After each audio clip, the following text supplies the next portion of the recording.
The information shared in these conversations and videos are intended for general knowledge and entertainment purposes only. It should not be considered as legal advice or professional guidance. Additionally, any documentation or references to specific content are solely for the purpose of discussion and understanding. It does not imply endorsement, promotion, or support of said content. The views expressed in these videos and/or conversation are those of the individuals involved and do not represent any official stance or opinion. The content you are about to experience may contain strong language, including explicit words and phrases. This language is used for artistic expression and may be integral to the storyline or character development.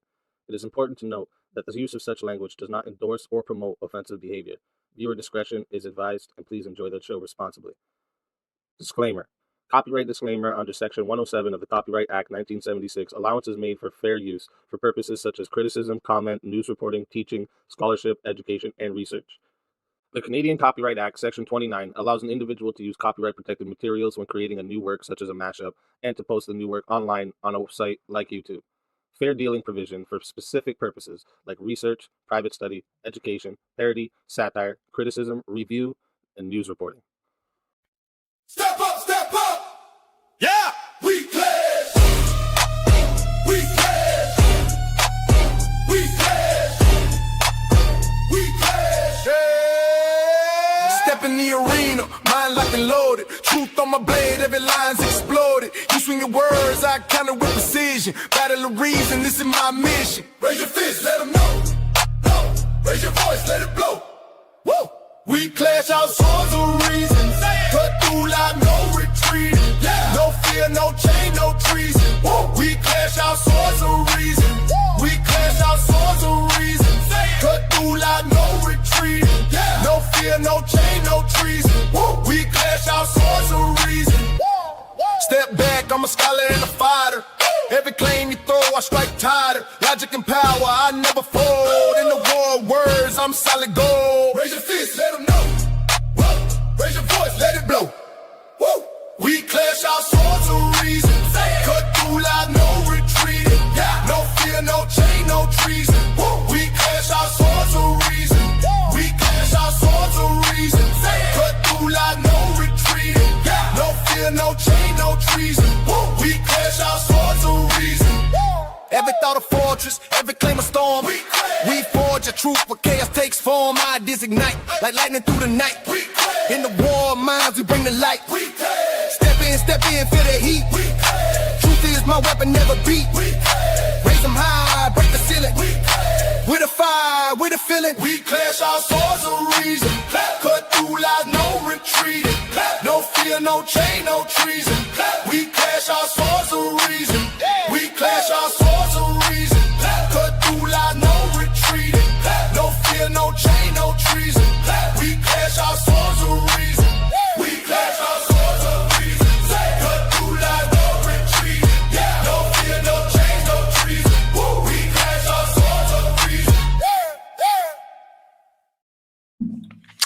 Welcome, everybody, to Swords of Reason right here on the Speakeasy Show, Mondays, Tuesdays, and Wednesdays. This is where logic meets passion. All right, if you're new here, the format is simple. Each debater gets 10 minutes for their opening statement, followed by 5 minutes of uninterrupted rebuttals. After that, we're going to enter the arena for a full hour of back and forth debate. That's where the arguments clash and the iron can sharpen the iron. And after that, finally, we will each side will deliver a 5-minute closing statement to lock in their case. When that's done, we move into the 30-minute Q&A.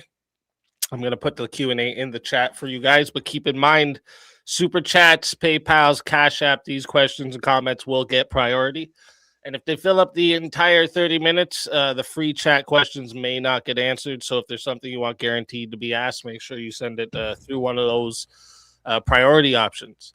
And once the formal debate wraps up, we open the doors for the Chaos and Chill panel. This is where the community can hop in, ask follow-ups, or challenge the debaters if the debaters choose to stick around, because that part is optional for them. But it's always where things get wild, regardless of what happens, right? So it's always a fun time. Today's debate prompt is: Christian nationalism is beneficial for society? And for the affirmative, we have StepFir3, who operates right at the crossroads of debate and news commentary. In a world where a lot of people are comfortable reacting to headlines from the sidelines, StepFir prefers to jump directly into the conversation, whether it's politics, culture, or the latest story lighting up the internet. StepFir is known for breaking down the news, offering his perspective, and not shying away from debating those views in a live debate. And you can find his channel linked in the description below. And for the negative, we have Lethe Water Kai, a creator known for running streaming panels, laid back, chill content for your enjoyment. But don't get it twisted, because behind the smooth atmosphere is someone who's no stranger to diving into hot topic discussions and debates when it's time to get real. And you can also find his channel linked in the description below. With that being said, we're going to move right into the opening statement. So, StepFir, whenever you're ready for your opening statement, just jump in and I will start the timer up with your voice. Alrighty. Well, it is good to be back. It is good to see you all. Thanks, Easy, for hosting. And thanks, is it Lethe? Lethe. Lethe. Appreciate you stepping in. I know it was last minute. You didn't get to prep. So, with that being said, scene, late 1700s. Powdered wigs are in, English tea is gay, and every colony claims God's favoritism. Massachusetts runs Puritan Disneyland, where fun is only allowed on Sabbath, maybe. Virginia's an Anglican country club with Primo Tobacco, and Pennsylvania Quakers, well, they found out how to turn silence into a blood sport. They all quote scripture but bicker over winning verses, yet these theological brawlers unite to birth a nation. The founders breathed Christianity like fish breathe water, rejecting moral chaos for ordered liberty rooted in a faith-filled people. When they stitched 13 religious states into one flag, faith wasn't optional. It was the operating system. Data still proves it. Church-going Christians outlive, outbreed, and out-happy secularists, while godless experiments tank fertility, spike suicides, and swap family for Netflix and SSRIs. Christianity is the tree that bore freedom's fruit. Uproot it and liberty wilts. Christian nationalism isn't forcing pews on skeptics. It's owning that our Christian moral core forged history's greatest nation. As Adams famously said, our Constitution was made only for a moral and religious people. It is wholly inadequate to the government of any other. The prompt tonight: is Christian nationalism beneficial for society? In my case, is rather straightforward. Yes, because everyone benefits. This is how I am defining Christian nationalisms for the purpose of the debate. Christian nationalism is the advocacy that America's public life, laws, and institutions should reflect the moral and cultural principles of Christianity, not as a coercive state religion, but as the historical foundation that produced our liberties, sustains social health, and aligns with the self-evident truths of human dignity and ordered liberty assumed by the founders. We will start with the obvious, the demographic survival. Here is math that you can only ignore at our peril. We are dying out. Secular fertility rates hover at 1.6 children per woman across Europe. Japan is at a 1.3 and South Korea is fucked at a 0.8. But which means they're not going to be around much longer. But how are the Christians that live out their faith? Church-going Christians consistently hit 2.5 plus. This isn't mere coincidence, it's conviction. Christianity teaches that family is sacred, that children are a blessing and a duty, and marriage is covenant. The current trend is to treat procreation as optional lifestyle add-ons that then panic about needing mass immigration to make sure that we have people to scrub our toilets and pick our strawberries. Christian nationalism reverses this by renormalizing Christian family values in legislation. Society without people won't survive. Christian nationalism ensures we survive without completely uprooting our culture of ethics and dignity due to mass immigration, bringing in people who do not share our values on liberty. But what is better than just surviving? The data is clear. Regular churchgoers live between 4 and 14 years longer than their secular counterparts after controlling for lifestyles. They are also 20 to 30% less depressed, half as likely to commit suicide, and report higher life satisfaction. Why? Because Christianity offers purpose, community, and discipline. Without these, you get the loneliness epidemic that secularism has given us, with 40% of young adults reporting no close friends. Meanwhile, SSRI profits are exploding. Post-disaster, churches are able to mobilize much faster and effectively than FEMA because faith communities pre-existed the crisis. Christian nationalism helps build this with public health campaigns rooted in virtue, not just pills or Ozempic. Schools teaching resilience through biblical wisdom and laws protecting the Sabbath rest over the 24/7 grind culture. This is secularism's fatal flaw. It can't even justify itself, let alone its Christian borrowed principles. Human dignity, rights, and equality, these all stem directly from the Christian understanding of Imago Dei. This is that every human being is made in the image of God and therefore is infinitely valuable. It is through this understanding that slavery was abolished and racism is seen as abhorrent. Without God, you're left with Darwin, value, utility, and survival of the fittest. Secular regimes slide into eugenics, euthanasia, and redefining personhood on a whim. With Christianity, justice is anchored in the Ten Commandments, and the result, the Bible Belt shows 20 to 30% less violent crime and higher trust metrics because a shared moral code binds society. Christian nationalism means laws echo love thy neighbor. Courts uphold covenant marriage, and education rejects relativism that teaches kids that truth is subjective. Stronger families mean stronger economics. Christian cultures have 50% lower divorce rates and fewer single-parent homes, which has direct downstream effects on crime and poverty, and cuts juvenile delinquency by 70%. That includes recidivism rates, and this is also true among prison inmates. Are far more likely. I think it's like 8% compared to an atheist in prison is going to be something like 68. Somewhere around there, percent more likely to offend. This boosts workforce stability and helps ease the federal burden of welfare costs, which are vastly more effectively handled by local churches and charities. Churches don't just preach, they deliver. In 2012, a Connected to Give study found congregations provided about 90% of social service episodes in sampled communities. This is food services of food pantries, shelters, counseling. All of this stuff is done usually through unpaid labor. Through volunteer armies, governments can't match. Christianity drives volunteerism with billions in unpaid labor yearly. Christian nationalism would incentivize this, while secularism breeds atomization with gig economies, declining birth rates, tanking Social Security, and endless debt propping up fatherless homes. The Christian work ethic built the middle class, and Christian nationalism will help rebuild it. John Adams nailed it. The Constitution demands a moral people. The free market thrives under an honest populace, and democracies require truthful voters. Christian nationalism protects real pluralism because all thrive under the Christian moral world framework without subjugation or coercion, just as the founders intended. It is the operating system that birthed liberty and allowed prosperity to be obtained by anyone. So in closing, I want you to picture two futures: secular America with empty playgrounds, robot caregivers, and AI deciding dignity, or the revived Christian nation with vibrant churches, full schools with laughing and happy children, and laws guarding the vulnerable because God say they matter. Data, history, and logic converge. Christianity isn't an optional add-on. It is the root system sustaining everything good within our society. Christian nationalism doesn't coerce belief. It calls us back to the moral tap our founders drank from. Secularism offers thirst and irony. Christian nationalism delivers life, reason, and renewal. Society does more than just benefit. It survives. And that'll be my time.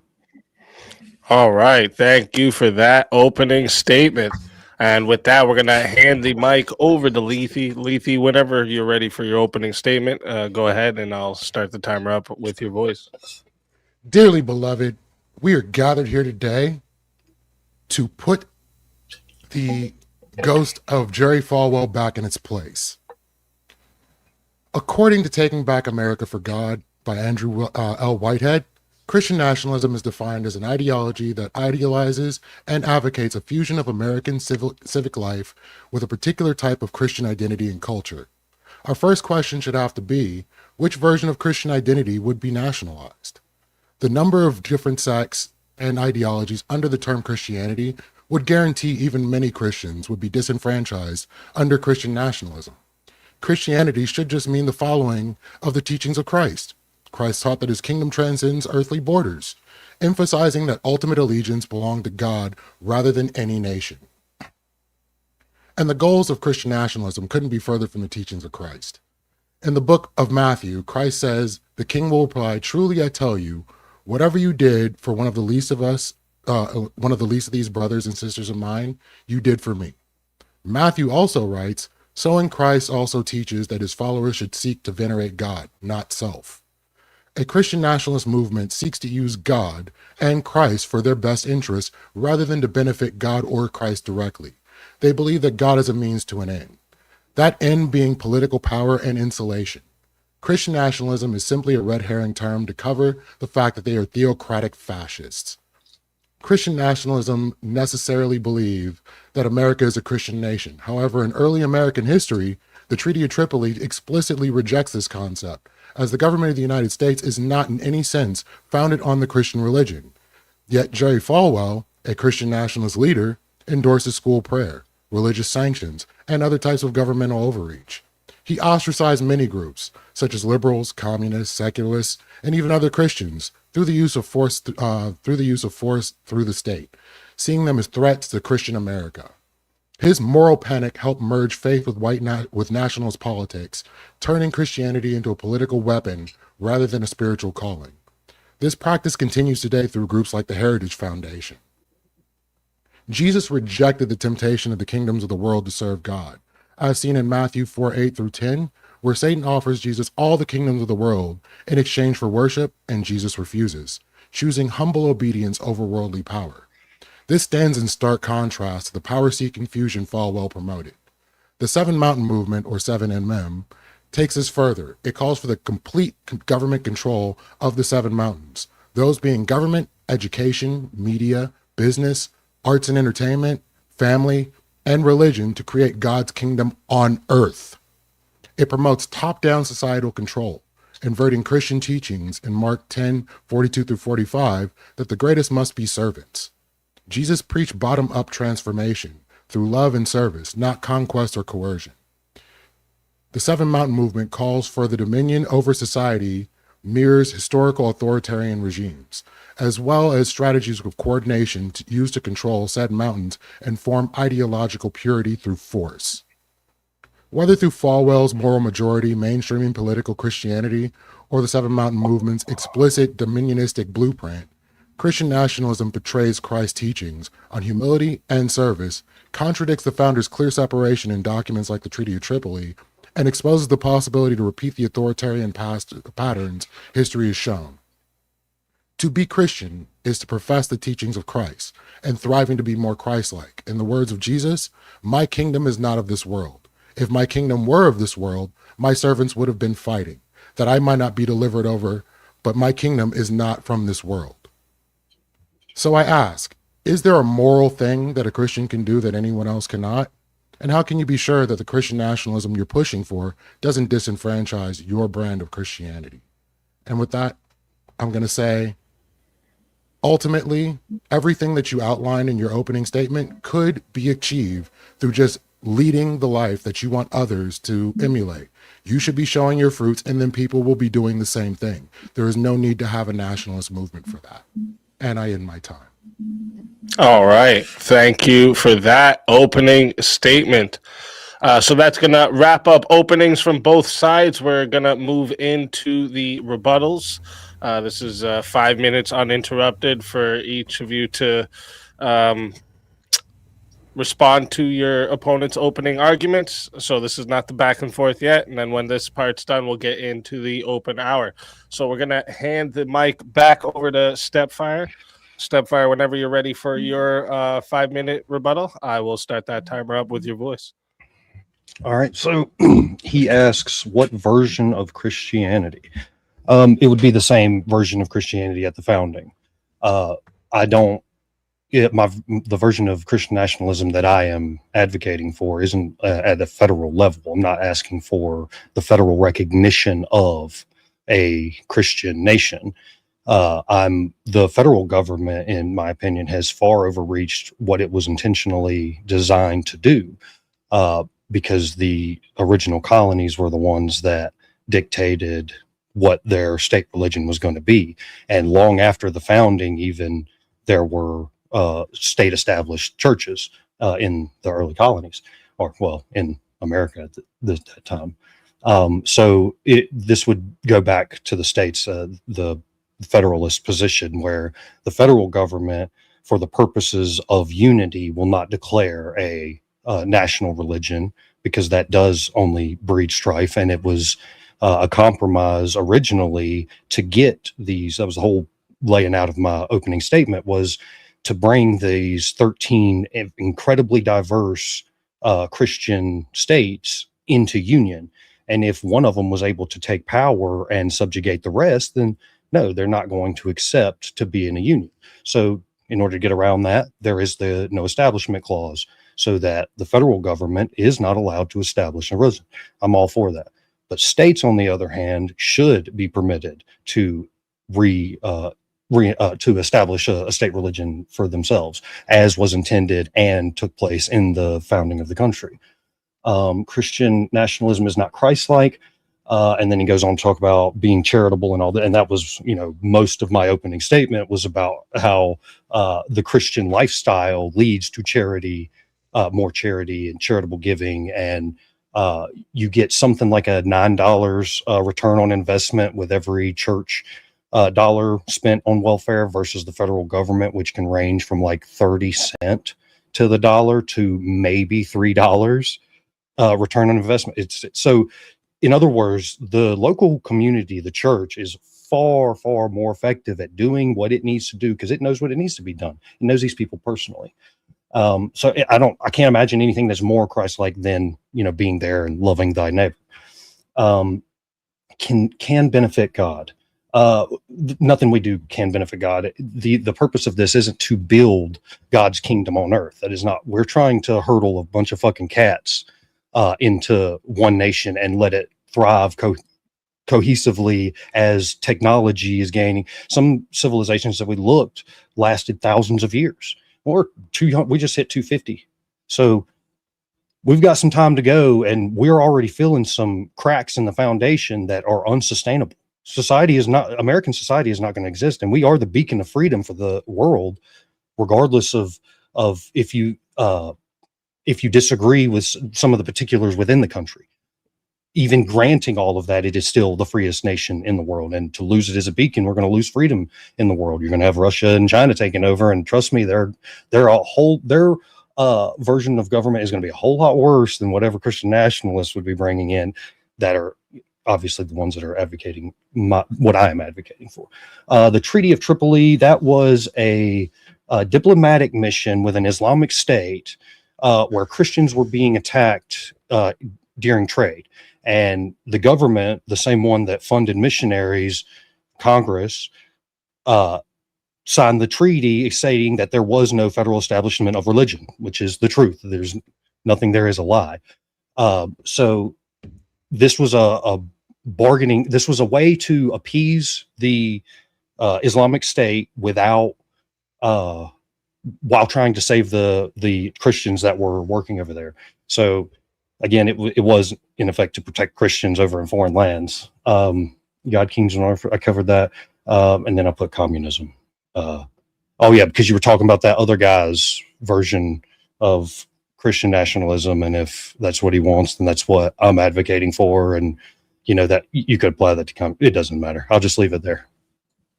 All right. Thank you for that rebuttal. And with that, we're going to hand over the mic to Lethe. Lethe, whenever you're ready for your rebuttal, I will start the timer up with your voice. Okay, so starting off with charitable giving. So it has already been known through a study, I think it was done in Sweden, that shows that Christians are only more charitable when they believe that the funds that they are putting forward, or any charity they are giving, is going to another Christian. But if you look at what is given, the church that gives the most is the Mormon church. So would you say that Mormonism is the greater religion in this particular instance? If we're trying to create a nationalistic identity, do we want this country to be a Mormon country if they are the most generous and giving the most to people? I'm going to say you probably don't. With that on the docket, if it's not going to be taken to the steps of being a countrywide national religion, then why do we need Christian nationalism? Just be a Christian in your own right, do what you think is correct, raise your family correctly, and by the fruits that you show, maybe other people will follow. Be an example to those that you want. That is entirely up to you. I don't think we need to enforce or press or impress upon people that they need to be Christians. Your example should do all the work necessary for that. When you're looking toward other governments, like I like the government we have. I like the way this country was established. I like the laws, rules, and mechanisms of this country, and I don't think it needs to change.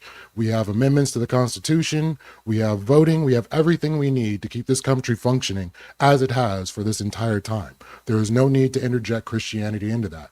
While at the same time, you have different organizations trying to enforce the Ten Commandments on the walls of schools where these kids can barely even read them. I don't understand why we're doing that. So it seems like we're putting our focus in the wrong place. Rather than making sure that kids get a better education, we're trying to enforce some value that they don't even understand.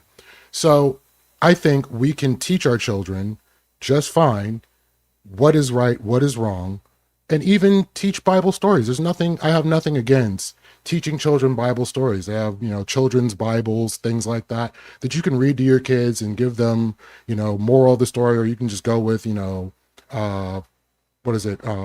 Hans Christian Andersen, fairy tales, whatever you got to do to make sure your kid doesn't go into the Black Forest and get yeeted by a bear. Whatever's going to enforce that is perfectly fine. So then you're looking toward the 1950s, where we wanted to differentiate ourselves in the Cold War against the communist threat. This was the use, as I said in my opening, of Christianity as a cudgel, a weapon to differentiate us against other nations. It does not mean that we are inherently Christian. It just means that we're using that particular authority sphere to fight off something we don't like. The same way we're doing it against Islam right now, which is why I think we're getting an upsurge of Christian nationalism in the zeitgeist. For some reason, the idea that Muslims are going to be problematic, and I don't see why we, by the same metric that you're using for Christian nationalism, it couldn't be Muslim nationalism. If you just remove all the bad parts and take all the good parts, then what seems to be the issue? So I would like to hear your answer as to why that differentiates. I still need to know what moral things that a Christian can do that anybody else cannot do beyond tithing, because why would you need to do that? And with that, I yield my time. All right. Great rebuttals from both sides. Before we move into the open hour of back and forth, just got to talk to the audience real quick. If you're watching right now, make sure you hit that like button, subscribe to the channel, and also subscribe to tonight's debaters. Their links are in the description, and we host all kinds of debates here on Swords of Reason, politics, culture, ethics, religion, internet topics, anything where reasoning and passion can collide. So if you enjoy the format, make sure you stay locked in, because we have a lot more coming for you. Also, a reminder for the live chat. After the closing statements, we'll be doing a 30-minute Q&A. I've already put the Q&A there in the chat for you, but remember, the super chats, PayPals, Cash App, questions and comments, they will get priority. So if they fill up the whole 30 minutes, we may not get to the free chat questions. So if you have something you really want answered, send it through one of those options, and we'll make sure that it gets asked. And finally, thank you to both our debaters for being here tonight and bringing your perspectives into the arena. Whenever one of you is ready to start the open floor, just jump right in, and I will start the timer up with your voice. I got one big question. Segregation within the church. If Christian morals are transcendent and come from somewhere or are written on our hearts, why was the church okay with segregating its congregation? Because men are fallen. So men in any institution are, especially where they have access to be corrupt, that's where you're going to find corrupt people going. This is the same for the government, particularly what the founders were trying to avoid with a strong Christian foundation, building upon that and propagating it into the future. Multiple of the founders said that if we lose our religiosity, you will You'll not have your freedoms anymore. It's based on a religious and moral people explicitly. And that is it. The Bible is the number one cited document in all of the Constitution, the founding documents. I mean, so there's some like 15,000 founding era documents. So what you can bring up examples of men doing things bad, but that's kind of, the worldview is that we're all fallen and we all do bad things. So I'm not understanding exactly what you're trying to get at with the question. What I'm trying to get at in the question is, if we're trying to lead with Christian morals, the Christian morals led the churches to segregate and stay segregated up until desegregation, and in some cases even beyond that, to the point where there needed to be a court case to make sure that schools would not be segregated if they were private Christian schools, or they would lose their tax exemption status. So the fact that they needed the government itself to force them to desegregate, I think, is problematic in the idea that Christian morals are a foundation of what we should have in America. Yeah. I ask the question succinctly one more time, please. Okay. With the idea that Christian morals are supposed to be the framework and the backbone of what America is, if you look to the church for Christian morals, they were segregated. Oh, and then they segregated. Okay, yes. Okay, so, well, Christianity has a neat built-in mechanism that it's self-correcting. So over time, we actually see moral progress. We don't see moral degradation. Not until you start secularizing everything and removing God from everything do you actually start seeing the degeneracy start picking up in society.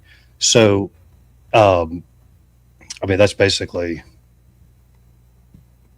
So secular. Yeah. What is your definition of secularism? It is basically just not appealing. Basically, it attempts to be like a neutral arbiter. So it's not. It doesn't take into account religious affiliations, or it's not supposed to anyway. But it just means removing God, removing religion from public life. I would say that is pretty much correct. It's mostly in using governing without the bias of Christianity, because anything that you can explain in Christianity but can't explain through secular means doesn't have the weight that it should. Anything that you're enforcing through governmental standards should be able to be explained in that way without the need of the Bible to do so. But aren't the people that are analyzing that through a Christian moral framework that they've been raised in it? Like I said, they breathe Christianity like the founders breathe, like the fish breathe water. You don't really understand the effects that it has on you, the play that it has, the movies you see, what's permitted to be in public, how all these things shape who you are. And I forgot where I was going with that. Okay, so the church itself created secularism in order to make reasonable laws to govern under, rather than trying to use the church rule in itself. We founded this country as a secular nation. Secularism is a Catholic concept. It's not an atheistic concept. I don't know what that has to do with anything. It's still removed. If it's a Catholic concept, then the Catholics are wrong. I mean, that's perfectly fine. And that doesn't even make sense with the whole Roman Catholic Church being the government. So, I'll just accept what you say on that. Right. They would make I even still don't rulings. understand the relevancy. Well, they would extend secular rulings for government itself to make laws under, because if you're in a plurality of people, they're not always going to respect your religion and what's being said. Mm-hmm. So if you make a rule that's based on religion itself, they will find reason not to follow it. If you can make a rule on its own that will stand without needing to cite the Bible in the process, then you don't have a problem. So if you're trying to enforce what the Bible's rules are saying, how do you implement that in society? You're talking about natural law. You're talking about you can use reason alone to come to to come to natural law on God and metaphysics and stuff like this. Again, I still don't understand the relevancy this has to Christian nationalism particularly. Well, I mean, you seem to have already seeded the whole idea of a nationalistic Christian identity from the top down. So I don't see where Christian nationalism is even necessary. You can just be a Christian in a secular nation. It's not the top down. It's not the top down. Now, it would be state dependent, I guess, on how they choose to run their state. But the federal government isn't top downing anything. The federal government is just making sure that these states play fairly with each other so that we can remain united. So do you recall how that worked out originally when America had a few different states that had state religions? I mean, what do you mean? There was a point in America where there were state religions. Yeah. And that ended. Yeah. 1833, I think, was Massachusetts. The last one was Massachusetts. So why didn't we just continue that if it was beneficial to the nation? What? Why didn't we continue it because it was beneficial to the nation? If it was beneficial to the nation, why didn't we just continue to allow state religions?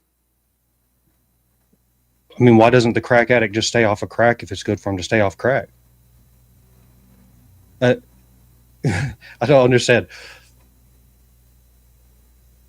What aren't you understanding? So having state religions put them at odds with the government itself to the point where letters had to be written. Yeah, there were letters written, like the letter to the Danbury Baptist Church from Jefferson himself. Jefferson. Yeah. Where he was saying that the state's not going to meddle in church affairs and that the church shouldn't meddle in state affairs. Bingo. Speaking specifically about the federal government. And that's the way it should be. I agree with that. Jefferson was the governor of Virginia, and as governor and the drafter of the Declaration of Rights for Virginia, wrote in that I probably should read the quote because it's let's see if I can find it real quick. It's stated that all men are equally entitled to the free exercise of religion, but qualified it with the Christian forbearance, love, and charity towards each other. So this was not him saying that Christians couldn't be in power or that the state couldn't have a church. This was him saying that the church needs to stay out of federal affairs in order to keep the unity between the states. Right. And so you're admitting that there would be disunity between the states if they kept state religions. No. If they tried to enforce a federal religion, that is where the friction would come in. That is the entire purpose. That's the entire compromise within the First Amendment, the No Establishment Clause, that because they had their delegates come and talk, and they all said no because there was no establishment clause. So federally, because you had, like in the opening statement, you had the Quakers and the Anglicans, you had this incredibly diverse group of Christians. None of them wanted the other guy in power. That is what the entire system is built on. And that's how it's supposed to operate. So the people in charge, the federal government, is not to decide what denomination is the established religion, because then that would be the original colonies wouldn't agree to the ratification of the Constitution and wouldn't have formed the Union.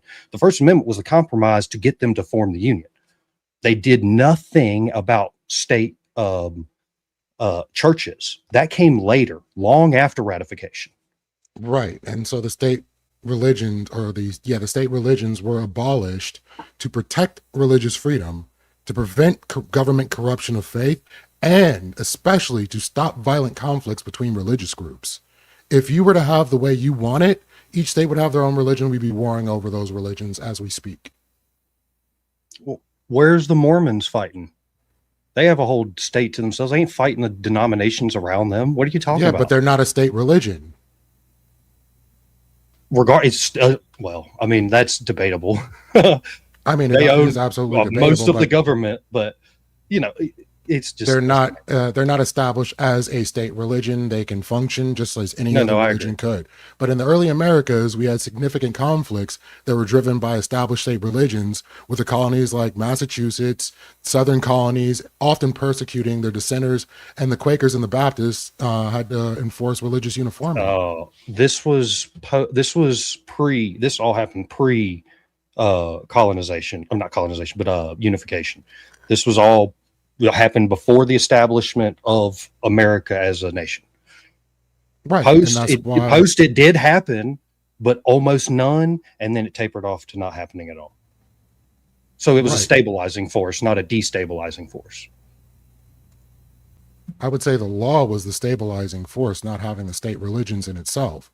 So I don't see where that's going to be cohesive, tenable, or even beneficial for America to do any of that. It was the idea the founders had at the founding of the nation, and it lasted for almost 60 years before the final established church was disestablished, so to say. So are you able to guarantee that if things went the way you want them to go, there would be no infighting, there'd be no conflict between the states, there'd be no people getting ejected from states for not being involved in the religion or committing some crime against the religion for whatever reason? Because each of these religions have different beliefs and different structures that are in conflict with one another. Sure. Yeah, I mean, that's up to the states. But there's the whole state project is tiny little nations, tiny little experiments of democracy, all under one federal government. So again, it's still right in line with what the founders intended. You're proposing more tribalism, and the tribalism divides the country more than it brings the country together. Why do you think adding more tribalism is going to be beneficial for the United States? How is it adding tribalism? So if you just have a church that you go to, that's just your church. It's not a big deal. If it's your state that is that church, it creates a level of tribalism against another state that runs a different church. Okay, so on the local so then there'd level, be a union between you can have your churches, but as soon as you put that in the state hands, now all of a sudden there's going to be issues between churches. Yeah, there's going to be multiple. They can live right down. Churches. They can live right down the street from each other. You never hear of Episcopalians going up and decking Anglicans just out of nowhere. There's no slap videos of this going around. Mormons fucking beating people with their bicycles, because they're Jehovah's Witness. What is this? Christians, we live perfectly peaceful along with each other today. Until it becomes a state issue and they start persecuting and dissenting against a church they don't agree with. So the same as if there was a Mormon church in a state that's a Baptist-run state. The Mormons are going to catch heat no matter what, because it's a state religion. Well, I mean, that's up to the state. I mean, you're just willing to allow for that? Well, no, you're just assuming that as soon as the Baptists take over the state, that they're just going to start persecuting Mormons. Well, what is this based on? It already happened in American history where there were warring religions based on the state. It wasn't just local level churches. And all types of bad shit. Good shit happened in the past too. Again, that's... Yeah, and ultimately it's the state itself or the federal government that puts an end to that. Well, yeah, the federal government would maintain the unity. Which is secular. The federal government, you can call it secular, but it's obviously heavily informed by Christianity. You can't separate the moral foundation from under the building. You can't just rip the foundation out and then expect the building to continue staying and continuing to use the language borrowed from the Christian ethic, from the Christian understanding. So what in the founding of America, what What are you talking? Can you give me an example of something Christian that is foundational to America? Something uh, that is foundational to America. Well, Yes. Imago Dei, the full realization of Imago Dei, that all men are created equal and they are endowed by their Creator with certain inalienable rights. Okay, that's not Christian. You could say that we're made in God's image, but all the But who are they same, who are they talking about? definitely not black people. Well, yeah, but who else were they talking about? If they weren't talking about the Christian God, who were they talking about? They weren't talking about any God. They were talking about a deistic, nebulous idea of a possibility of a creator. There was Is no specific God named. There was no framework put around it. no, Jesus is explicitly mentioned in multiple state constitutions, the same ones that were brought into the Union and were not unconstitutional. So Jesus is explicitly invoked, the creator of the universe being God. These people were Christian, all of them. The I think it is Franklin is your best bet for someone who's a secular. I mean, a deist, but he was praying out in public and invoking Christ's name. Well, that doesn't sound very deist to me. That sounds very Christian-like to me. So even the examples you can point to of deists, when you look at the things they say, the evidence suggests that they're not deists.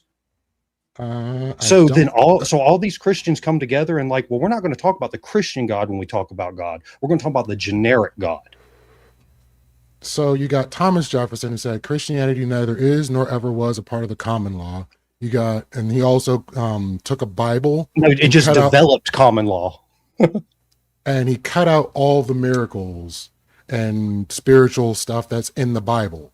So he just kept the words of the Bible. In his later years, yeah. So then you got Benjamin Franklin, who was a deist. You have Thomas Paine. So they say, but I can pull quotes that show that he's not a deist. Unless he could be lying, but a deist believes in a generic God and that there's no way he doesn't perform miracles or intervene with the universe or mankind in any way. He started the clock and then just walked away.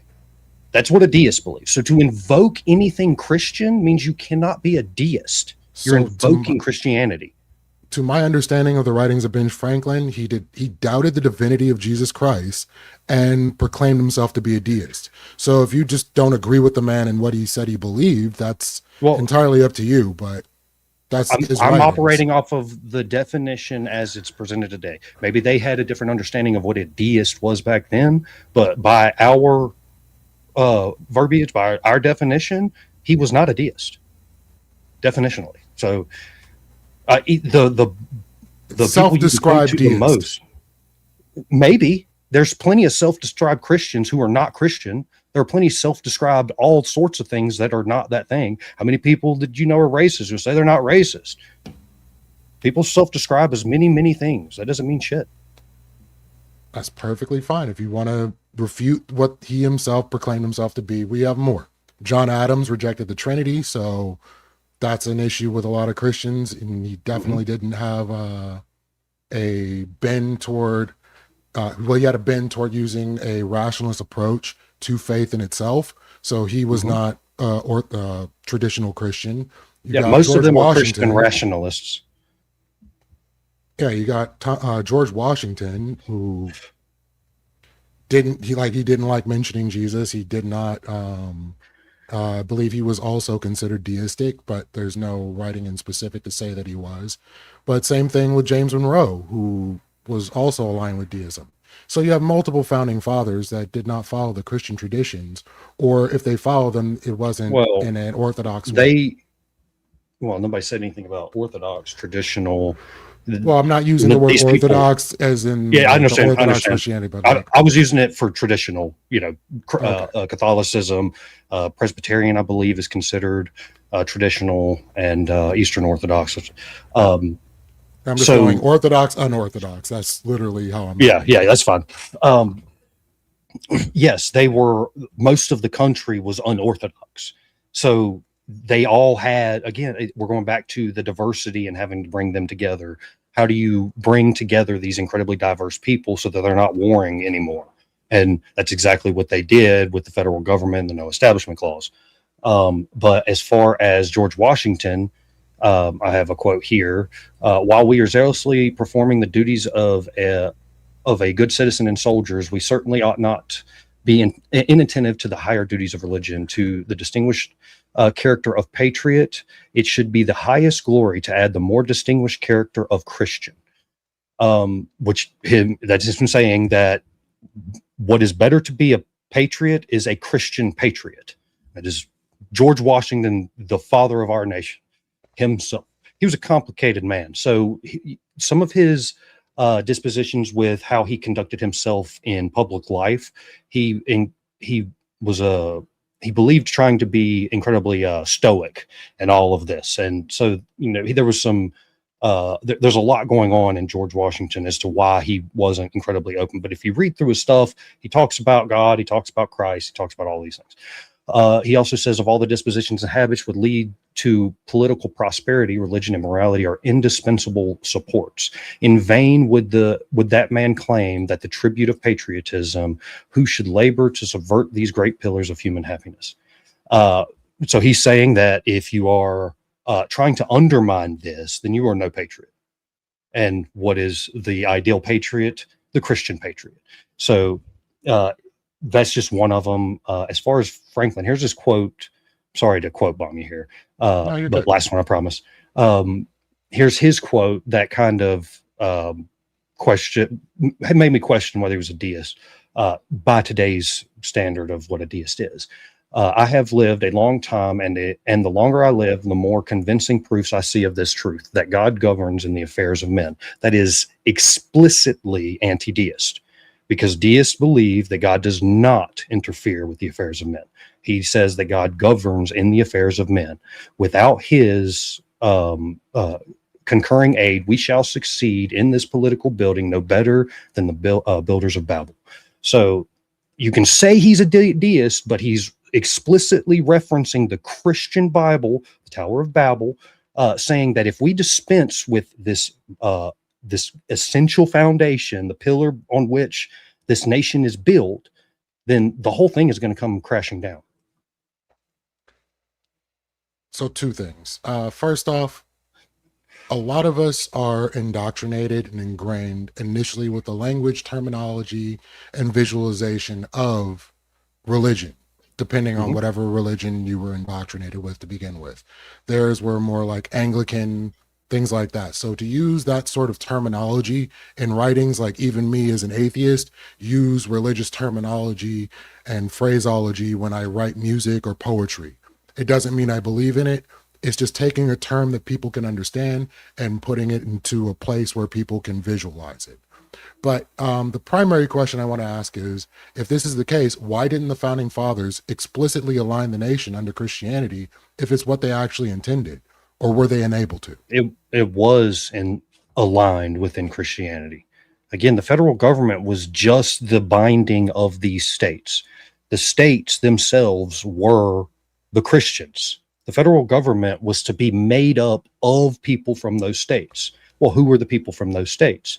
They were Christians. So it was just, it just logically follows that the people that you're going to get in federal office are going to be Christians, and they're going to govern accordingly.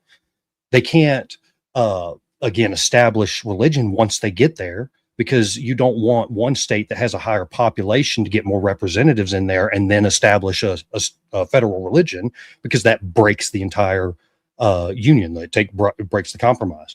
So we're going back to why the No Establishment Clause was put there. So with that being the case, if they wanted us to be united through Christianity, why did they intentionally separate the church?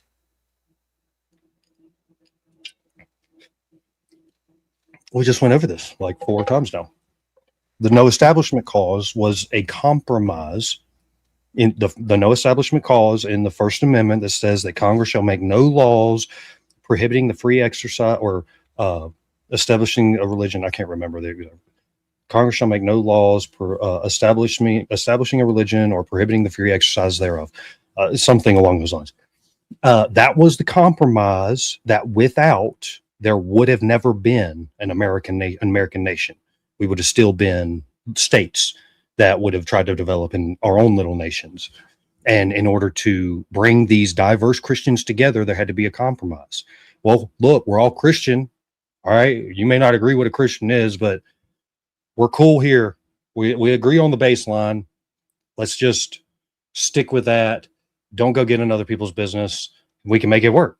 Now, it didn't sound like that at the founding. They made that shit sound fancy. They were all educated as a motherfucker. They were always referencing shit that you and I will never read because they had classical educations. And so they sounded a whole lot more fancier when they were putting all this shit together. But that was what the First Amendment or the no establishment clause within the First Amendment was a compromise to get these states to unionize. So did they feel it was just too redundant if it was just going to work that way, or they just chose not to write it in that way? They chose not to write it in that way. Okay. And would that be so that there was no conflict? Yes. Then this is a good thing, and I think it's been functioning very well since that happened. So to give you an idea, like in the case that there's a state religion. So we're not in disagreement there. No, it's perfect. Because it sounded like you were disagreeing or not understanding the whole compromise with the set. Because you keep asking, was it to avoid fighting? Yes, it was a compromise to avoid fighting. That's exactly what it was. But if it was in the best interest of the states to have their religions state run state by state, then they would have left it as such. But knowing that it was going to cause the dissolution of the union, they did separate. They didn't touch a single state constitution, which had blasphemy laws, and you had to swear oaths to Christ in himself in some states. Very explicit. They didn't touch any of that. I believe you actually can't do that. There can't be a religion test for holding office. Federally. Which is part of this. Federally. I don't believe you can even do it on a state level. No, they did it on the state level. All. Yeah, but that had to end. You can't do that anymore. There's a reason why you can't. Well, do yes, that there was developments, a rewriting of history and what the founders intended to build a secular nation. That is not what they intended at all. They intended to build a neutral top on top of a solid Christian foundation. And then the whole point of that top being neutral was so that the foundation wouldn't fracture. So to get to a minor level, are you aware of the Salem witch trials? Yes. Do you agree with the Salem witch trials? It depends on what you mean. I thought about this earlier, and it was kind of interesting because if just for a moment here, we're going to get into a little silly land. Just for a moment, we got time. Imagine that witches were real.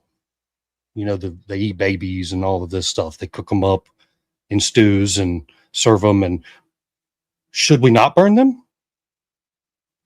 Or should we still burn them? You're asking me? Yeah.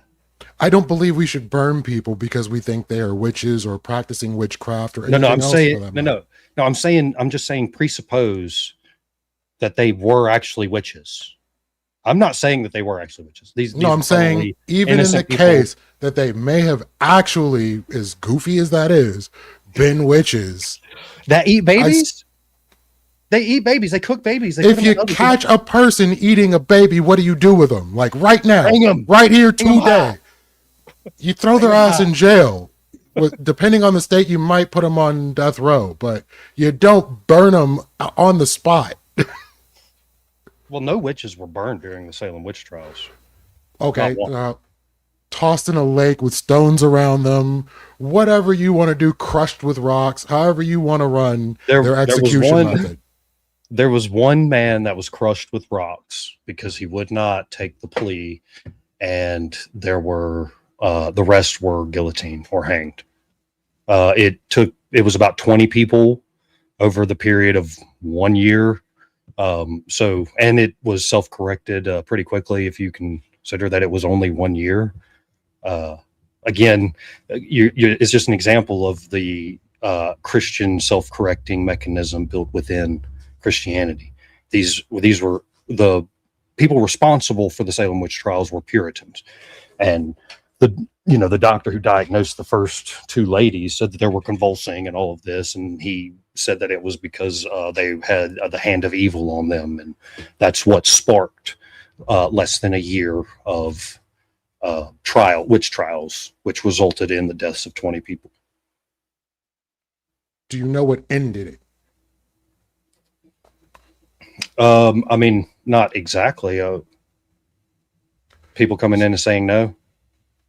It was somewhat on that end. It was the actual, like, it was people from other states, because people were being accused using spectral evidence to name high-ranking individuals that they were going to try to then put on the block. Well, I mean, if evil men use their devious ways to gain their powers and such, again, Exactly what Christian nationalism is, and that's what I would like to avoid by all costs. Let's keep that stuff out of the laws. Let's keep that out of the nation to the best of our ability. You can have your church and do your thing. What are you trying to avoid with Christian nationalism? You're trying to avoid witch burning? I'm trying to avoid all of the spiritual or metaphysical aspects that come along with a religion, because if you can't quantify it through like natural meaning means, and purpose, and meaning and purpose. To each person is their own purpose and their own meaning. You can't assign purpose to anyone, nor can a God tell anybody what the purpose is, because he doesn't talk to anyone. Well, I obviously disagree. Okay, so do you believe? You are atheist? Oh, absolutely. Okay. So if a person told you that they got a word from God, another person told you that they got a word from God to give to you, how do you know which one's telling the truth? You don't. Why? Because neither one of them can be coming from God. So what's the point? What do you mean? What's the point in even considering it? Considering what? That somebody is literally hearing from God or being told something to why do should from I believe? God. Why should I believe somebody else has heard from God? Right. Why should I believe that someone else should believe? I would like to know why. Yes, I would like to know why. Because I accept the Christian worldview. And do you believe that if somebody said, I've been told by God to govern this area using these rules, are you going to just vibe with that? No. I'm not understanding this line of questioning, sir. So you seem to be arguing for state religions, correct? For states to be able to have their religions, yes. Well, the states can have their religions, but there is no established state religion. Well, no, that's what I mean by churches can, or states can have their religions. Yes. They can establish a church if they so desire. So that when it comes to, okay, so I may need to flesh something out a little bit here. When it comes to public life, what I want for the government to do is to encourage things that are beneficial for the society. Things like this would be to have babies, create families, and live and die old together, and all these basic things that we all have taken for granted. And as we start to dismiss, we start to see fatherlessness skyrocket, and people are killing each other at insane numbers when we should be so far past all of that. But as we continue to chop out the foundation of our country, we're watching the degeneracy of our society, people not being as charitable, people not being as nice, people becoming more tribal. Well, that's weird. If Christian nationalism was what was creating the tribalism, then why are we, as we secularize, becoming more tribal? We're not becoming more tribal. We literally have the main tribes that we have. Whereas for each religion, they may be tribal within their own right. So Christians are at odds with Catholics. They don't agree that they're Christians. And then Catholics are at odds with Mormons. The same thing goes all the way down the line. There are so many different religions. And this was true. This was all true at the founding. Yes, and if you put one of those religions at the head of a state, it's going to create conflict, which is exactly the issue that we had in the first place. And we don't want that to continue. You say that it's going to because it did. No, it didn't. I said it because it did. No, it actually happened. No, it did. No, if you look at warring that was happening between the states before the unionization of America and after, you can very clearly see that something happened in that unification period. I would guess that it was the unification part that cut down on the infighting, particularly the violent infighting within Christian communities.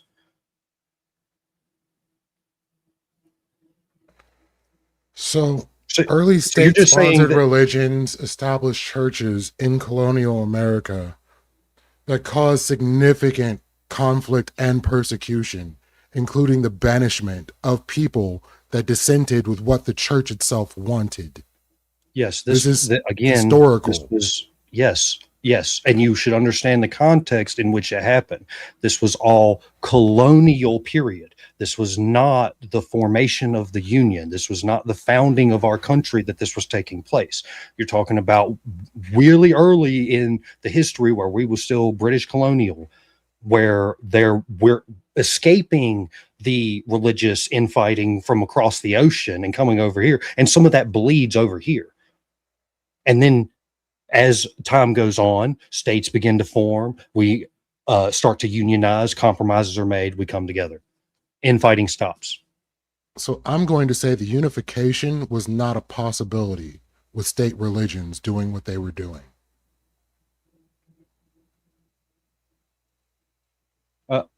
What?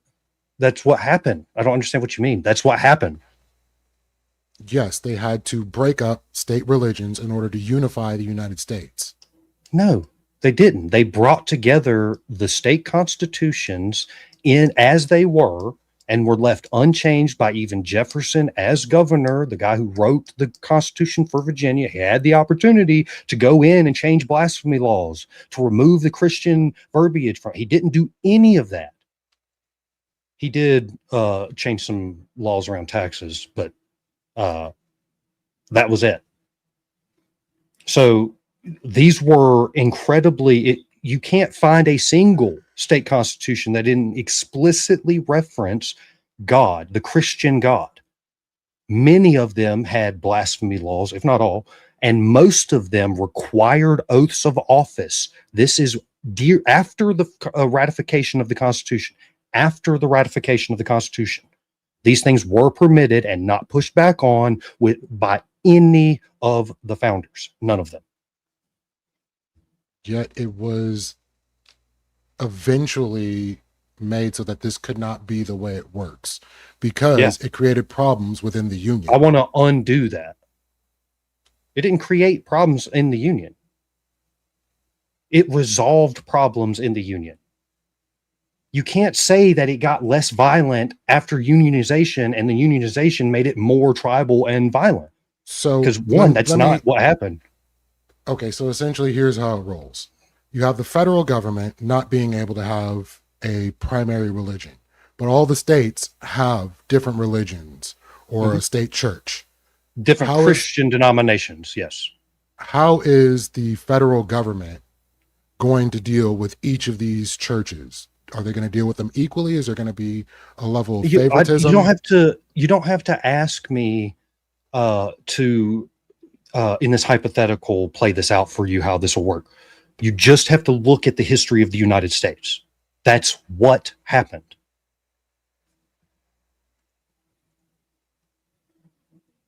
So I'm going to say that ultimately the federal government wasn't going to play favorites with these state religions, and they created laws so that this wasn't going to become a problem in the future to the Union. I mean, again, I don't disagree necessarily with what you're saying there. Yes, they created the First Amendment No Establishment Clause so that there wouldn't be friction between the states.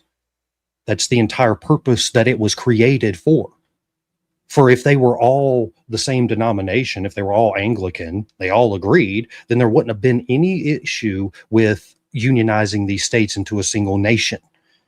Because if they're all Anglican, then that means an Anglican is going to get in power and an Anglican is going to establish a church. Well, that's okay because we're all fucking Anglican. But that was not the hand that they were dealt. You had many, many different denominations of Christians that would not unite if one of them could take power over the other and coerce their doctrine. So again, this is all explicitly written out in the founding documents. So first we got the colonies persecuting non-believers. Then we got the federal unification under the umbrella of separation of church and state. Then we got the federal government not choosing a team to eliminate friction between state religions. And then we still have that piece today because of the actions that were taken. And you're trying to undo that. No, what are you talking about? You're saying you're not happy with that. I'm not happy.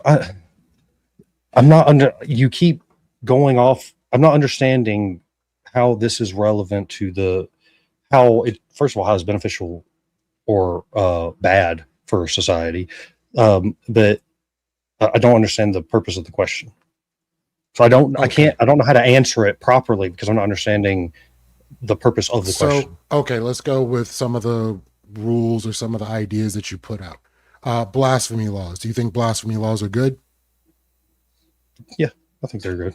Does every church in America have the same definition of blasphemy? Yeah, pretty much. So a non-Trinitarian church? No. As a Trinitarian church? No, they would. To blaspheme God is to speak bad about God. So that is right. So not agreeing with the Trinity would fall in line with that, correct? If you presuppose the Trinity, yes. But if you don't presuppose the Trinity, then the other person would be blasphemous because they're saying that God was a man. So they both see each other as blasphemous, but they still have the same standard of what blasphemy is. So we have freedom of travel between states. So if you go from one state to another that believes differently than you do, and you say something that they consider blasphemy, you think that's a good thing? No, well, no. Just when you ask broadly if I think that this thing is good, and then you go to apply it to a very specific situation, there's nuance within these things, and I can get into the nuance. But when I say that blasphemy laws, or I don't mind states having their blasphemy laws. An argument can be made that to blaspheme, the only purpose to do that is to upset people, is to rile people up. And if your populace is of a Christian foundation, where most of these people identify as Christian, and you blaspheme God, then the intent there is to upset people. So the argument can be made, whether it's right or wrong. States can figure that out and adjudicate that as they see fit. It will work in places and it won't work in places. It may not work. It may work. Again, this is the experiment of the little 50 democracies that have to play out to see what works the best. Whatever comes out on top is what comes out on top. But this isn't done through the federal coercion on the states to do any particular thing. As far as one person going into the territory of another state and what's not considered there, again, there are going to be protections, obviously, that you have examples of this where you can get licenses from like the United States to Canada, because that would be your basic what you're trying to paint Christian nationalism is after it's all grown up and they're all, fascist states of Christianity, their own version of Christianity. And if you say anything against their version of Christianity, and they're, they've got walls built up between each state, I don't see any reason to believe that's feasible in any way. You don't see Christians doing that now. So why would they be doing it later when the understanding and the conviction of Christian ethics has developed to the point that it has? I forgot where I was going with all of that. Oh, the one person going to their states will negotiate between each other, and like the US and Canada, you can get truck drivers get permits where they can drive through both countries without requiring all the specifications for each country explicitly. So that sounds horrendous. Well, they're still, these things are worked out through treaties and such. So there's still recommendations. You have to be able to drive and all, there's basic stuff. But maybe you have to get Canada, you have to get inspected differently than you do in America. And if they mismatch, they're not going to fucking ride your ass. So either way, like let's say you got these state religions, would you want the federal government involved? As far as what? Being able to rule over the states in the sense of how the religion is managed. Well, yeah, the federal government does, as it's laid out in the Constitution. Its sole purpose is to protect people's life, liberty, and property. Is essentially. So, if the states are going in and violating people's lives, liberties, and properties, as laid out in the Constitution and the Bill of Rights, then, which that's the Due Process Clause of the 14th Amendment, which was used to over aggressively apply explicit or specific cases of rights violations to the states. And that was a big reason why you started having the federal government actually not playing a neutral arbiter, but pushing religion out of states. That's what it started to do, which was not what it was designed to do. That is one of the things that, in my view, we would go back and change. The federal government would not be allowed to coerce states to push Christianity out or to push religion out. But again, religion in the context of America, particularly the founding, is Christianity, not just any generic, the Buddhists are cool here, the Hindu, we're all cool with it. That wasn't the idea of what religion was to these people. Religion was specifically Christianity. They called it religion to encompass all of the different denominations. And because some people will get offended if you call this thing Christianity, like you were saying, if you call it Christian, and well, these people don't believe it's Christian, and now so there was all sorts of compromises made during the founding of the country to get this whole thing to come together and to build what we have today. But we have deviated from the purpose of the establishment of this country.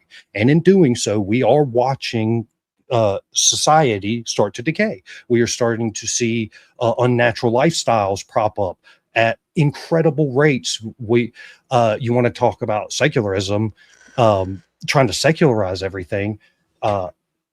We can't even trust the people to from the secularist or the atheist worldview to be unbiased in their scientific findings. With the whole gender ideology craze, that's fucking insanity. The atheists, and they was just sat by and cool with as all these kids are going out and mutilating themselves. They just sat quietly. They're going to wait until all the other nations have to come together and say, "Hey, actually, this isn't good for people." I really don't know anything about that, but I would like to get back to the primary thing. So, is it a good thing that the federal government doesn't have a religion? Would you consider that a unifying force? I'm good with how they developed and understood it at the founding. Okay, so Christian nationalism would not be a unifying ideology under the federal government. Christianity would be a unifying ideology under the federal government. They would all be Christians. You want a federal Christian government? Well, no, the federal government will be made up of Christians who are going to be using the Christian moral framework and operating through it to develop laws and such. So again, this is why that it wasn't necessary for the federal government to explicitly be Christian, because the states were explicitly Christian, and anything that come from the states were going to be voted in by Christians. So they were going to be Christian. So let's say the federal government was Mormon and all the states were different denominations of other Christian. Would that be a unifying idea? If the federal government was Mormon, like they established Mormonism as the federal church? The American religion is Mormonism. Yeah, no, obviously not. Well, that's not what I'm arguing for. I fail to understand what you're arguing for then. If the federal government, which would be a Christian nation, if America had a national religion. Okay. So if you have a sorting mechanism that sorts carrots and potatoes, you never have to expect chopped carrots in your potato soup. It sorts these things out the same way the states sort these out. The states, the delegates from the states have to be voted on by the populace. That populace was Christian. You understand? So the people that go to the federal government are Christian. So you don't need to establish the federal government as a Christian nation and cause the division when you know that the people coming from the states are going to be Christian. I mean, as long as you acknowledge that it would cause division, I'm perfectly fine with it then. I haven't, the whole compromise, that the whole compromise is what stopped the division. The no federal state, no federal church is what in the First Amendment, that's what stopped the division. It helped stop the division because it helped with the unification of the countries. I like it. I don't think you're understanding. I think I'm understanding just fine. So, to the whole idea of like family units and the whole deal, do you think that could be accomplished without needing religion and just, making sure people had more money, affordable housing? Like, are there some other things that may be causing this decay that you're speaking of? So we're richer than we've ever been in human history, but we're devoid of purpose and meaning. No, you're not going to get families out of that, as has been demonstrated. But through Christian conviction, yes, people are far richer than they ever were. The poorest are the richest poor that's ever existed. Yeah, and where's that money going? If you can't afford to buy food, you can't afford to have a kid, even though you're the richest poor person ever, doesn't mean you can afford a kid. Doesn't mean you can afford a house. Doesn't mean you can afford an apartment. Doesn't mean you can afford to have a wife. But these people somehow do. That's weird. You do have a fringe minority that, because of mostly mental illness, that aren't able to get in there and, keep their life together, so to speak. But poor people make it all the time. Poor people have plenty of kids all the time. You don't need to have a bunch of money to have kids. And what usually allows for them to pay for their children? You just have to just look at it historically. That's why I was saying we're richer now than we've ever been, because when we were poor, we were still having kids. We were having way more kids when we were poor. So the correlate would be the richer you get, the less kids you have. So if you wanted to have more kids, you would make them poor. I'm not talking about being super wealthy. I'm saying like middle class. That's how you can do it without Christianity. Make everybody poor. Yes, that's the secular way to do it. Make everybody poor, and then they'll have a bunch of babies. Absolutely don't make them poor. All I'm saying is to have like a thriving middle class would afford for people to have more children. Usually the middle class people were having upwards of 3 and 4 kids. They had multiple strongly associated with their Christian framework. I don't see as that's been abandoned has to do with that. Well, if you just look at the numbers explicitly, the birth rates for Christian families versus secular families or atheist families are nowhere near each other. The Christians are replacing themselves. The atheists are dying, demographically speaking. I don't necessarily see that to be true, but what I'm saying is when people had the ability to afford a home. Have you heard of the fertility crisis? From certain people, yes, but it's more so like a replacement thing. Well, yeah, you have to be able to replace your population. So if you're not having at least 2.1 kids per family, then you're not having enough kids just to replace the population that it took to make the kids. So you have to have more than that. Well, Christians are having more kids, and that number is going up to over 2.5 for Christian families, and it can get as high as 3.3, 4.5. It gets up there depending on the denomination when you start breaking it down. It's an interesting stat, but okay, so let's use that stat as correlation, causation. Let's just go there. How many kids do you think Muslims are having on average? They're having a bunch. They have a bunch. So it's not the Christianity that's doing it. So what could it be? Well, it's religiosity and how you view kids, whether you view them as a burden or a blessing, whether you view them as something that takes a bunch of money in order to have. So any religion, your understanding doesn't have to be Christian national. You can just pick a different religion, and the religion that's having more kids would be Islam. So why not be Islam nationalist? Because with Islam, you end up in theocracy.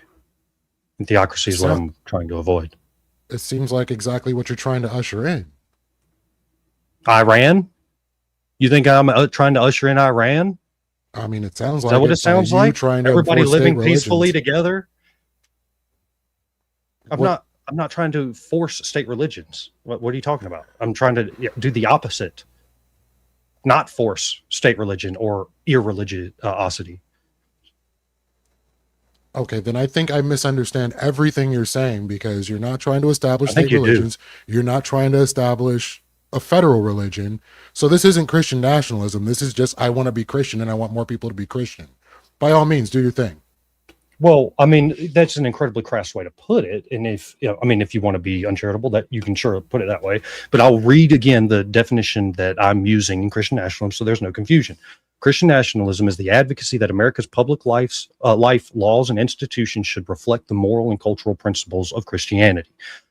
So when we can talk about marriage, right? This is incredibly controversial with people because the Christian believes that the marriage is covenant, and there is no such thing as a marriage between a man and a man. That's not a possible thing to happen. So yes, the state would, or the federal government would not recognize, or the states wouldn't recognize same-sex couples, because that is against the Christian moral ethic that has been developed over the years, Why? over the centuries and decades. Why? What? Why? What are you drawing that from? What am I drawing what from exactly? That no gay marriage? Yeah.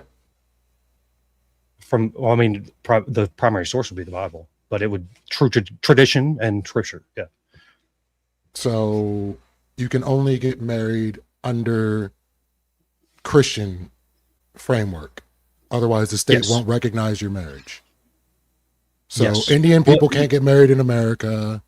Muslims can't get married in America. All Yeah. these different people cannot get married in America. Exactly.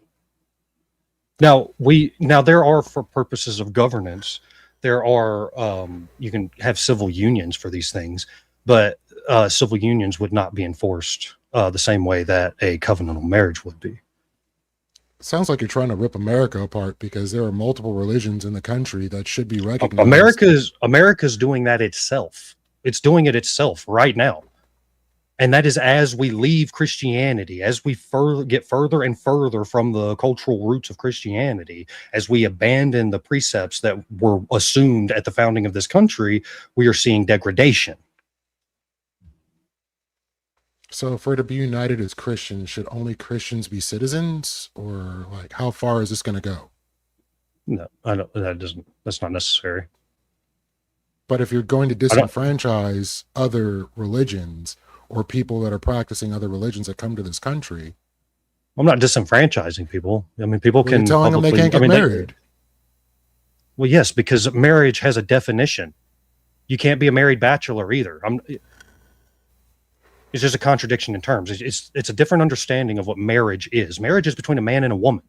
That's what marriage is. And it is ordered for the purpose of procreation. So that is what a marriage is. So anything that is outside of that couldn't even possibly be defined as a marriage. I'm just saying the vice president wouldn't have been able to get married in the way that he did under the framework that you're outlining. Okay. You can have a civil union.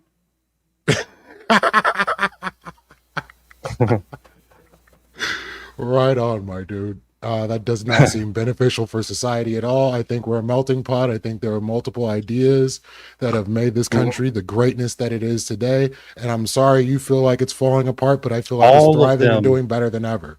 All of them grew from the soul of the Christian moral framework. So all those great ideas, all that language that you want to use in order to try to justify anything, which you can't, given the secular worldview to begin with, they all come from, the Christian ethos. So. All right. Well, that wraps up an hour of open floor. So usually I like to offer at the end of the hour of open floor now, just in case there's some iron left to sharpen. Just keeping in mind we have the 30-minute Q&A as well. But would you both want another 30 minutes of open floor? I don't think it's necessary. We kind of circled the drain a bit on that one. But it's up to StepFir if you'd like to address Like if something there was in somewhere particular. else you guys wanted to go to with it, like we did talk a lot about like if the founding fathers were Christians. We talked a lot about I wrote some things down. We talked about like things that happened in history with the Salem witch trials. So if I don't know if you guys wanted another 30 minutes, it's up to you. If you want to go into closings, that's up to you as well. I don't know if like maybe you guys wanted to get into like the only place outcomes that of the implementation or that was what basically my stats were pointing to, that Christianity, people who follow the Christian faith, and is evidenced through, at the bare minimum, their church attendance, they outlive secularists. They're out happy secularists. They live more fulfilled lives. They have more children. They're able to propagate into the future. While on the other hand, with the secularists, you get more nihilism, or with atheists, you get more nihilism because the end result of atheism is nihilism. Atheists tend to disagree, but that is their own contradiction to work out. The only thing that I could probably get into is basically just presupping his whole use of good and bad, what is good and bad for society, and how under his worldview there is no such thing as good and bad. So how could you ever adjudicate something as good and bad? Everything is just incidental. So again, that's a positive that I would argue in favor of the Christian worldview, is that we can draw that's those just moral silliness. lines We can that- both agree on things that are good and things that are bad, and if you and I can both agree, yeah, on but it, I can then it's justify those consensus. things. I don't But I think can you can. justify those things. I don't can think you justify can. those. Yeah, How my do you justify worldview it? allows. do you want to get into 30 minutes of this then? It seems like he wants to. I mean, you both got to be open to it though. So do you want to? Well, as well, this seems more like a theological It conversation. is, or it's over more is Christian nationalism beneficial? And I feel like he already seeded the prompt that it's not even Christian nationalism. It's just some states have religion and it was going to be that way because it's what they want. I'm like, cool, but that ain't Christian nationalism. So okay, how about this? also not what I laid out. Let's do it like this. I'm going to ask a question for both of you. You guys can answer it, and I'll start the timer up. If you guys want to stop it at any time before the 30 minutes is over, you just let me know. If your position won tomorrow, right? Like either StepFir Christian nationalism or Lethe no Christian nationalism, what would society look like in 20 years? for me, it would look like the Satanic Panic all the way around. No, if yours won out, well, I guess it would. Yeah. Society is. If What do you think yours, society would like look if like? you win, sorry, yeah. Oh, if I win, then it would be exactly as it is right now. We'd be moving forward in the way that we are. People could practice their religion as they choose to, and Slowly dying off. I mean, I don't think that's the reality of it, but sure. I think we have more people on the planet now than we ever had before. It's not an opinion. I'm not giving an opinion. I'm stating an objective fact. If you cannot have enough children to replace the population, your population will dwindle. It's not, I'm not using any gotchas here. That's just the way that it is. If you stop having babies, your society dies. You really need to look into the fertility crisis. Quick question. It's pretty bad, particularly in secular the global nations. population expanding or collapsing? It's expanding. Do you want to? Then what are you talking about? Do you want to live in India? Do you want to live like Indian culture, or are you cool with the whole rights and I don't have to. We can just have them come here and do work and be a part of the American project. Then we got more Americans. And these people don't bring in their own ideologies and understandings of human beings and their own cultures. You understand that there's some fucked up cultures out there? And that if you start mass importing these people to make up for your fertility problem, that you're going to end up reshaping the culture of America. You can look at Britain as a clear example of this happening. where they're importing Muslims by a crazy number, and it is not going to be long before Britain is going to be a fucking Muslim majority country. Do you think that they're going to still be the beacons of freedom with a Muslim majority country? How do you think that's working out for them? Seems to be working out just fine. Well, you are incredibly ignorant of what the fuck is going on in the world. I mean, as far as I understand, once you get to the second, third generation of people in this country, then for the most part, they just become Americans. They assimilate out, and there's no issues. If they are surrounded by Americans, by Christians who govern and shape and mold their cultural understandings. But as you import more and more of the other cultures, well, they're going to build pockets like they do in America here. They build pockets where that culture festers and bad stuff that you would obviously disagree with takes place. And this expands as their population expands because they continue to replace themselves while you secularists are all wanting to fight for rights and dying off. So what you're telling me is the best way to do this is to remove freedoms and the freedom of speech in America. First Amendment needs to be curtailed in order to have better moral frameworks in America?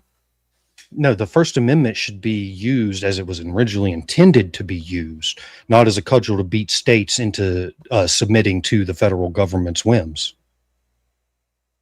So that was the founding fathers did not want. You should know this. They were incredibly against tyranny. They hated tyranny. They wanted to avoid tyranny. And how do you avoid tyranny? You don't give the person at the top, the organization at the top, you don't give them enough power to be able to be tyrannical. The federal government was never meant to be able to enforce the way that it has onto states what the federal government believes that should be happening. The founders explicitly built it in such a way that if we were to adhere to the First Amendment as it was written and understood at the time that it was written, not as we have reinterpreted it, then the state religious problem would be a state problem. It has nothing to do with the federal government. The federal government has nothing to do with church affairs, nothing like that. Even though, coincidentally enough, Congress was still funding missionary trips after the founding of the federal government was funding missionary trips and such. So, I thought that was pretty horrible as well. That was definitely an L for America in a lot of ways. Yeah. We don't want to spread that whole idea that grew freedom and the freedom of religion as you speak, even as you understand it. Wouldn't you want the thing that developed and sustains those ideas? You want to dismiss what created that thing, what sustains that thing, and still hold on to the thing. You want to pick the apple from the tree, chop the tree down, and expect to get more apples from the tree. Well, no, you've chopped the tree down. You've uprooted the thing that produces the fruit you're looking for, which is the rights and the equality. These are all Christian ideas. Every single one of them come from the understanding of Imago Dei. So by that metric, even though it killed off tons of people through disease and other methods, you want to continue to spread Christianity throughout the world by missionary practices. How about we just bring Africans over here? Since Africa is close to 50% Christian, let's just bring Christian Africans here. Well, there's a culture that is also involved in this. Christian culture is the culture? It is the dominating culture, but there's other. So we call it the American Enlightenment, which is stemmed from the Enlightenment, which is stemmed from Christianity. So if you don't acknowledge the things that come out of the Enlightenment, as far as rights and human dignity and stuff like this, those Christian nations over there, they don't accept this. They've had a blending of other cultures that have come in. Our culture is a blending of the rationality of the Enlightenment period and the Christian ethos in which the Enlightenment happened. It was the merging of these two things. Our founders are known as Christian rationalists. That's what they were. Right. And being Christian rationalists, they saw that not using the religion to govern is the best method to get things done. So they removed the religion. No, that is the exact opposite. They explicitly wrote that religion was an integral part of the whole system. That if you take out the Christian ethos, the entire system is going to collapse on itself, because the Christian can, again, with the Imago Dei, we can justify human dignity and we can ground these things in something outside of ourselves. You can't do that with yours, because there is nothing to ground it into. It's just preference at that point. You want people to have rights because you want to have rights. So it's no grounding. It's just a preference. So as soon as somebody doesn't want somebody to have rights, well, what's wrong with that? You have no way of adjudicating between what is good and bad except what you like and dislike. So it's not good or bad. Black holing an entire portion of American history where we just straight up had slaves. So apparently in a Christian nation, they view that certain people shouldn't have rights and weren't even human beings. Well, yeah. Remember I talked about the mingling of cultures, and we had brought English culture, which was rampant with slavery, over here. And then just, can you give me a number of how many atheists or secularists were in the top 100 top abolitionists in the country? You care to take a wild stab at how many of them? I don't really think Christian? that matters, because if one thing caused the problem, it does matter. And the same thing fixes the problem. No, if one thing caused the problem, so Christianity caused the slavery. Christianity supported the slavery. Yes, it was a key component to how slavery was withheld in America, or upheld. So if one thing helped to create the framework, and then it comes back later and removes that framework, it didn't create. You're saying that Christianity created the framework of slavery? You know, there was a slave's Bible. You know that it was preached in the pulpits. This was part of the core value of a lot of Christians. You know that slavery pre-existed Christianity. We didn't establish slavery. In America, yes. In America, yes, absolutely. All around the world. I'm speaking specifically for America, because we didn't end slavery before Britain did. No, but we did help Britain end slavery. Obviously, we ended it over here, and Britain led the fucking ending of slavery through all of their channels, through the channels and stuff.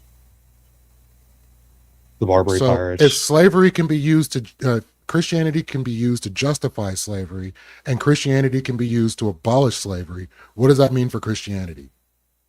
Okay. It doesn't mean anything, but the reason it doesn't is because I'll ask you the same question, except I'll use secularism. If secularism can lead to gulags, then how is secularism not going to lead to gulags? Because there are going to be people that are going to be totally against gulags that are going to end the practice of gulags over time. Oh, okay. All right. Well, touche. Ditto.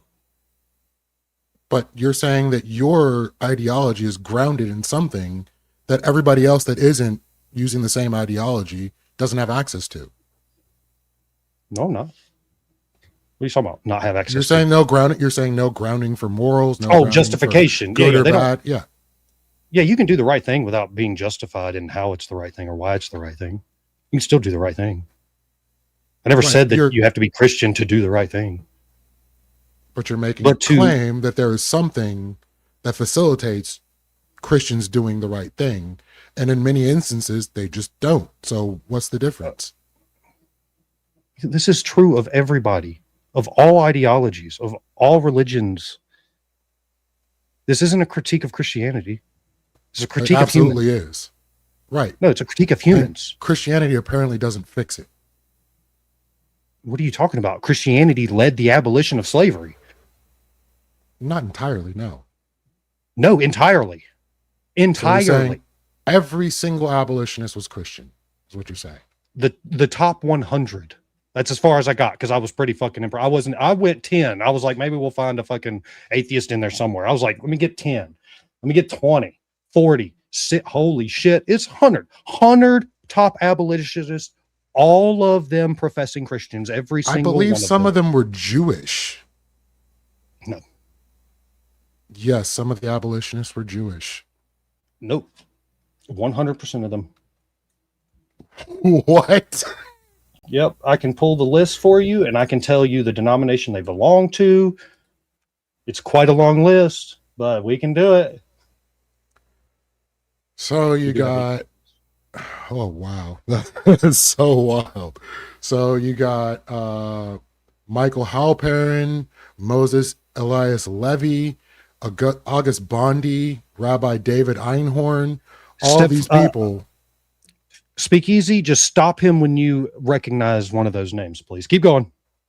I mean, it's not my fault you don't recognize them in the movement. They work for abolition. That is the criteria. The top abolitionists, the most pronounced abolitionists, the ones that did the most of the writing, that people took the most of the content in, the most influential, were all Christian.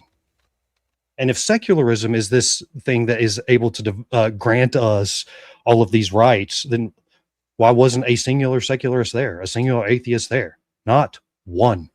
In fact, the Enlightenment people, Voltaire, Diderot, these people justified slavery, saying that black people were inferior. They used reason to do it. So, yeah, I'm going to say most people can't name a single abolitionist because that's just not their interest. So to expect that people are going to know who all the abolitionists are.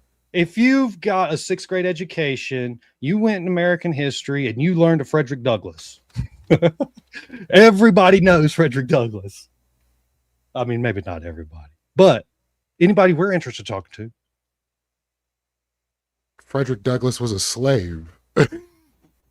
So I would think Christian that him being a slave would facilitate him wanting to be an abolitionist, not Christianity. Well, no, you just said same goes for Harriet Tubman. Yeah, you said that nobody would be able to recognize. I didn't say nobody. I said most people can't name off abolitionists. If you talk to 15 people on the street, maybe one person will give you a couple names because that was something they were interested in. Most people can't name a large swath of abolitionists. Well, I'm not saying that they have to name a large swath. Most people, I'm sure, can answer Frederick Douglass. I mean, he's such an important character in American history. Yeah, I don't even think most people even consider him an abolitionist, just a black historical figure. They don't know that he was an abolitionist. Well, but you're removing a lot of different people from the abolition movement because you just didn't see Christian names there. They were involved. Well, no. I'm not saying that every single person that was involved in the abolition movement was a Christian. I'm saying the people that popularized the idea of abolition were all Christian. Every single one of them. Every single one of them that was behind the popularization of the abolition movement, the thing that actually got the wheels turning, was Christians.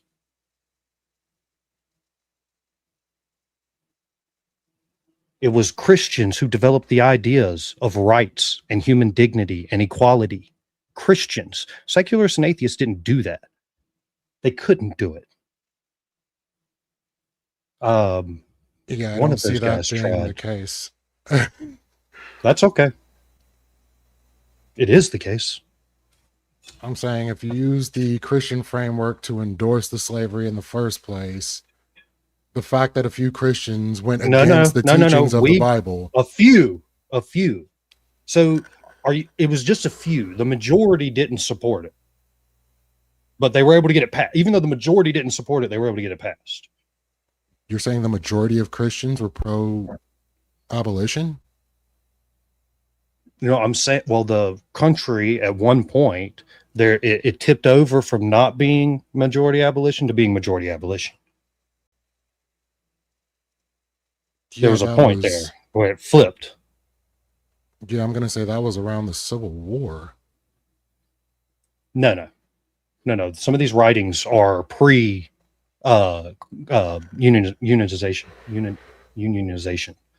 So these writings go into the 1600s.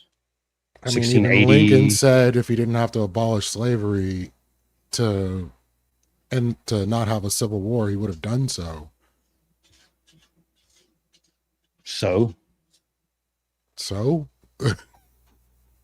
A man is fallen. Again, you're like, oh, this person did something bad. Yes, you brought up the damn the Christian thing again. That if Christianity was used to endorse slavery, how could it be used to abolish it? Well, again, this applies to secularists and eugenics just the same.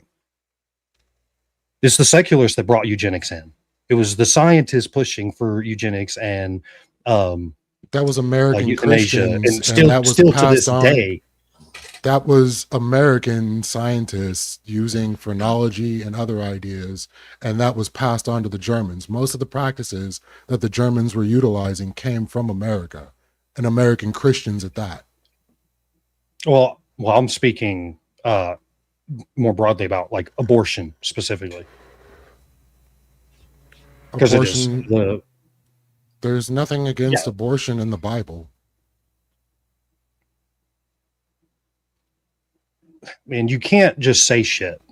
You can't just say shit. I'm saying I can't give you any biblical verses outlining thou abortion. Shall not murder.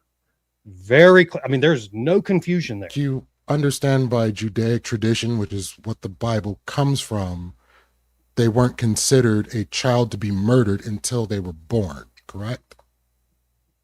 And there's verses in the Bible of how to induce a miscarriage in the case that your significant other was unfaithful. Well, yeah, you're talking about some ancient Israel shit, dude. Like the Bible is all ancient Israel shit. What are you talking about? No, it's not. I mean, when I say ancient, but it ain't modern. Anyway, it's not how. It does not give you a way to show how to give an abortion. It doesn't justify giving abortions. And again, it is through the moral framework of Christianity, because there's so much. God is speaking to an ignorant people and trying to get them to understand something, and they don't understand it immediately. This unfolds over an incredible long period of time. So change takes time. It's culture being built under the Israelites, essentially, a culture that's being built. Sounds like a really weak God that can tell you not to wear clothing of mixed fabrics or to cook a goat in its mother's milk and expect that they follow that, but can't say, don't own slaves. How does that work? What do you mean? God can make rules. He can say, don't own slaves. He never did. I'm sure if the God is that's what special as you say. You're saying that's what he should have done. I don't know. I don't think God did anything, but it ain't in the book. Well, no, obviously right now we're presupposing the Christian worldview and trying to internally critique it. So you're saying that God should have just commanded that there shouldn't be any slaves. If he should have just done that, and then God can say don't eat shellfish and say don't wear clothing of mixed fabric, and even go so far as to say don't cook a baby goat in its mother's milk, I'm pretty sure he's capable of saying don't own slaves if he exists. Okay. So again,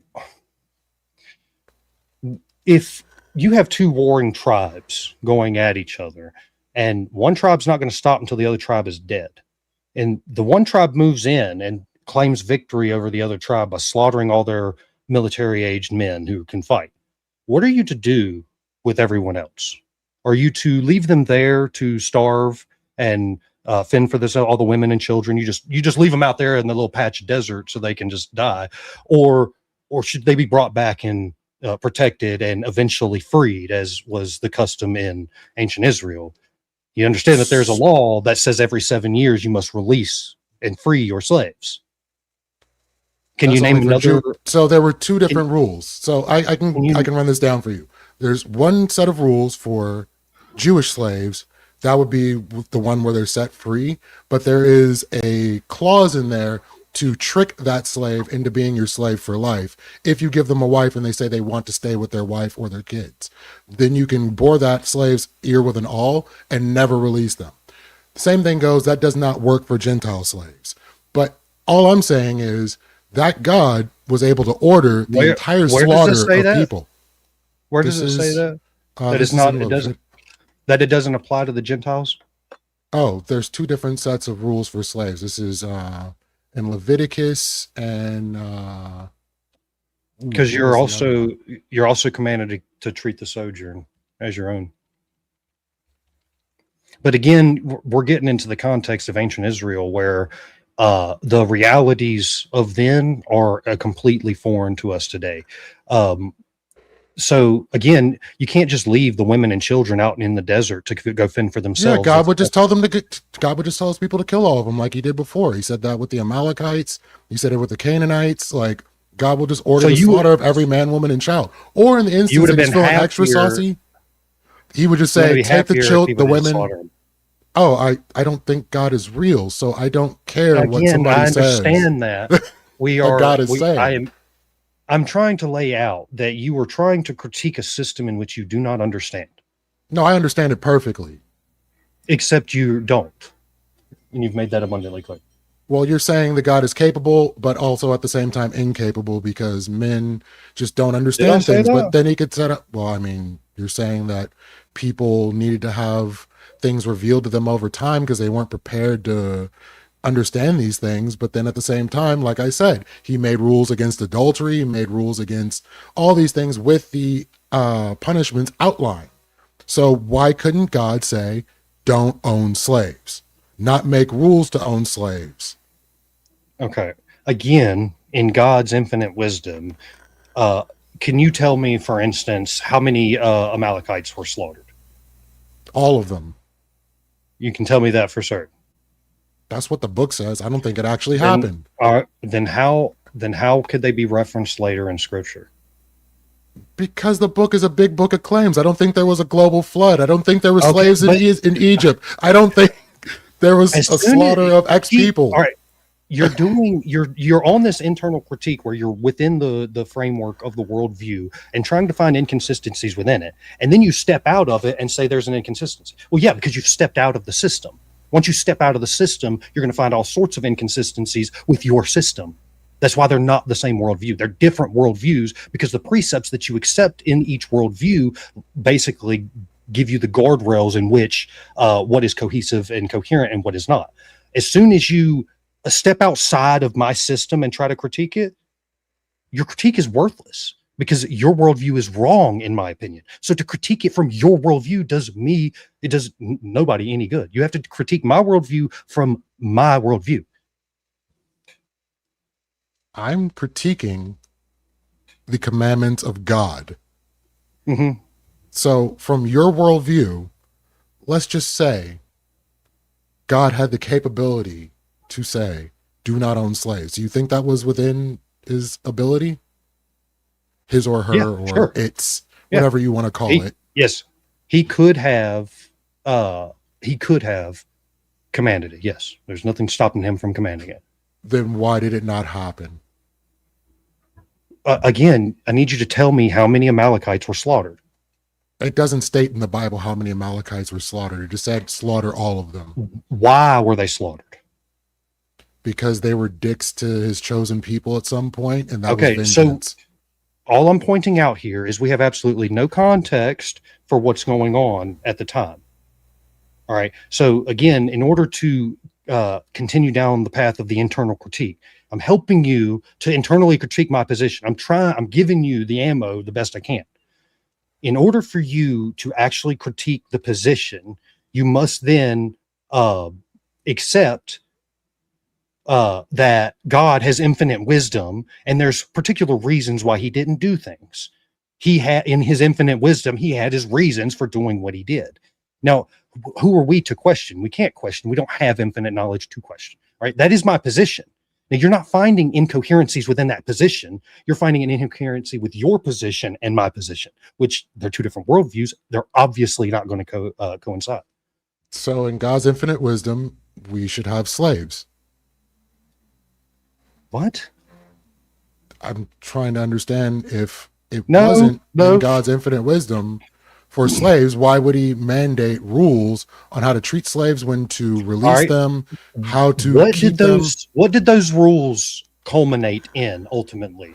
What did those rules that he established culminate? In his infinite wisdom, what have we gotten today that wouldn't have been possible without his commandments? Go on, I'll wait. I can't think of anything. Abolition of slavery. the abolition of slavery. It is through the soil that God created, the culture, the rules, the regulations that he placed down. It is from that soil from which all of the Enlightenment ideas were founded and justified, that the American Enlightenment came in and built upon, which ultimately resulted in the abolition of slavery. So yes, I think God knows what he's doing. Yeah, you understand that the abolition of slavery wasn't purely just based on what Christians thought was good or bad. It was an economic reason as to why slavery was untenable in the Americas, correct? You're saying that it was economic reasons why we should abolish slavery. I actually have a quote for that, because one of those abolitionists specifically talked about how it is not, and if you go through all the abolitionists, the top 100 or top 10 or whatever you want to choose, they're not arguing economics. They're arguing the moral evil of the institution, explicitly saying that we are denigrating human beings, that we have removed their human dignity, and that it is a sin and it is a stain and it is an evil. And this was beat into the heads of people until they understood. And then we abolished that shit. Not purely because of Christians. Who So else? you have slave If the uprisings. nation was majority Christian, then it requires the majority to enact any law. And when I say majority, this vast majority was Christian. Yes, it was a You could Christian movement. have By every definition. abolitionist under the sun they can all be Christian, trying to end slavery. If the federal government doesn't do anything to end the slavery, it ain't gonna end. I'm sorry.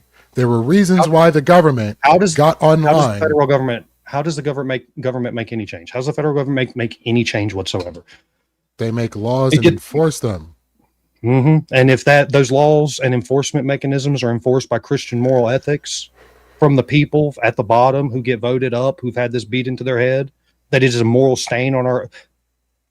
That was the argument given. It was not economics. The argument was not economics. Now that you may find people who use like a sub argument that that's not the main driving force that led to the abolition of slavery. You can go read all of the top arguments. You're not going to find that economics was anywhere near the top. It was the moral conviction of Christians. I would say the moral conviction of human beings, because those same Christians were perfectly fine with slavery all the way up until their morals were attacked. All right, where's the secular abolition? Where's the Muslim abolition? There were secular abolitionists. There are also Muslims that are anti-slavery. No, abolition, not just abolitionists. Abolition. I'm saying all the Christians weren't doing anything actively. They could have been writing or whatever, but the people that are actually trying to voting wasn't a part of it. Writing is super important. That's how everybody got information, was writing. You read everything. It literally came down to a civil war. You never would have had an end to slavery without a civil war. So it went beyond voting. Well, that's a claim you couldn't possibly demonstrate. All right. So that will wrap up the open floor there. Excellent exchange from both sides tonight. I'm glad we did the 30 minutes. Yeah, see, you guys, it had more iron there left to sharpen,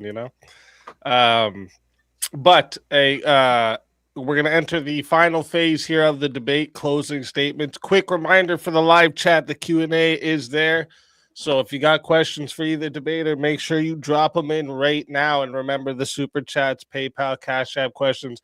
They obviously take priority. So if they take the full 30 minutes, we won't get to all the other questions. But I don't see too many there. So we should be able to get to those other questions as well. With that said, we're going to move into closings. We're going to start with you, StepFir3. So whenever you're ready, let me restart that for you. Whenever you're ready, I will start the timer up with your voice. So this was a fun debate. Appreciate it. You coming out last minute, man, and sticking it out through the whole debate, dude. Respect. Appreciate the hell out of you, man. But the prompt tonight, Christian nationalism is beneficial for society. The entire objective of Christian nationalism is to re-centralize the Christian ethic within our public life. And in doing so, we will see the benefit of all of its people, because the secularists, the atheists, the Hindu, they still prosper under Christian systems. They are still protected and still have the basic rights that all human beings have. There will be there are subtleties that, you know, it's going to be, I'm not as educated as the founders, and I can't iron out exactly how the entire structure of the government is going to be played. These are guys who are incredibly educated, and you know, again, that speaks to the Christian ethos. You know, the universities being spawned from cathedrals and hospitals and all of these things that developed through the Christian ethos. And as long as we can hold that Christian ethos, we can continue developing improvements into the future. We have a proven track record of moral progression. There, you don't see moral regression, not until you start disassociating the person from their religiosity, from their Christianity, their Christian roots. It is upon Christianity and its worldview that you can ground the concept of equality to begin with. Without it, you have no justification.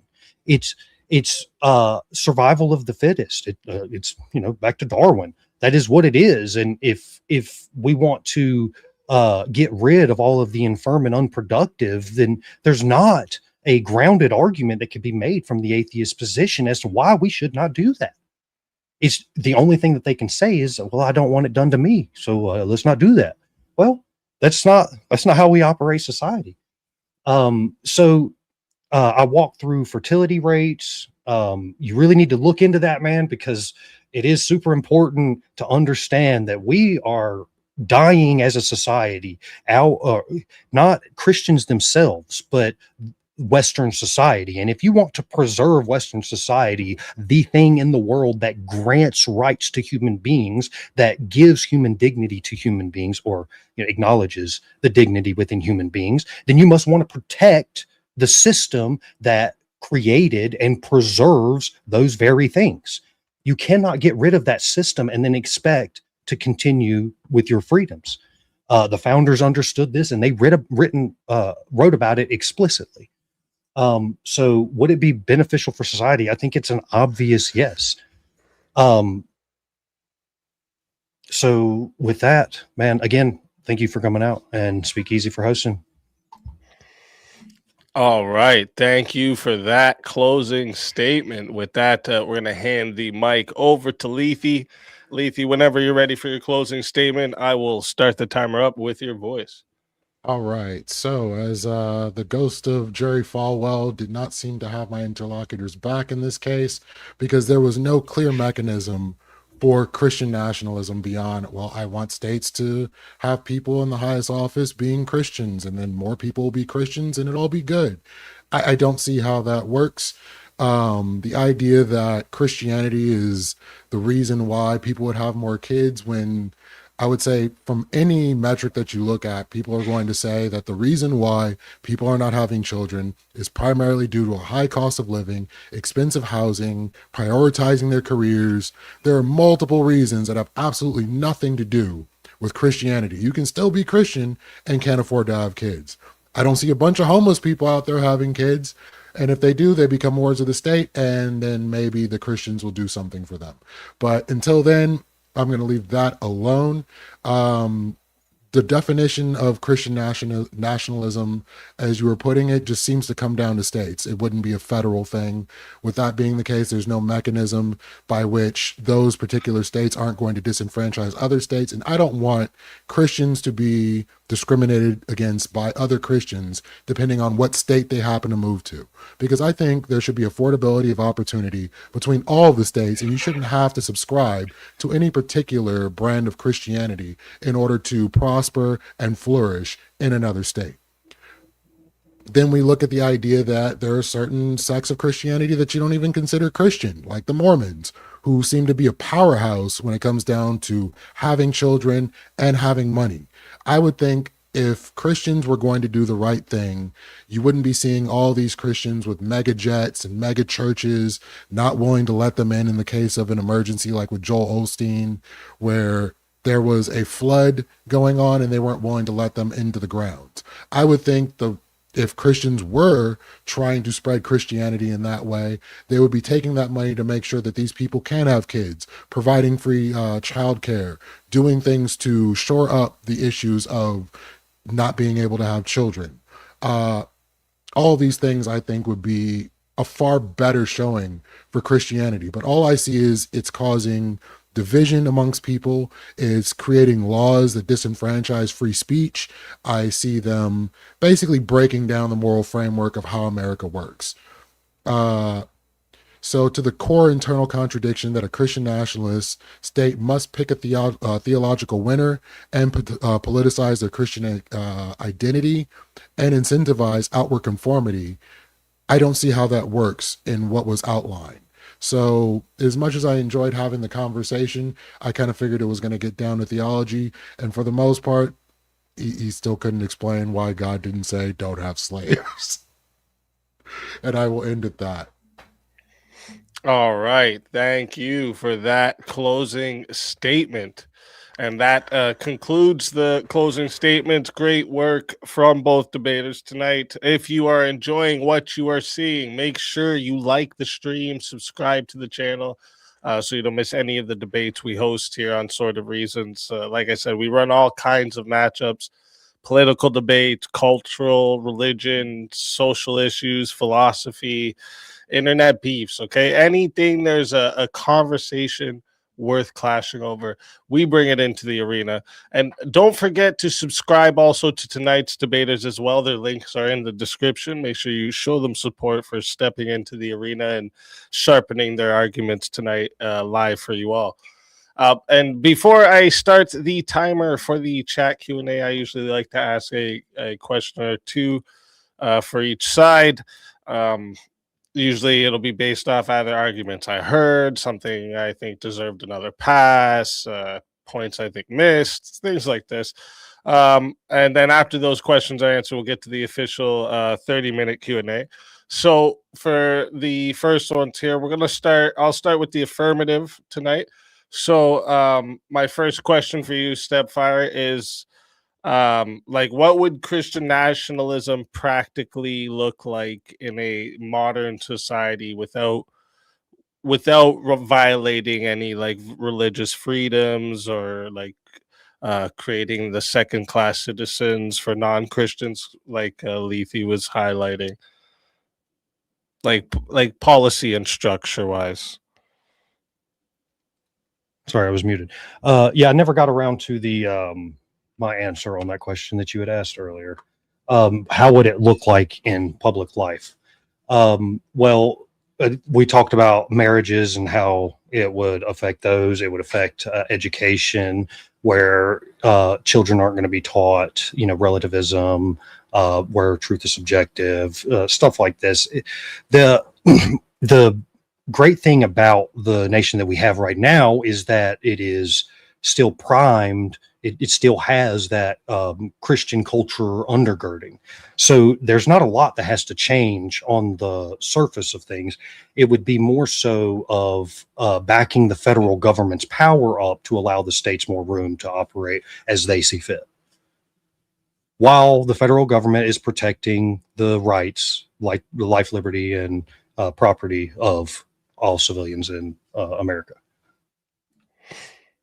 All right, and do you have anything for that, Lethe? Look, you had something to say. I mean, it's already clear that he'd be curtailing people's rights based on the religion while not allowing, like J.D. Vance to get married to his wife in the way that he did. They could have a civil union, but they couldn't be married. Like, all of this is disenfranchising the First Amendment of freedom. How is it disenfranchising? You just said if you're getting married under a different religion, their marriage would not be recognized. That's a disenfranchisement. Or do you think that's equality? Yeah. The church is not going to recognize a marriage outside of the church. That's not me saying the church doesn't need to. The state would. The state would recognize your marriage license. Well, yes, and you would be married. You would be married in the eyes of the church, and you would have the civil union under the federal government or under the state government. or however they work it out. So the marriage part of it comes with extra responsibilities, extra duties. No fault divorce is gotten rid of. All of this stuff is that whole system has changed. Where a civil union, it don't mean shit anyway. If you want to go break it up, go break it up. But a marriage means something. So you can't just go break it up because you're having a bad day or a bad week and you hit a bump in the road and you just want to fucking blow your life up and destroy the home of your children. And yeah, we're going to have mechanisms. It's going to be mostly societal pressures that push back on the idea that it's okay to just leave your wife or leave your husband and explode the world that you've built for your kids. Yeah, there's going to be, I'm not saying they're not being treated any differently, except with the marriage under the Christian church, there will be extra penalties, extra hurdles to cross in order to break that union. So if you want to say there's disenfranchisement, you can almost say that it's towards the Christians themselves, but it's something they agree to. So it's not even disenfranchisement because you don't have to get married. So under what you're saying, fewer people would get married because there would be way too many penalties. Well, if something happens with that marriage would be taken much more serious. Yeah, less people would get married and way less people would get divorced. So that means fewer people so we're not having kids under that metric. So you don't get what you want. No, the Christians are fine. The Christian marriage rates they're not amazing, but they're still way above atheist and non-traditional marriages. Way above. I'm talking about 70% higher rates of staying together with a Christian couple versus not. All right. You can't get divorced. Absolutely. All right. So my next question for you, StepFir, is critics like Lethe has done tonight actually will point to things like the Salem witch trials and religious persecutions and stuff like that. So what safeguards would exist in a Christian nationalist system to prevent those kinds of outcomes? Well, the federal government would still have the power in order to protect the life, liberty, and property of other people. So just because you're a Catholic in a Presbyterian state doesn't mean you can be executed by the state. That's not how that would play out. You're right. Your basic rights are still protected. Now, when you enter other states, those states themselves grant you rights themselves. So, again, that would be just getting into the state level of things. But yeah, the federal government is still on a leash, and still holds a leash. Did you have anything for that, Lethe? No, not really. I mean, you could clearly see the punishments and persecutions of different churches throughout the early Americans, and we've fought entire wars over this in Great Britain and everything else. It's the whole reason why we had to have America in the first place, but cool. All right. So then my question for you, Lethe, my first one would be so if Christian nationalism is harmful, what moral framework should guide a nation instead, that would produce better social or societal outcomes? Sorry. Great question.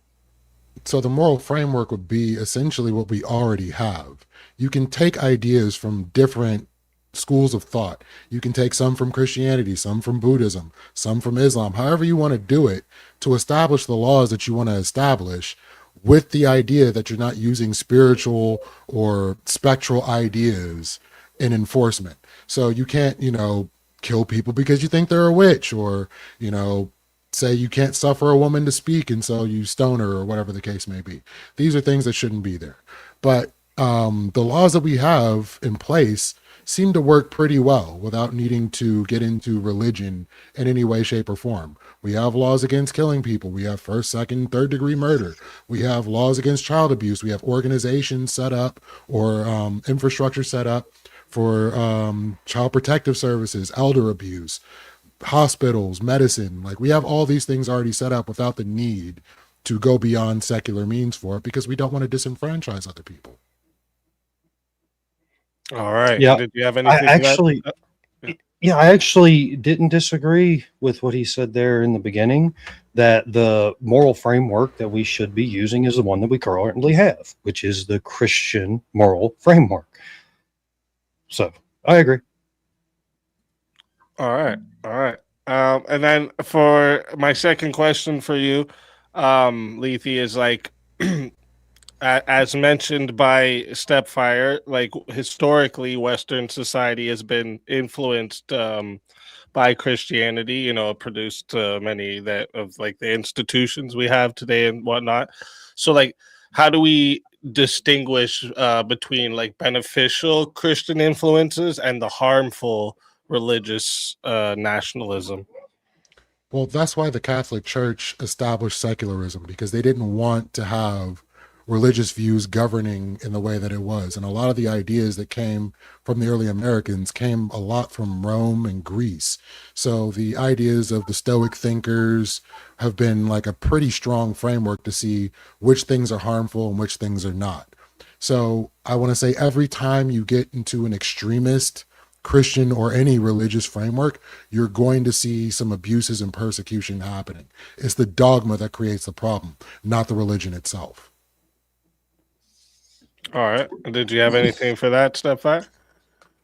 I mean, yeah, every worldview has its dogma. So, again, that whole answer wasn't really a critique. Okay. Okay. Well, it doesn't need to be a huge critique, because you can look at Islamic countries. When it wasn't a religious extremist country, women had rights. Things were perfectly fine out there. People were going to school. People were living good lives until all of a sudden the religious extremists get involved and bad news happens.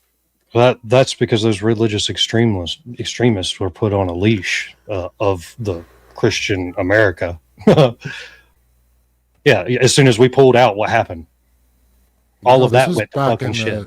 I want to say this was back in the 60s. So America wasn't there at the I time. couldn't speak. Yeah, I couldn't speak to that. There were some Soviets there, probably. That came a bit later, but yeah. All right. And then I want to ask kind of just like a question for both of you. This is just it's like kind of like a bonus question, we'll call it. Because I've heard this debate so many times. I've gone to study them myself. I've had them against myself because everyone knows I love debating myself to get to my answers. So when we have this debate here, if you guys were to look back at this debate of both of your sides, is the real debate about Christianity itself, or whether any moral or religious worldview should influence the government?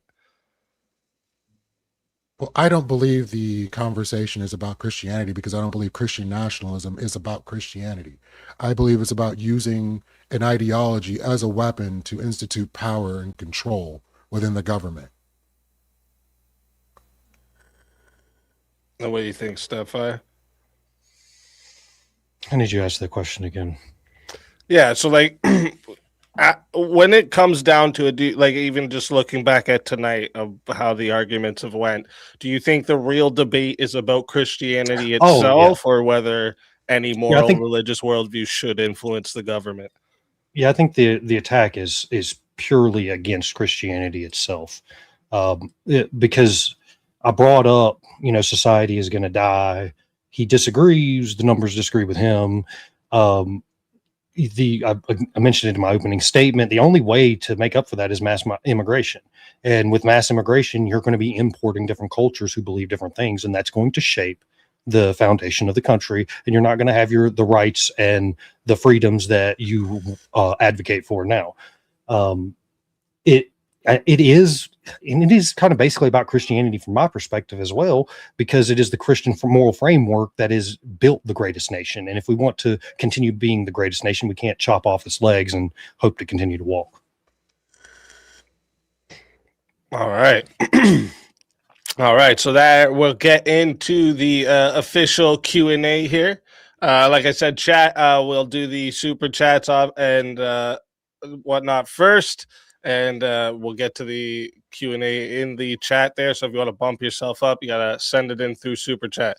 So first off, we got 2 new members, Two Wills and Tranquility Plus. Shout out to you both. Thank you for becoming a member. I appreciate that big time. Sempiternal Chaos coming in with $2 just to show some support. Thank you very much. What a tongue twisted myself there. $10 comes from Birds Aren't Even Real.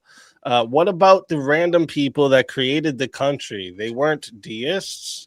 Could we say we were led astray by elites, just like the Catholic Church did by allowing secularism to take root? Well, that's a good one. That was good. That was great. That was a question for you.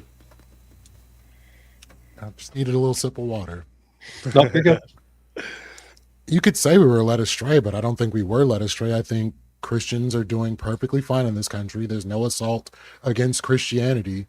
It's just not allowing Christians to impose their thought process on everybody else. It's fine that you're indoctrinated with an idea or even subscribe to an idea, but at the same time, it doesn't need to be pushed on other people. There's no reason to have the 10 Commandments in classrooms. There's no reason to have Bibles in classrooms. There's no reason for any of that. We have libraries for a reason. If you want to find these things, you can do it. So I think allowing for secularism is probably the best answer in creating a more cohesive country that's made of multiple ideas. Yeah, you said this earlier, and I wanted to pick on you so bad because you said it. And you said, why would we put the 10 Commandments in front of kids? They can't even read. And the answer is because we want them to read, so you have to put words in front of them so they can learn to read. But it goes beyond that, because we don't want them to just read the words. We want them to understand those words. What do these words actually mean? And why are these things, why are these rules established such? And once you start getting into that, you understand where your rights come from. You understand where human dignity comes from. Well, if you throw all those things out, you can pretend that you understand where they come from, but you can't justify any of it. Your worldview doesn't allow for the justification. What's the first commandment, my G? Love thy God. No. Yeah, Try it is. again. Try You again. shall love your God. Or there, maybe it's thou shalt make no other gods before me. But There you go. oh well, my bad. What about it? How is that useful? Why is it useful to love the Lord thy God? To say, I am the Lord thy God, you shall have no other gods before me. Yeah. Why? How is that useful to children? How is it? Again, it's a whole lot deeper than how is it useful for children. It's that idea being developed over time that's useful for children. Understanding that principle is useful for children, because if you're not worshiping God, you're worshiping something else, and whatever that thing is that you're worshiping is the wrong thing to worship. That's how it can help Don't kids. worship anything and be rational. No, you. So what's you the will second? worship What's the something. second? You're- What's the second commandment? This is fun because the first four are kind of useless. The graven images. Ooh, very good. So, are children out there making graven images and worshiping them? Anything on that order? Okay, let's just skip ahead a little bit here. Why should we put "thou shalt not murder" in front of them? Are they out here murdering people? Again, what are you talking about? I'm saying you don't need to teach children about that. Exactly. You don't need to teach we tell children children not to murder. not to hit each other. We tell them not to push each other, bite each other. We don't tell kids in school, hey, don't murder your classmate. Why shouldn't you hit, and why shouldn't you bite, and why shouldn't you subjugate? Why shouldn't you kill? Why should you do all of these things?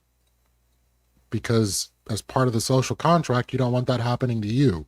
And it's not beneficial. So it's To good to society. teach the 10 Commandments. If you hold to the 10 Commandments, you will respect your neighbor. You will love thy neighbor. You will have a better society if you respect the 10 Commandments. But then we end up back in the same spot where all the slaves that were brought here, not thy neighbor. What? Were all the slaves that were brought here, not thy neighbor. No, again, we did go through this. We're talking about the mixing of cultures or the blending of cultures. Our culture, wasn't just Christianity over here, and now we got slavery because we got Christianity. No, we were the British Empire, which had slavery, and it is through the Christian moral worldview that abolished that slavery. We went over all of this. So British Christians versus American Christians. Gotcha. Similar outcome. What? Yeah, the abolition of slavery. Yes, the same outcome. One later than the other, but I feel you on that. All right. Next one comes in from a Testicle Johnson. Says America is a Muslim country built by Muslims for Muslims. Yep. Inshallah. America is a secularist country built by secularists for secularists. And secularists can It's be just, Christians, it's just correct? absurd. It's just And absurd. Christians can be secularists, right? Well, no, to be secularist, you must remove God. You can't be Christian and remove God. Can't have secular Christians? Mm-mm. I mean, you can call yourself secular. You can act as if your moral framework is not coming from the Christian worldview, but it is. How you determine good and bad, how you are making your decisions as a secularist is informed by your morality, which in our case is Christianity. Secularism isn't a moral arbiter. It's not neutral. It still imposes its own views. Like you can't have the Ten Commandments in school. So what you're saying is you can't believe in a God and be secular. You can claim to be, but to be truly secular is to remove the influence of Christianity and religion out of the decision-making process.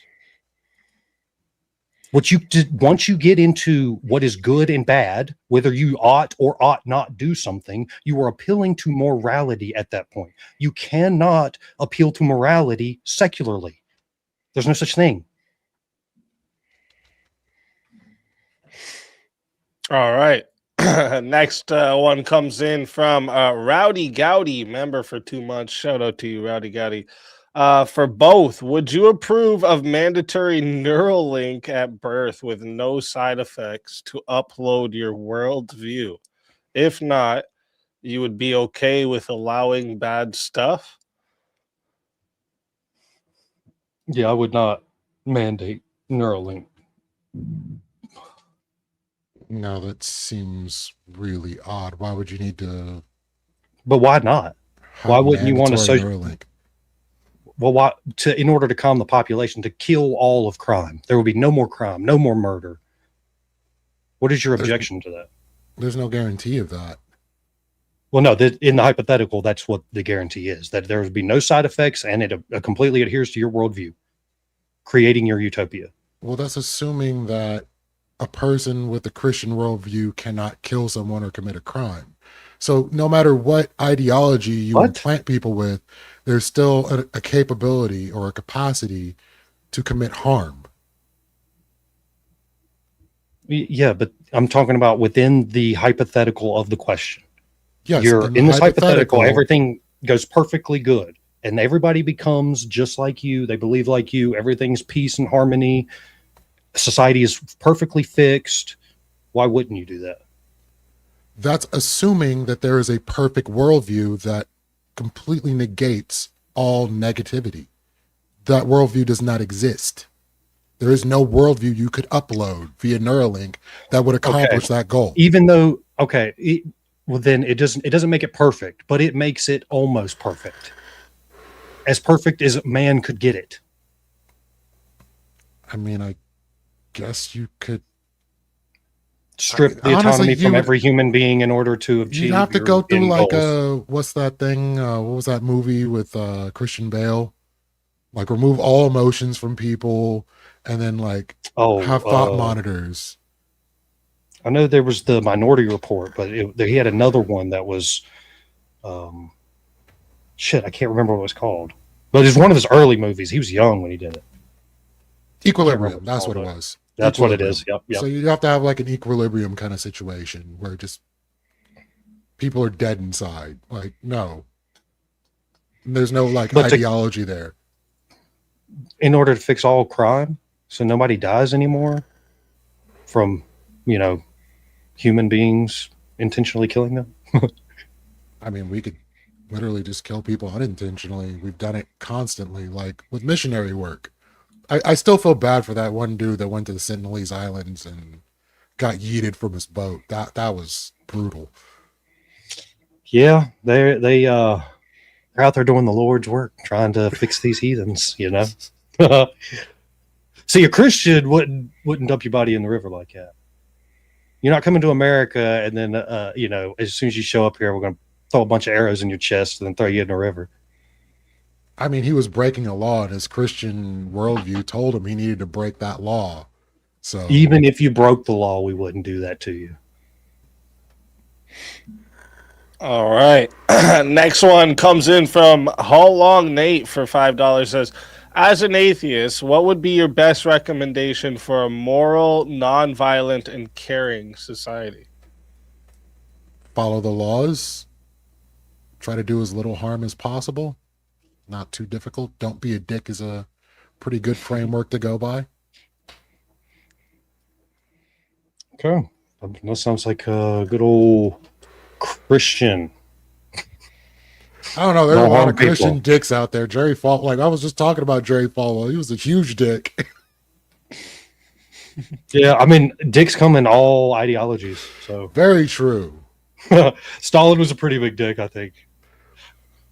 Mao was a pretty big dick. Pol Pot. Yeah, they're it's pretty bad. Lots of dicks. Those Yeah. dicks. Vigilante comes in for $2. Says, StepFir, what flavor of mental deficit do you have? I don't know. Shots I just take the things in the bottle. I don't know what they do or why I need them, but they make the voices go away. That's fair. And now he no longer hears God's voice, and it's terrible. Testicle Johnson comes in again for another $5. Thank you very much. Says, it's a bad thing that happened, ergo, who are we to question the mind or will of God? Yeah, I don't know what the first part is referring to, but I do remember asking the question. I think it was about the Amalekites. It's a bad thing that happened, ergo, who are we to question? It's a bad thing that happened. Yeah, like he's. Ergo, who are we? I think he was. I think that came in when you guys were talking about the slaughtering of the Yeah. Amalekites. Well, that wasn't the reason I used it all. I explicitly asked for context surrounding the slaughter of the Amalekites, in which nobody can give you the context because there is no context outside of the very little writing of it that we have. So without that context, you have to bake in a lot of assumptions that you have no justification for baking in. So with the all-knowing God, he understands all of the complexities, and therefore he can act, and that's why he's a perfect actor, essentially. You got. Okay. So I'm getting clarification. Sorry to interrupt. But Yeah, that's right. It was about the slavery thing. Getting clarification in the chat here that it was about why didn't God? But I could very easily ask you, like, what's a justified reason to genocide a people? I don't think there's a good reason to ever genocide an entire people. Well, I mean, it depends on the context and what was happening. Some of these tribes that were around ancient Israelites were, putting babies in the burning hands of pagan gods and such, and burning them alive, and throwing women and children into fires and poking them with sticks to make sure that they don't come out of the fire and that they burn a lot. They were doing horrific shit. They were going around raping and pillaging other civilizations. Kill the babies? You kill the babies when that happens, or do you just take the babies and raise them in the right tradition at that point? I mean, I don't know exactly. Again, this was the question I asked: how, if the Amalekites were annihilated, then how could they be referenced later as a living people, chronologically in Scripture? It's because they weren't annihilated. Because chronologically the Bible is inconsistent, but I don't want to get into that right now. Well, these people, the Amalekites, as a people, were annihilated. That's what happened. Every man, woman, and child annihilated. There was no more Amalekite people. Now their descendants still went on. Well, how could their descendants still go on if they literally went in and killed every man, woman, and child? So again, people are given commandments by God, and then they write these commandments down in their writings. So again, there's just so much context to each of these things that in order to sling a moral arrow, it takes a lot of hubris. You have to assume that you know and understand a lot of shit that you don't know and understand. And I don't pretend to know and understand those things. So again, within the Christian worldview, we do trust God because he is the perfect actor. So if he done something, he had good reason for doing it, and he's completely justified in doing it. It is his creation, whatever that may be. He's bringing around his will. It's his to do with what he wills. So it's not, we do trust that, God is out there doing good, because definitionally that's all he can do. So let's say a pregnant woman made an enemy of God, and you were told to yeetus deletus said woman. Is that good? So when I'm taking on this hypothetical, I'm just going to accept that this is the legitimate voice of God telling me that I must do this. Then yes, but I don't believe that God would tell me to do that. So it's incongruent with, outside of the hypothetical, it's incongruent with my worldview, but because it's against the nature of God. So doesn't seem like it. The Bible said it was within his nature. So I'm just going by biblically, based on the claims and the lore of the Bible itself. This was something God was down with. Okay, how many Amalekites was killed? How many baby Amalekites were killed? He said all of them, and apparently he was wrong. He said all of them, except it wasn't all of them. All right, so when you're writing to a people, you can Trump is famous for this. Exaggerate. All of them say, we're going to annihilate all of them. Okay, this is verbiage that people have used throughout time when talking to people. So they did go and annihilate the Amalekites. They were, as a people, annihilated. They were no longer going around raping and pillaging other civilizations around them. They were no longer burning babies at the stake. All right. And last super chat here is from Sempiternal Chaos, another $2 just to show some support. Thank you very much. Let me go to the questions here. Oh, we got a bunch of them. Okay. Let me see here. So the first one I see here. Oh, shit. What did I just do? First one I see here comes in from Mrs. Foxworth. Says, here, I'll actually paste it into a banner here so you guys can read it as well. We gotta take some banners out because the other night on VK we went through 100, I think. Busy. If we remove the moral framework Christianity provided to early American law, what objective foundation replaces it? So I believe a lot of the founding fathers were taking information from other societies, Roman society, Greek society, and utilizing a lot of those ideas in the American framework. So even without the Christian framework, but that Christian framework is something that most people were familiar with, you could still get a very similar outcome because the governance is what mattered most, not necessarily the ideology behind it. All right. Next one comes in also from Mrs. Foxworth. Says, if removing shared religious values reduces division, why is modern society often more polarized as secularism increases? Yeah, he actually disputed that, saying that we're less tribal now, even though that, political tensions are getting high, political assassinations and the such. Assassination attempts on public figures is increasing. As we secularize, we are destabilizing. And it takes a while after you chop a tree down for the root to rot. It takes a while. It takes a long time. But Luckily, we're going in and drilling holes into those stumps and pouring motor oil into them to expedite that process with a little more secularism. So when we're looking at the reason we have division now in society, and there are Christians that don't agree with each other primarily because of politics, I'm going to say the media landscape and the divisive nature of the politics we have now, as well as other differing ideas in society, we have these problems. And it's not having a shared Christian belief worldview that's going to fix that. Because if Christians are tribalized in this particular landscape, then apparently Christianity isn't going to fix it.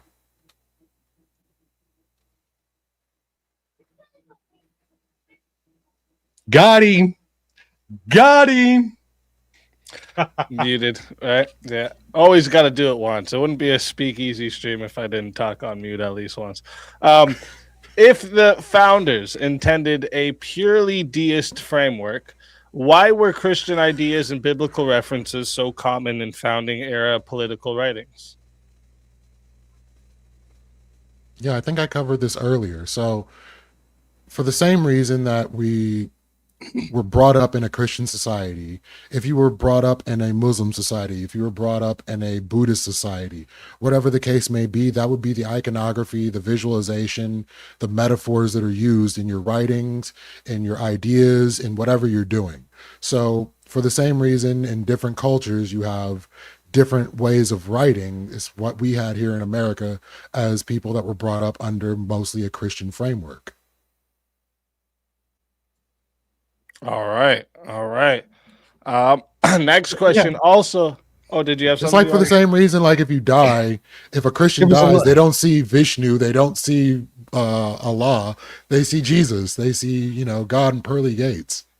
It's a little weaselly because the Christian ideas that we're talking about, they're referencing scripture directly.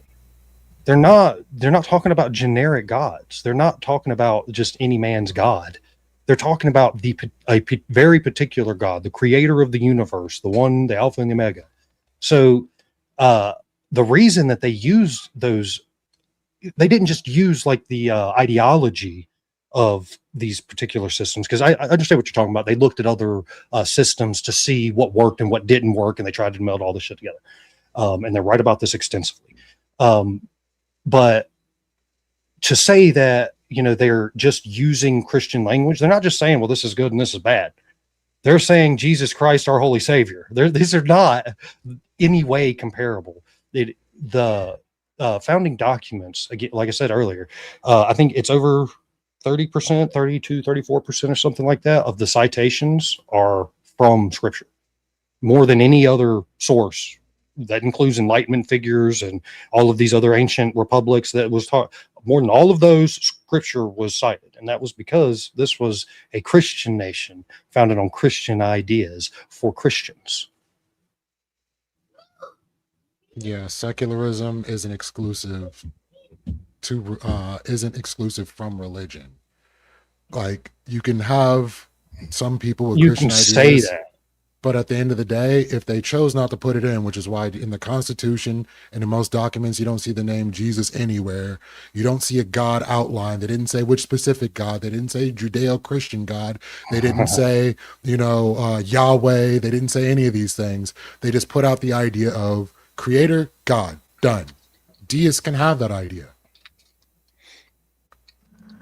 Yeah. It's pretty explicit. They, again, the drafters of the Constitution, of the state Constitution, all those explicitly do use the name of Christ. In their public writings, they talk about Christ often. A lot of these men were incredibly devout Christians. So Christ was a central part in their lives. To say that they didn't reference these things is ridiculous. They absolutely did. I didn't say they didn't reference it. I'm saying it didn't make it into the framework. For some states, it may have. No, it is the framework.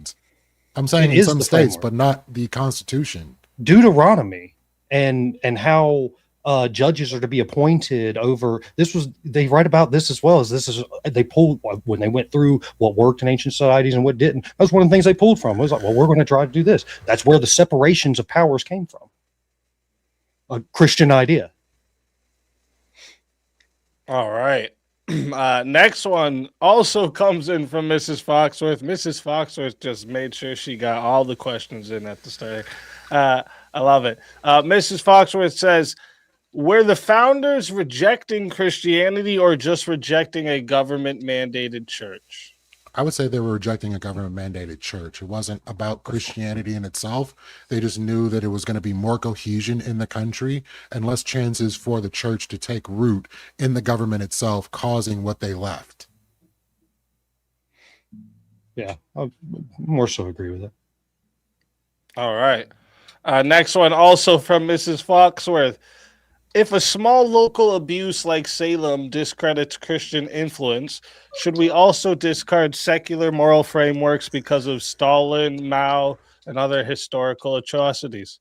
I think I actually asked you something like this in our I'm going to say fairly easily that the frameworks of Stalin, Mao, and other people who committed historical atrocities saw a vast shift from what they were doing at the time in which horrible things happened, which changed their moral framework so that that thing wouldn't happen again. For the same reason you have laws in in Europe that are anti, mustache man, and you can't fly his flag or have his iconography. We don't want these atrocities happening again. So we learn the lesson and we move forward. All right. So then my next question here comes in from Mrs. Foxworth as well. Says, do you believe secular ideologies are immune from persecuting non-believers? Man, she's on fire. They absolutely aren't immune, but the way we have our secular framework set up, it is to protect non-believers and believers all the same.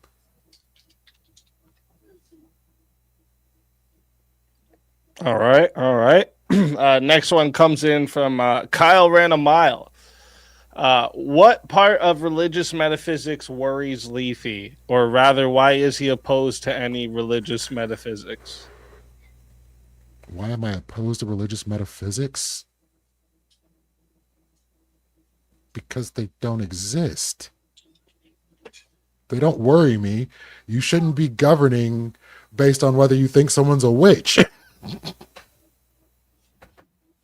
Unless they're actually a witch.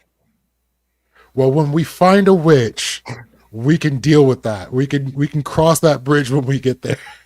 All right, what if we switch it up? What if it was, instead of the Salem witch trials, it was the Salem vampire trials? Oh, that's a funny one.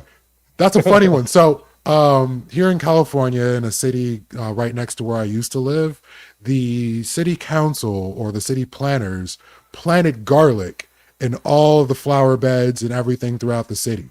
And the reason why was to make sure there were no vampires in the city. And when he was confronted about it, he said, well, we don't have any vampires, do we? We don't have no witches, do we? Oh, that's great. It's freaking hilarious. That's a good one. As actually happened, it was Lawndale, California. You can look it up. They planted garlic. It was crazy. That is funny. I kind of want to look into it now. It's funny. Next one comes in from the Vigilante TV. Says, StepFir, what's your opinion on Great Replacement Theory? Is that the one where there's an intentional effort to push out white evangelicals and replace them with foreigners, essentially? I don't know something along that order, that there's a group of people that have intentionally made sure that there are minorities replacing white people in society. Yeah, I mean, I'm not a big guy in conspiracy theories. I think that almost all of them are bunk. So, I'm a pretty big skeptic when it comes to these grand conspiracy theories. But I do know that there are people in positions of power who have explicitly stated that this is their goal. So, that's my opinion. The replacement theory, so we're clear, is usually, from what I've heard, is like there's some Western elites and the the Jays are conspiring to So I believe it now. replace white Americans with Asians or Africans. That is literally like the gist of it. Yeah. I'm sold. I'm sold. Ah, shit. All right. And so here we got one more question here. We'll let this one come in. From Rowdy Gowdy says, are all the things that are beneficial to society good? It's a good question. If it is beneficial to society, it is good. Otherwise, it would be a detriment to society, definitionally. I mean, it depends on the framework you're using to determine what good and what beneficial is. Well, it's stating that it is beneficial, so are all things that are beneficial, not could be beneficial, but are beneficial. So I would say, by definition, if they're beneficial, they are good. Yeah, but I mean that's on the whole. Because if I was to, for example, if I was to say that a lot less people would die in traffic accidents if we just got rid of traffic. You can't just drive anymore. Well, it's a good thing that less people are dying, but it's not good for society. It's not beneficial for society that less people are dying in traffic accidents through that particular mechanism of making it. So, I'm just going to stick with the fucking beneficial good, same thing. So, yeah, I'm going to just go with yeah for the simplicity's sake. Makes sense. All right. All right. So, excuse me. All that right there is going to wrap up our Q&A for tonight. First off, thank you to everyone in the live chat for all the questions, the engagement, the support. Seriously, it is what allows me to keep bringing you these debates, the entire Swords of Reason experience week after week. I appreciate every single one of you. And of course, huge thank you to our debaters as well for stepping into the arena tonight, sharpening their ideas in front of all of us.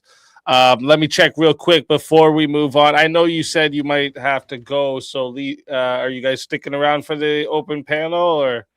I'll hang out for a little bit. Past my bedtime. I got to get up at 4 a.m. So yeah, I feel I'm at less than 7 hours sleep. Man, now, you but a it was fucking trooper tonight, dude. No worries. I appreciate the conversation. I appreciate being asked to come on for a topic I'm passionate about and care about, and all around. That's what's this up. Platform is amazing. I appreciate that big time, and thank you for coming through. That was awesome. All right. If anybody wants to grow me later, I'll come back later. And if anybody has questions, write them down, keep them. I'll be back another day. That's it. If you want to smack me in the face with it, I'll take it then. That's it. Exactly. That's it. So what's gonna happen next? We're gonna roll the debate outro song and video. It'll run for about 4 minutes. Perfect time for everyone. Hit the washroom, grab a drink, stretch your legs, do whatever you got to do before the Chaos and Chill open panel begins. During that outro, I'm gonna drop a link in the chat for anyone who wants to join. Test your ideas, keep the conversation going. Anyone is welcome. Just come ready to obviously, think, question, debate, etc. And if you're going to try to come and just troll or bring personal dramas or any of this, you're just going to get muted, most likely booted really quickly. So while you're ahead with that idea, just quit. And before we run the outro, one last reminder, make sure you subscribe to both the debaters. Their links are in the description. And if you're enjoying these debates, hit subscribe to the Speakeasy channel as well. Pass it over, Step. Hit the subscribe to the Speakeasy channel as well. I said, pass it over. What are you doing? So you don't miss any more Swords of Reasons, okay? This is where logic meets passion. All right, let's roll the outro, and I will see you all in a few minutes for the Chaos and Chill. And again, thank you both. Y'all have a good night. Been a blast.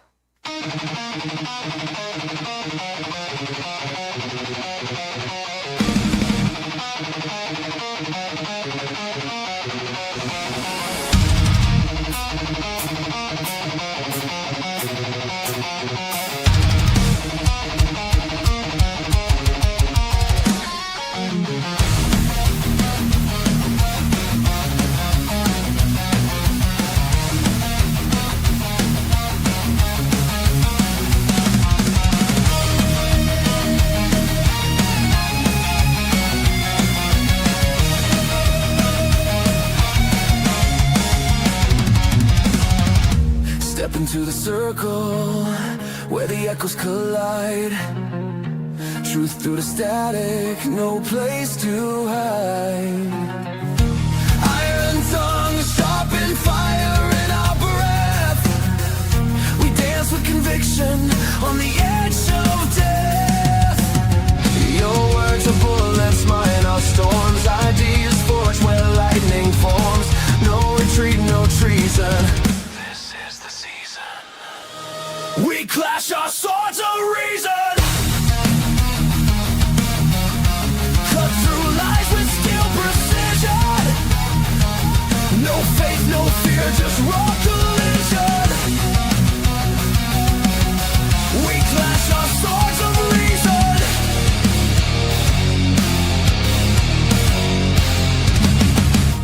Facts burn brighter than a prophet's flame. Egos crumble, but the truth remains. Every scar, a mark of thought's crusade. In the battlefield of minds we've made. Speak your truth, but bear the cost. Every claim can still get lost in the war of voice and vision. Feel the friction. We clash our swords of reason. No silence left for indecision. Ideas break with loud precision. We clash our swords of reason.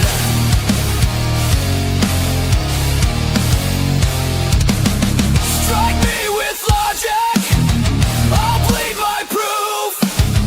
We cut through chaos to carve out truth. Let the sparks fly, let the echo scream. This is no debate, it's a metal dream.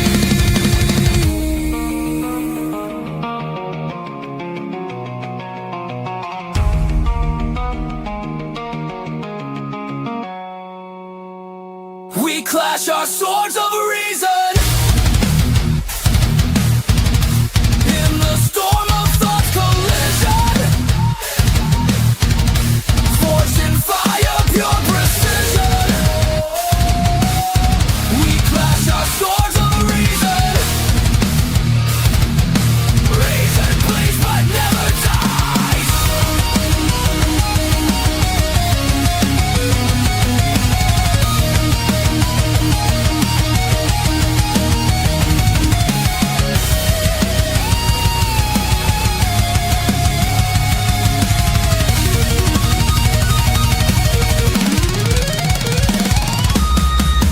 No surrender, no retreat. In the war of words, we find our beat. Swords of reason.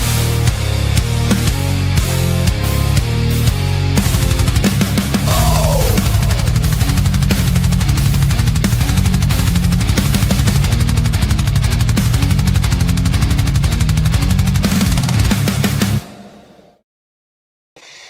And we're back.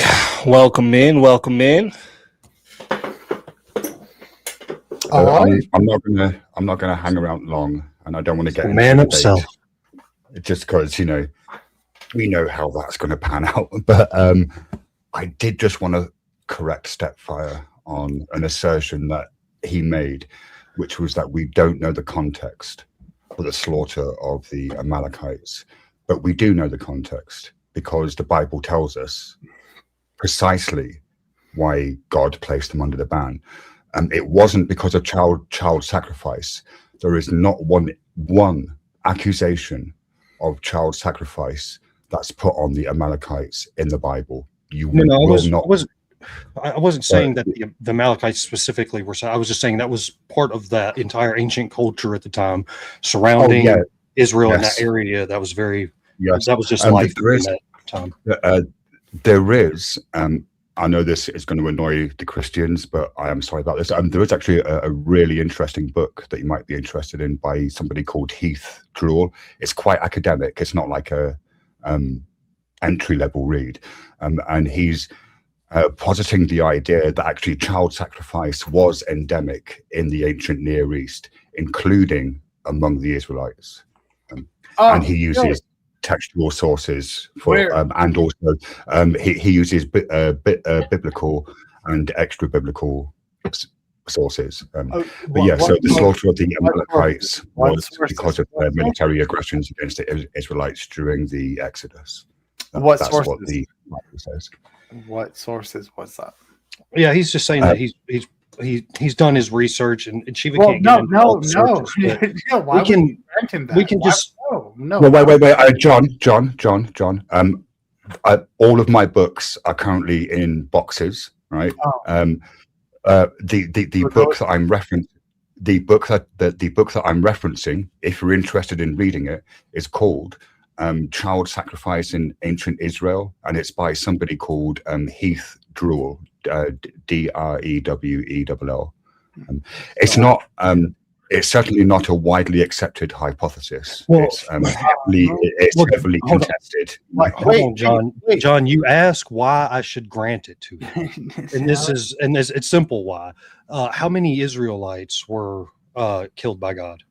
Just like in numbers only, hundreds of thousands accounted for because they turned from sin. Is it hard to believe that a culture that was surrounded by hedonistic and child sacrificing culture didn't adopt some of the culture from the surrounding areas, but that it was for that reason that the Israelites were so punished in the Old Testament? You can grant it to them because it's not an actual point of contention. Prove it. Yeah, the point of contention would be that God commanded child sacrifice. That would be the controversial point, I think, for Christians. Oh, well, not yeah, necessarily that there were Israelites who may have done that. Yeah, you'd have to actually cite that in Oh, scripture yeah, where we use it and say, Yes, Exodus, and then later Isaiah was aware of this passage in Exodus, and he references it anyway. Recite the passage. Oh, fucking hell! All right, hang on, give me a minute.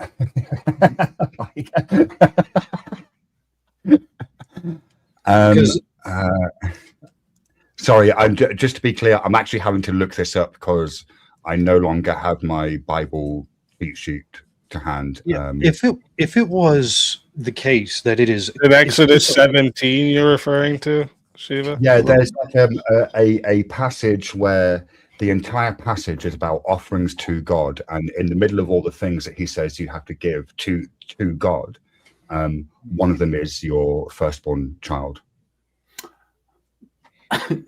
as a sacrifice.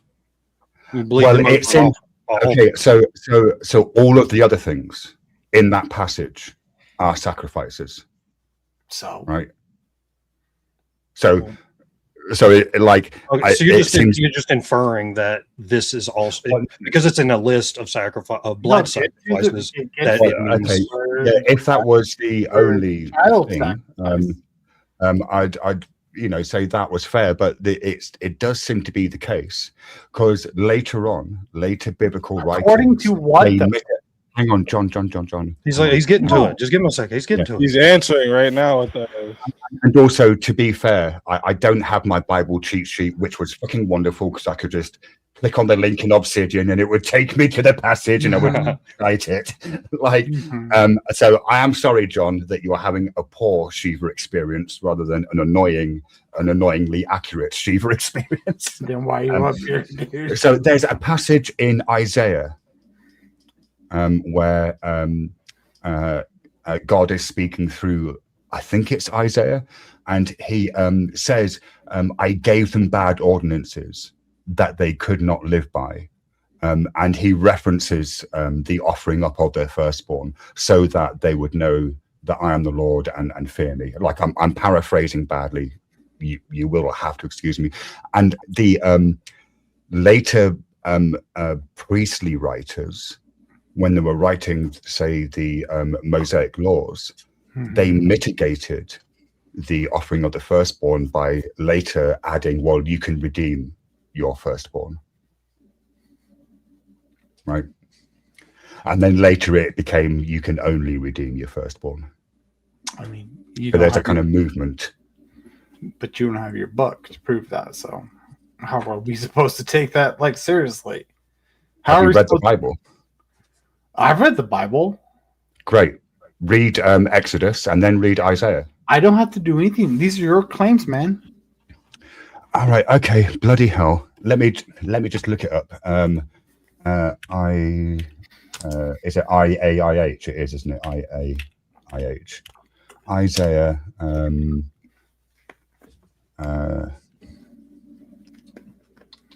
Bad ordinances.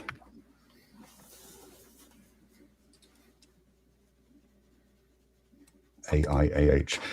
Isaiah. Is it 10:40? Oh, fuck. Let me see. You lot chat amongst yourselves while I'm looking up the source. I'll just mute while I'm doing that. But I'll be with you in a few minutes, John. Right. No, I'm here to wait, dude. Don't worry. I won't talk. Well, no, that's boring. You got to talk. It's a fucking show, dude. Oh, dude, you're the headliner. I've done a lot of talking. All right, fine. He's not going to find anything, and even if we even come down to everything, we're asking him how it's bad. We already know how this is gonna go. We already know. Ask him how it's bad. He doesn't know how it's bad. It's bad because he thinks it's bad. Sorry, are you talking about me? Yes, I am talking about you. Wait. No, wait. Just look. Wait. Look up the shit. Wait. No. Wait. How about he's rather- already crashing out. He's already crashing out. I am He's already crashing out, crashing and that's out. not your fault, John. But John, you just gotta John, look up. John, Look up your reference. Look it up. John, Look it up. John, That's all you gotta do. I will, but can I ask you a favor? Oh, Rather than telling StepFire what I I'm trying think, to entertain right now. hang on. Rather than telling StepFire what I think, how about you ask me what I think? No, because I How's already that know how sound? it's going to go. You're going to find your thing. You're going to be like, oh, well, here it is. And I'm going to ask you, how is it bad? You'll be like, well, I think not it bad is for me. bad. And then you're. Well, and also just to be clear, I didn't come up here saying that anything in the Bible was bad. All I came up here doing was saying that I think StepFire was misrepresenting why the Amalekites were marked for destruction, which wasn't to do with Would it child be bad? sacrifice. Would it be bad? Would what be bad? The thing you described. So what I'm looking at here, I see. If you're are you talking about when it's the command, "You shall set apart the Lord, all that first opens the womb, every firstborn of man among your sons, you shall redeem."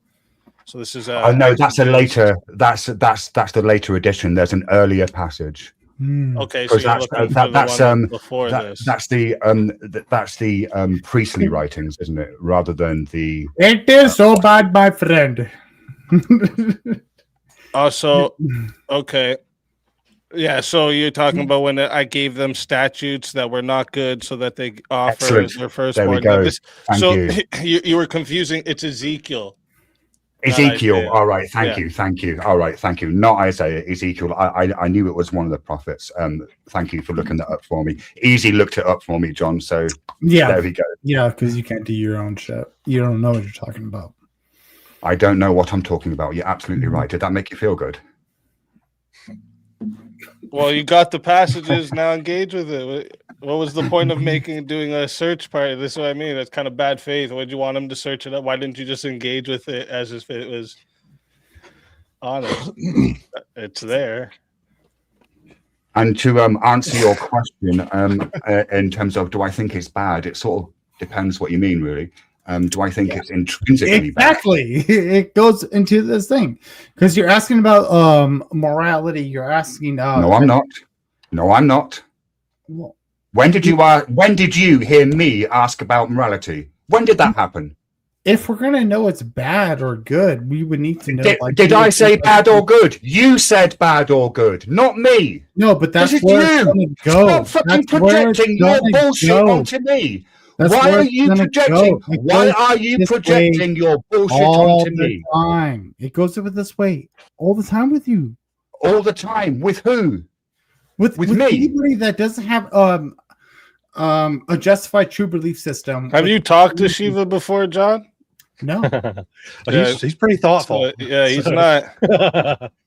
He's not the, it's not the average atheist you're talking to. He's Yeah, being you're- good faith. So you why don't you immediately just engage good justify- faith? Then justify why none of this stuff is good or bad. You're going straight to the meta, though. If you can fight on the grounds Yeah, that dude, is that's presented, all I do. why I just shift to cut the meta? to the point. I just cut to the point. Okay. No, you just pivoted. That's what you did. Yeah, okay. Yeah, That's it not is a a pivot. pivot. You're no It's longer not a- arguing the it's a topic. pivot. You're No, arguing the meta. because it's gonna go this direction. So how would we be able to Or justify? maybe that's the only whatever direction that- you can argue, so you don't want to argue the I wasn't scriptures that he taking it presented That to could you. be it. That could be it. John, I Or- wasn't taking Could be there. it. That's what I would John. assume based off your actions. Oh, that's cool. Look, John, I wasn't actually taking the conversation where you think I was taking it. I Yeah. came up. Oh, I said, I said, StepFir, I think you're wrong. He said I wasn't exactly saying that. And then we started just having a conversation, and I recommended a book to him. That was it. I thought we were having a conversation. And then you kind of put all this stuff about how do you justify whether it's bad, even though I didn't like. That's not what I was talking about.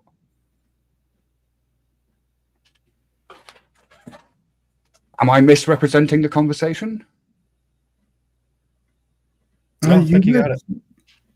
I don't. I mean, that's what happened. You're going meta, and you don't have to go meta. I know that if you continue asking questions, eventually you do end up in the meta. That it's inevitable, And I could just go around and saying atheism leads to nihilism. That's what I believe. I believe that is true. I don't believe you can logically get around that. But just starting there, it takes all of the other argument and debate out of it. We can win on other grounds than just the meta. We can win in the material world too.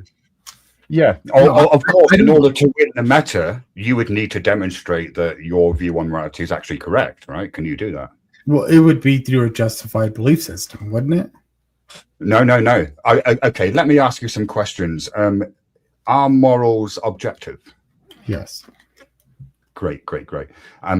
By objective, do you mean that they are independent of opinions and minds?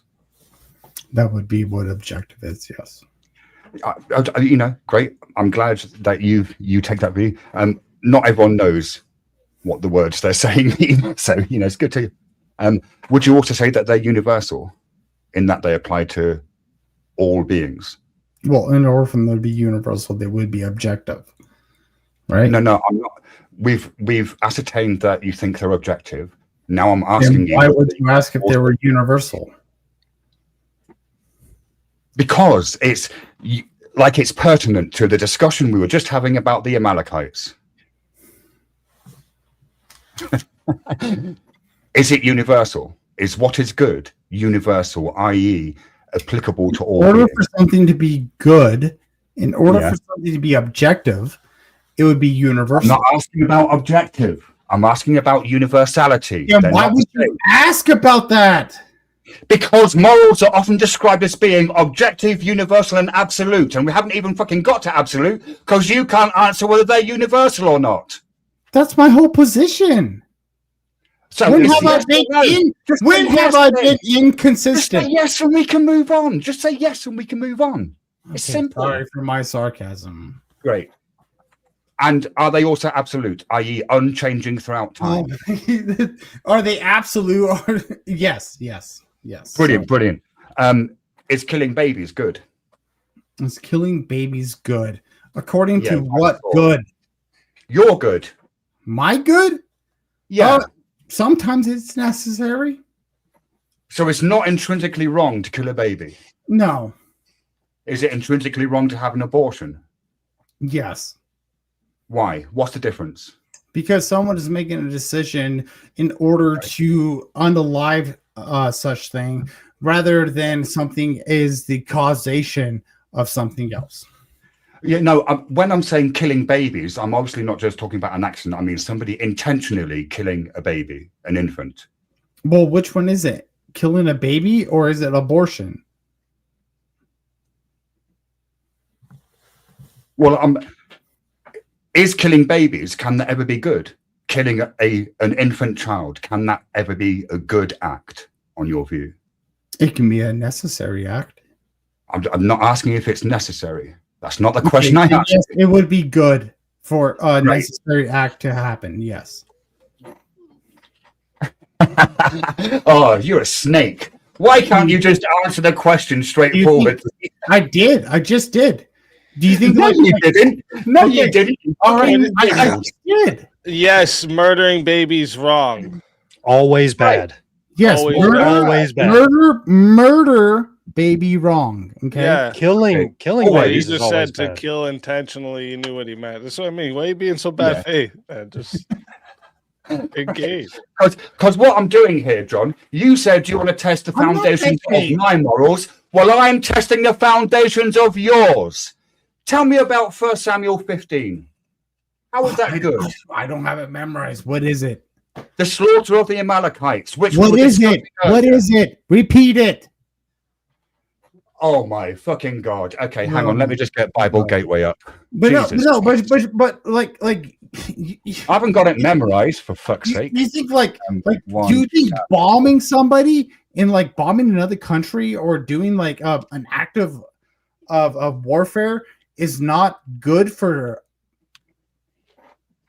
people? Right? Yeah, but what about killing babies when you're explicitly told to? Is that good? Abortion is bad. No, I agree. Yeah, agree. Okay, yeah, I. But what if someone says to you, "Kill those babies"? Is that good or bad? Well, that would be bad if someone told me to do that. I Right. wouldn't do that. What about when God tells you to do it? Is it good or bad then? Yeah, sure. Why not? What? No, not sure. It's a yes or no. Is it good or is it bad? I said, yeah, sure. Why not? Did I fucking stutter, dummy? What does that mean? Is it good or is it bad? I would say it would be good. To then you can't say that morality is absolute or universal because No, well, what is because murder? it can be What good is murder? depending What is upon murder? who is committing What the is act murder? and the context of the act, murder? right? What is murder? What is murder? An unlawful killing. An unlawful killing. Okay, so who is the arbiter for an unlawful killing? Is it you? Judge. No, it's a A judge. judge. A judge. Well, Just a jury. judge? Perhaps. Oh, a jury. just a jury? According to who? According In to the what legal standards? system that we have. According to the legal to system who we have. and what standards? According to the legal system we have. According to the legal system you have. Okay, and what the legal system that we have would be more a I don't know, maybe a Christian based legal system? Well, yeah, of course. What is that under dispute?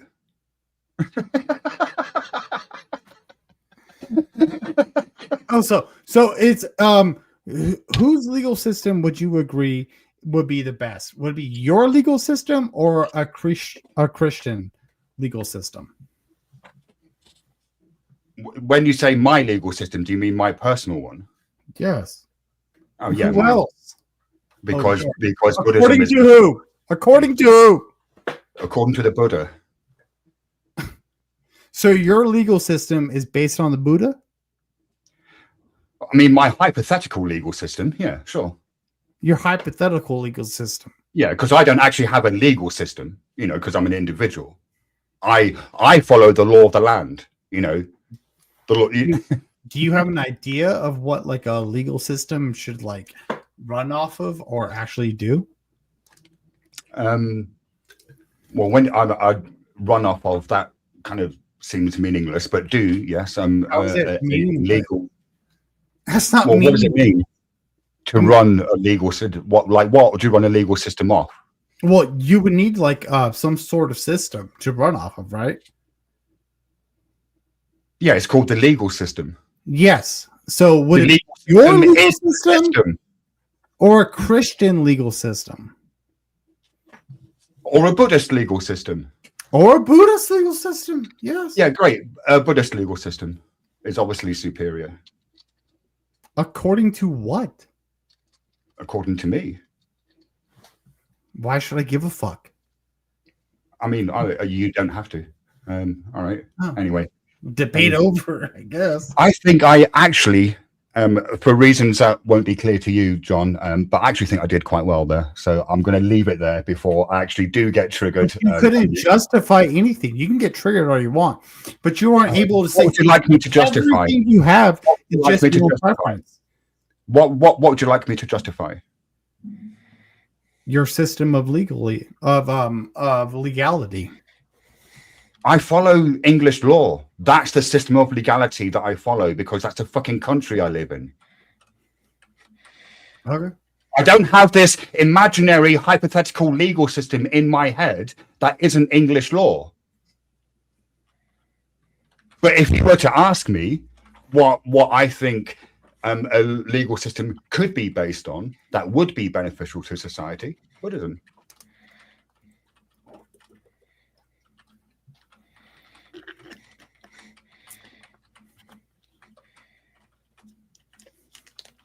Yeah. So does that answer your question? Yeah. So if it just goes against your legal system, it's bad. If I want something different, then tell me, do you like straw? What the fuck are you talking about? Straw? It's just that you keep attacking these straw men. So I'm guessing you must fucking love the stuff. No, if it's your legal system, it's fine. You can have your own legal system, okay? No, I can't. What kind of fantasy world do you live in where you think people can have their own individual legal systems? What the fuck? That's not how the world works.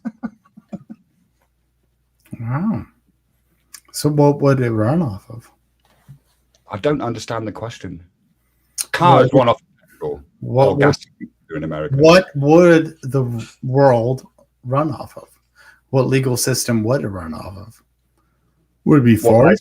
Would it have a one world government? Empathy? Would it be compassion? Oh, order.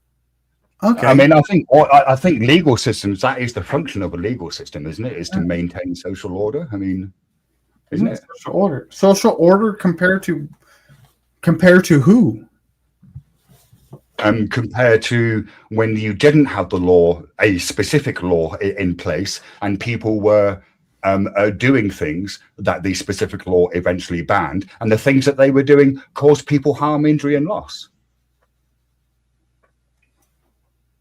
And who's to say that order of law should be enforced? I mean, I suppose the majority. So a consensus. And if you're in the minority and you disagree, you're kind of fucked, right?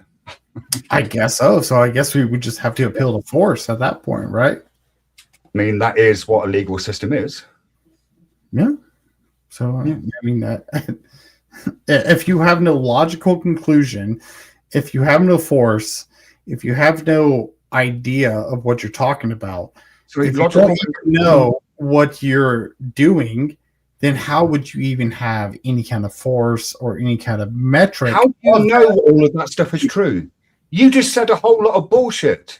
You just pluck all those concepts out of your backside. Ask you a bunch them out into the world and say, "Hey, look, and you didn't even know where it all came from." So here, I want to say something because I see this happen often. Okay, I get what you're going to here about the you have no moral foundation, there's no objective moral foundation. So, saying God is evil has no objective meaning. I understand all of this, and this is all a valid argument. The problem is, though, when we avoid actually addressing the moral question within our own view, right? If we only argue morality doesn't exist without God, so you can't be questioned, that actually that would be a blind faith, right? This would be a cult, right? So you can't just use this, and this is the problem I see happens a lot, right? I think especially when it comes to the Amalekites here, there's actually ways to address this directly, that we don't have to jump to the you can't judge God thing, every time.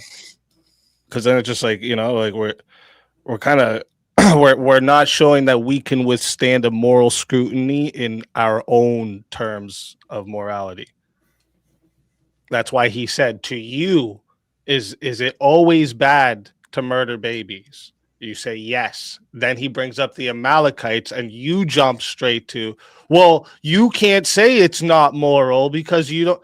That doesn't matter. He asked you what you think is moral, and now it's based on your morality. He's giving you the critique on your morality. It doesn't matter if he thought killing babies is the best thing in the world. It wouldn't matter to the questions he's asking you. You should be able to address that Amalekite situation head on. I think what's happening is a lot of Christians get scared of what goes on there, and they're scared to address babies being murdered. That's what they're scared of. They're like, how can I justify this? You're battling yourself and turning it on to him. That's one of the things that I like about Easy. And the thing is, there are several times. There are several times when I don't. He was pointing out if I was making sorry. I apologize. I have no problem with it. Okay, but what I have is I have one thing that you don't have, which is a justified true belief system that you don't have. So and he's asking you in your justified true belief system, justify how it's good to kill the babies. How it's good to kill the babies? Because it would your justified true belief. I'm telling you right now, it would be beneficial for us Christians for those babies not to be alive, and for them to go to Jesus Christ, and for them to have eternal life. Easy as fuck. It's easy. That's an easy question. So under your morals, it would be good. Those aren't my morals, though. Yes, under your objective, what I perceive as morals to be, what have been granted to me, it's objectively good, right? So I'm saying anybody that it would be benefit to Christians for them not to be here. It would be morally good to murder them. I don't see how that follows. Because that was the reason you gave.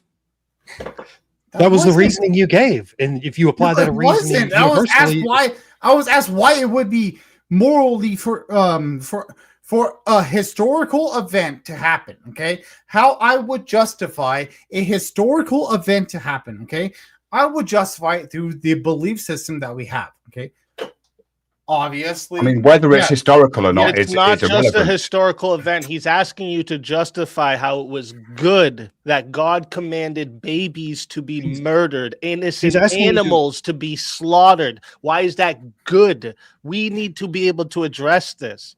Yeah, he's asking you to address what he sees as a contradiction. I addressed it. What's the contradiction? Yeah, so it's good to kill babies when it's good to kill babies, but it's always bad to kill babies. That's the contradiction. No, and that's not my position at all.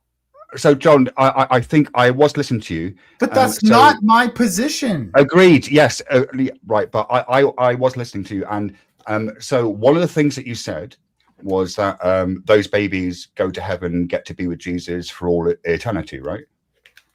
And that's a good thing. Yes. Yes. Great. Yes. Can the same not be said of aborted babies? And if that's the case, is it not then a moral act to commit abortion because that baby will go straight to heaven and spend eternity with Jesus? No, because what is the action that is being taken place for an aborted baby to happen? What's the action that's being taken place when a sword is being put through an infant child? Oh my gosh, dude. What is the action that is taking place for a aborted baby to happen? What are the actions? I mean, medical procedures. I don't know the details. Oh my god, dude! Seriously, come on. They slaughter a baby. Do you? That's the action. No. They do you not? A baby. No. Do you not think that there's a fucking dumb fucking whore over here, dumb fucking bitch? Okay, that's just like, I just want to kill it because I just wanted to do it. Do you think that's not the action that's happening? No, but I'm not talking about the action of the women. Is that the causation? Yes. Okay. And what was the causation for the babies that were unalive? Oh yeah, great. Yeah, sure. Oh my fucking god, dude! Just keep going on, dude. Did you not want me to answer your question? No, I'm not done asking the fucking question. Do you not think it's a different subject? Do you not think it's a different subject when there's warfare or when God actually, in my worldview, I think we should subscribe to what God does. So, do you not think that there's a different subject that's happening between that before just someone's like, I just want to kill this thing rather than something should happen? No, and I suppose the my question to you is, let's, for the sake of argument, how do you justify the differences? For the sake of argument, let's assume that God is real, the Judeo-Christian God, Trinity, resurrection, the flood, the whole thing, right? That's not going to do good for you if you assume that, right? Okay, great. Why should we obey him? Because it would be justified. What does that mean? How do you not get that? Like, okay, so like, how do you get the "you ought to do this" from the fact of God's existence? Through God's existence, it would be justified, and therefore it would be an ought. No, I'm not talking about justification. Those are not the same things. Justification but you asked me how do we are do not it? Synonymous. They are not synonymous. Then how would Am I going crazy? Do anything? How would we know what we do anything then? Well, I'm not asking about epistemology. Oh my fucking god! Okay, all right. This has been fantastic, John. You've been a very good sport. I appreciate you a lot. I appreciate you a lot. I hope we have a conversation when I'm in a better state, and hopefully you'll have a slightly different experience. Easy, thank you for having me. StepFir, I wish you'd spoken more because you're a fantastic conversationalist. All right, I'll see you guys later. Always It was good seeing you, man. Always a pleasure.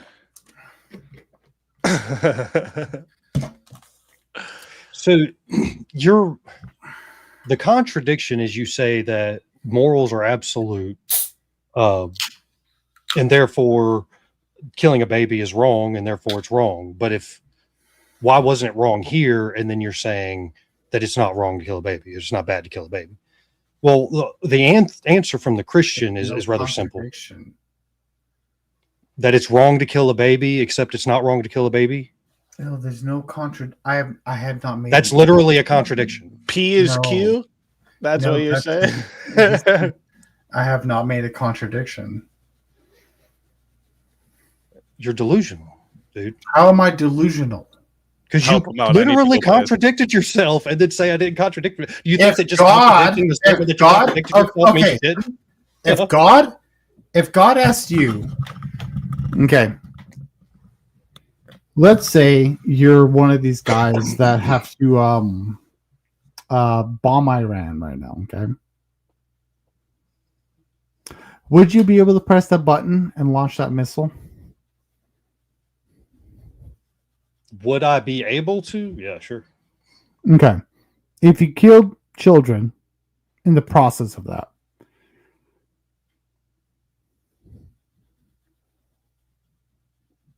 do you think that would be worse than having an abortion?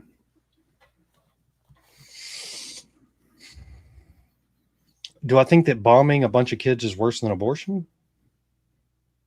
Okay, well, how about let's make it even simpler, okay? Let's make it so simple. If it was just one kid. So no.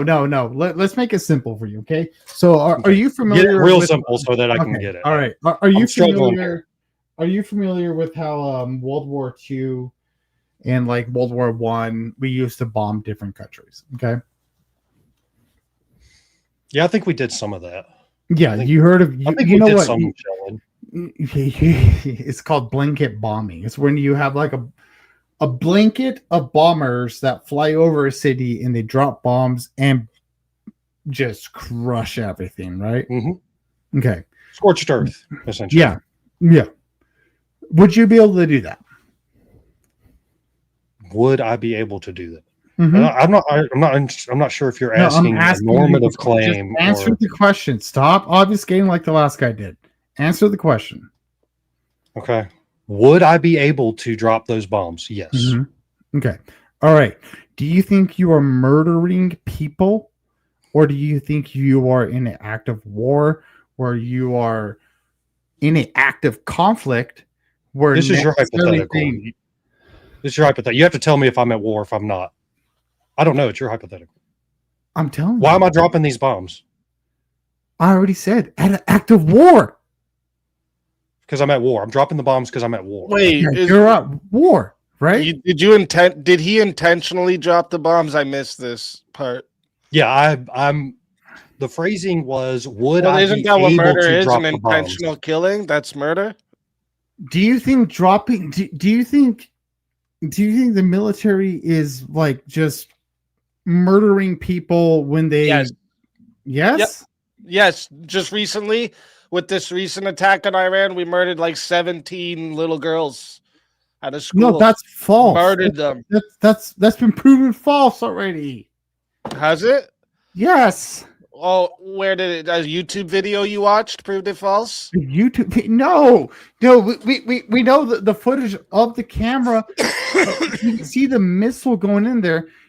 And does that look like a Tomahawk missile going off? Does it? Well, No. Do you know what No. Answer that question. I didn't Does it hear. look- Sorry. Okay. Does it look like a Tomahawk missile going off? yes. According to what? I'm a Tomahawk missile expert, so No, you're not. I know what a Tomahawk missile not. is. How the No, fuck you're you going to tell me? Because I know you know nothing about the Tomahawk. A Tomahawk See? missile? It's that white thing, right? Then The why flash- don't you just It's answer that the white question thing. for It's us? that white thing. But that wasn't a Tomahawk missile. And So what? So then why would you bring that up? what do you mean? Why would I bring that up? It's just propaganda that you're trying to bring up in order to justify your own position. It's propaganda. Yeah, it wasn't a Tomahawk missile. What is that? Even if it wasn't, how do you know? First off, how do you know it wasn't? There's all kinds of stuff that has been going on, like online. We've already have like photo images of like as much as we So, can. and is it your claim that we only want me to- use do you want me to Tomahawk explain? missiles? Okay, well then why don't you do a photo reference of what missile that is to any missile? Wait, that are we you have saying we used only before? use No, Tomahawk no. missiles? I Then why didn't would say why that. did I Matt, didn't why are say you that. asking me I if it's a didn't say that. Tomahawk I missile? didn't say that. I said you. Why don't you use the photo? Everything that's on the online We right use now. HIMARS. Yeah, use it, and find use a all US types of missile. different types of missiles. Find bro. a U.S. missile. All different that types looks of like rockets. that. Guy, That what's acts the like point? that. I Find just one don't that get looks the like point. it. Find one that looks like it. What What do you other mean? missile would it be? What other missile would it be? Why? Yeah, we can you only use explain to one me missile. why Only one.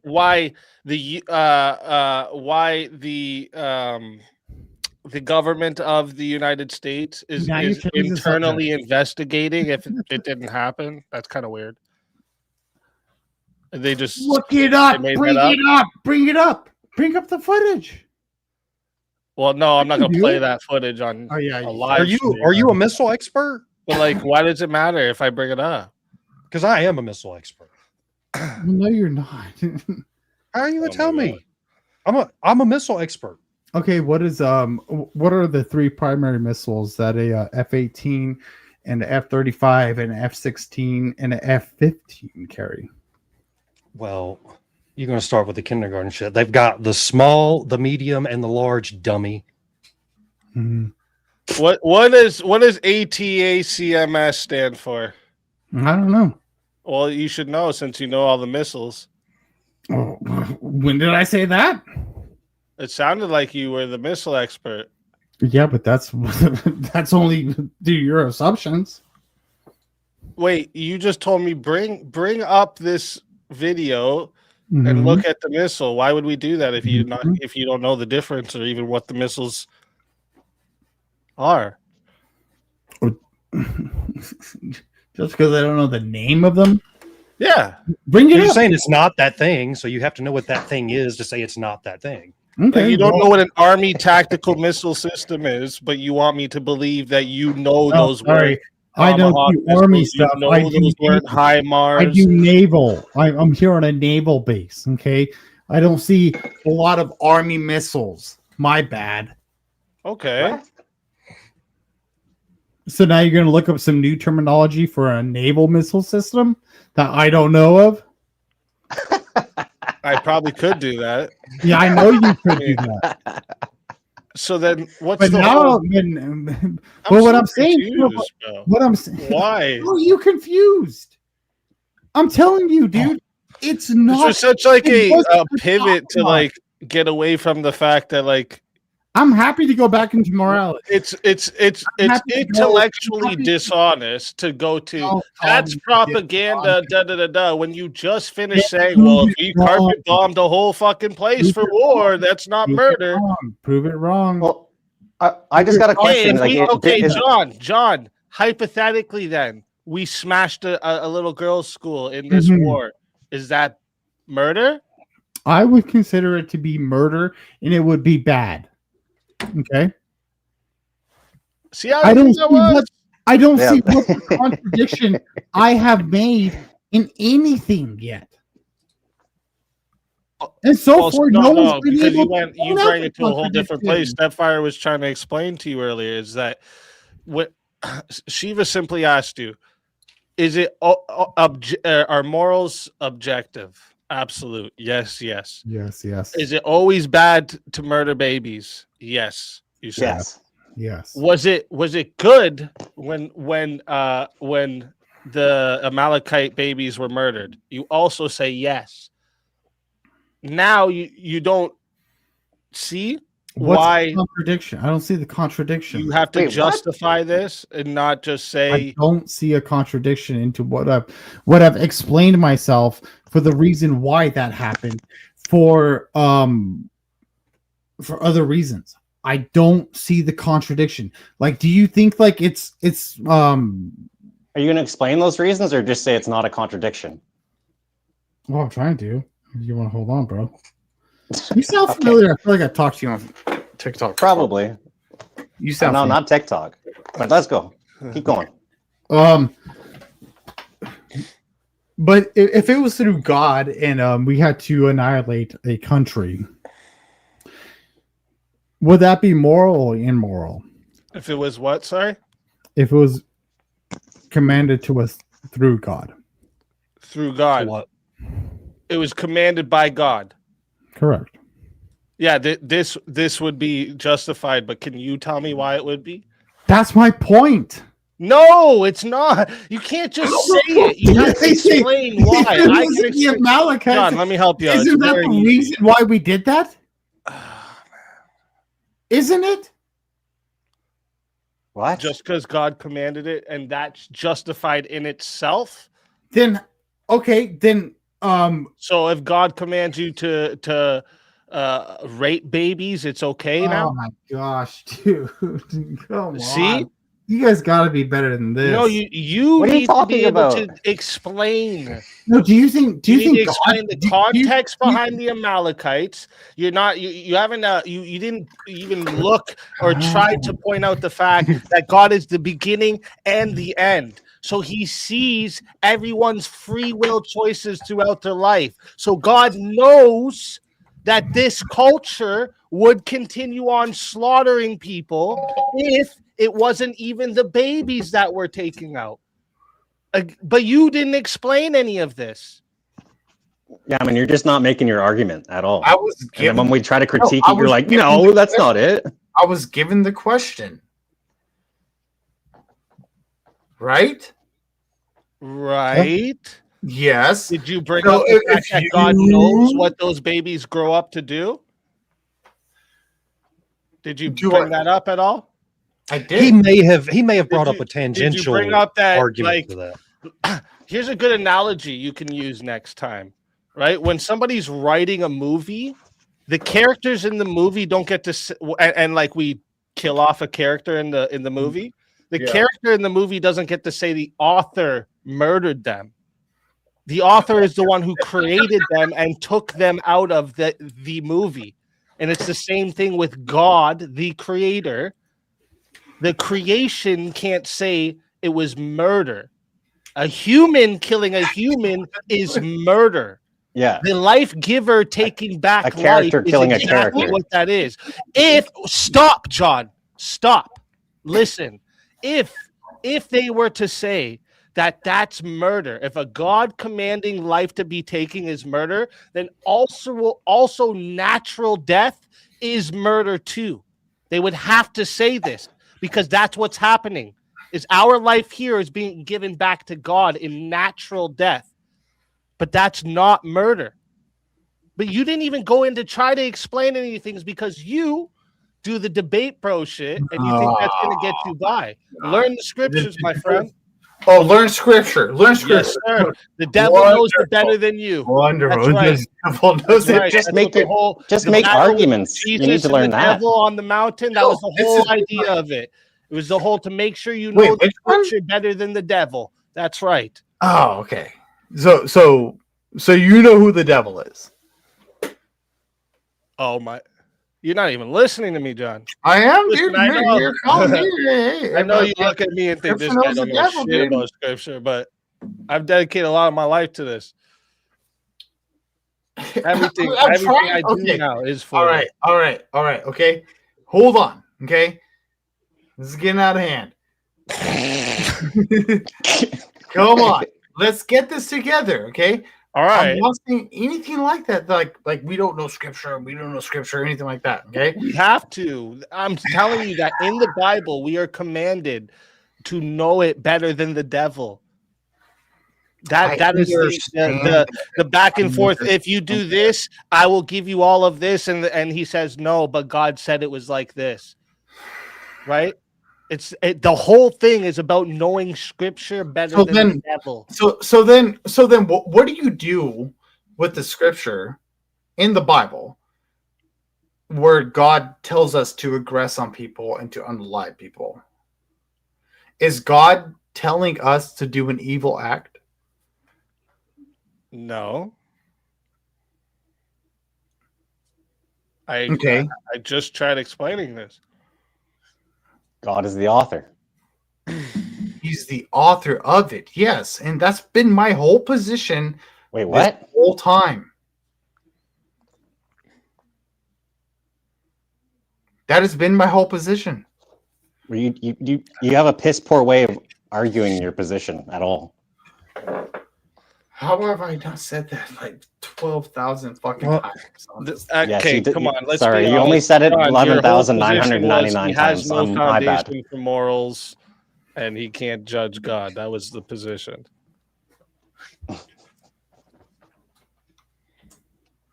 That has been my whole position this whole time. Yeah, I mean, I know that the end goal is the same. It's how we run it down the field that matters, and you can't run it down the field for shit. That's a good analogy. You contradicted yourself immediately. On what? And then denied and just contradicted the statement that you contradicted yourself. On what? But you said that it is always wrong to kill babies, but now it's not wrong to kill babies because God commanded it. No, I said Okay, it's always wrong to murder babies. Well, yeah, I'm just using those terms interchangeably. No, use It's my always words. wrong. No, use my words correctly. I'm not using your words, asshole. I'm using my words. I know. I know. Because I said it's always wrong to murder babies. Did I not say that? Until you contradicted yourself. Until you said it was. Bro, how do you not understand? Just get it. John, this is how. Let me explain to you. Let me ask you again. Let me try this one more time. Is it always wrong to murder babies? It is always wrong to murder babies. You answered already wrong.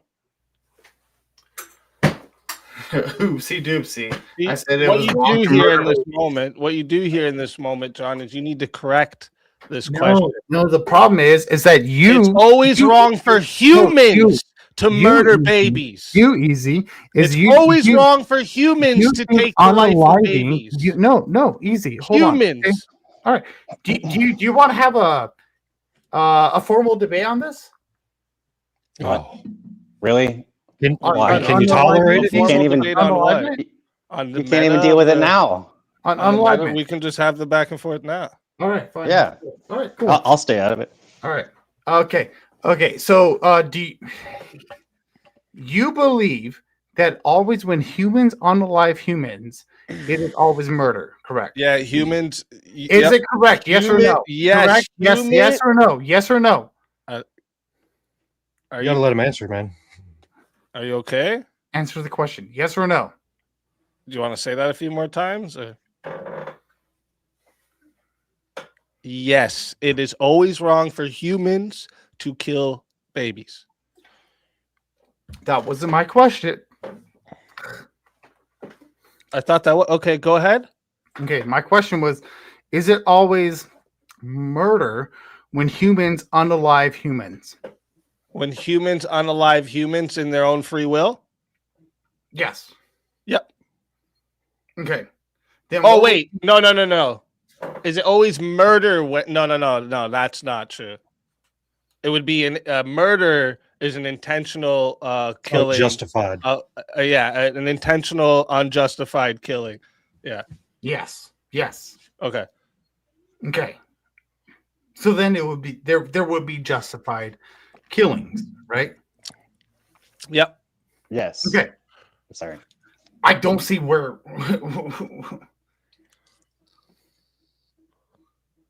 I don't see where there's a disconnection then. If there's always if Are there we is not going anywhere here? Or? no, Is if that there's it? always if there's always a if there is murder, okay, which is an unaliving of unjustified presense Unjustified or killing. unjustified killing, yeah, then there would be reasons why you would be justified for killing, right?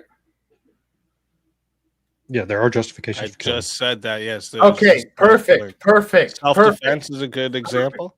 It is. Abortion is a good example. Do you think abortions are unjustified killings? Bro. Yes. Yes. Abortions are a good murder. example of justified killings. UN. Oh, Unjustified. I was like, hey, what the fuck? I heard justified. No, UN. Unjustified. Yes, abortion is unjustified. Uh-huh. Yes. I don't see why you guys are having an issue with anything that I've been saying so far. The argument wasn't Play over it back tomorrow. abortion. Maybe you'll feel it. Oh, maybe I'll play it. The question Shiva was asking you, is it wrong to kill a baby? Is it bad to kill a baby? And the answer to that is it's always bad to kill a baby. I know. Death I know. is. Let me fucking Can you finish. Just listen. My bad. Death is an evil in and of itself. It is not to be of this world. That's not true. It's not the way it was intended. Motherfucker. Are we not in a fallen state? Well, you're giving evil an ontol. No, I'm not. No, I'm not. Okay. I misunderstood. Okay, my bad. I'll admit when I'm wrong, but I'm not going to admit when I'm not wrong. Okay. So he's asking, death is always evil. It's always bad. It was not the intent for the world that God built for us. So Easy takes a bit of different of an approach, which is fine. It works. There's nothing wrong with that. I just take a different approach for various reasons, because it does require you to make assumptions that the other person has to buy. And just to avoid that, I just accept all of that. And killing babies is always wrong because killing is always wrong. It's always bad. You know, it's not a moral good to kill or to murder. So when you approach the Amalekite situation, the reason I bring in the context that's surrounding it is to, one, show that we don't have the context necessary to make an adjudication of what is actually taking place there. We are not the All-Father. We cannot see the beginning and the end and how these things play out. This ties into Easy's argument. We can't see how this shit plays out. So that's where I plug in we have no right to judge. if we don't understand the basic context of what's going on. You can't just see a headline of a story that happened and make a judgment. That's how you get BLM. They just saw a headline, it looked fancy, and they fucking ran with it. And well, Yeah, you need to judge the story if you know the story. There you go. That's 100%. Listen, this is what been my answer to you, Shiva. All right. The command to destroy Amalek, right, including the livestock and the children, right? First off, we know this is not an arbitrary brutality. Again, right? You had admitted, they were a evil evil civilization that repeatedly tried to commit genocide, right? So this isn't an arbitrary brutality, okay? In ancient warfare, livestock would have been like the economic engine of any war, right? Like, so destroying them would have prevented the enemy from rebuilding any atrocity, rebuilding the armies to commit the atrocities they were committing. The inclusion of children, obviously, again, as brutal as this is, it reflects the reality that these tribal wars, and the cultures within them perpetuated themselves like across generations of people. And so within a Christian worldview, God, who knows every future outcome and judges perfectly. So remember, in the Christian worldview, God knows every future outcome and judges perfectly. Executed justice against a civilization that was repeatedly committing evil. So if stopping a persistent evil and preventing future atrocities is good, right? Then the judgment is not only permissible, but it would be morally good. That's the answer to that question. Mm-hmm.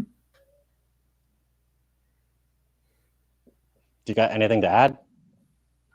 That's my position. Oh, come on, man. Oh, come on, dude. Stop being like, oh, come on. That has been my position this whole time. If that's been your position, why are you so hell-bent on arguing these two guys, or even Shiva, when they're explaining this to you? Like, they're explaining things to you, and you're just hell-bent on arguing their positions. It's like, that's the position. If that's the position you have, then you should be like, yeah, I agree with you guys. Yeah, great point. But no, you're like, you guys are dumb. And then you just say, if you don't get it, then whoa, you guys are like come on, man. I've been saying that. I've been saying that.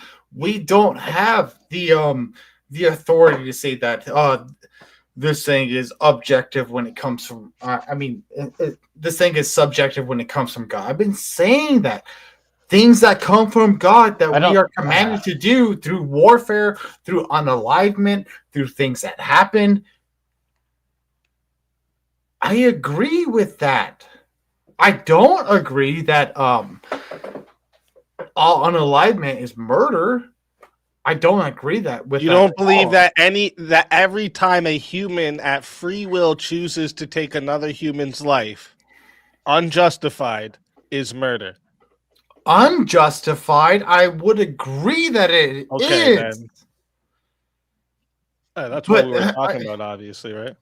Yeah, I think John, you might have just been arguing with yourself and not realizing it, bro. Oh wow, wow, wonderful. Well, I mean, like, does that not make sense? No, it doesn't make sense because I've never had that position.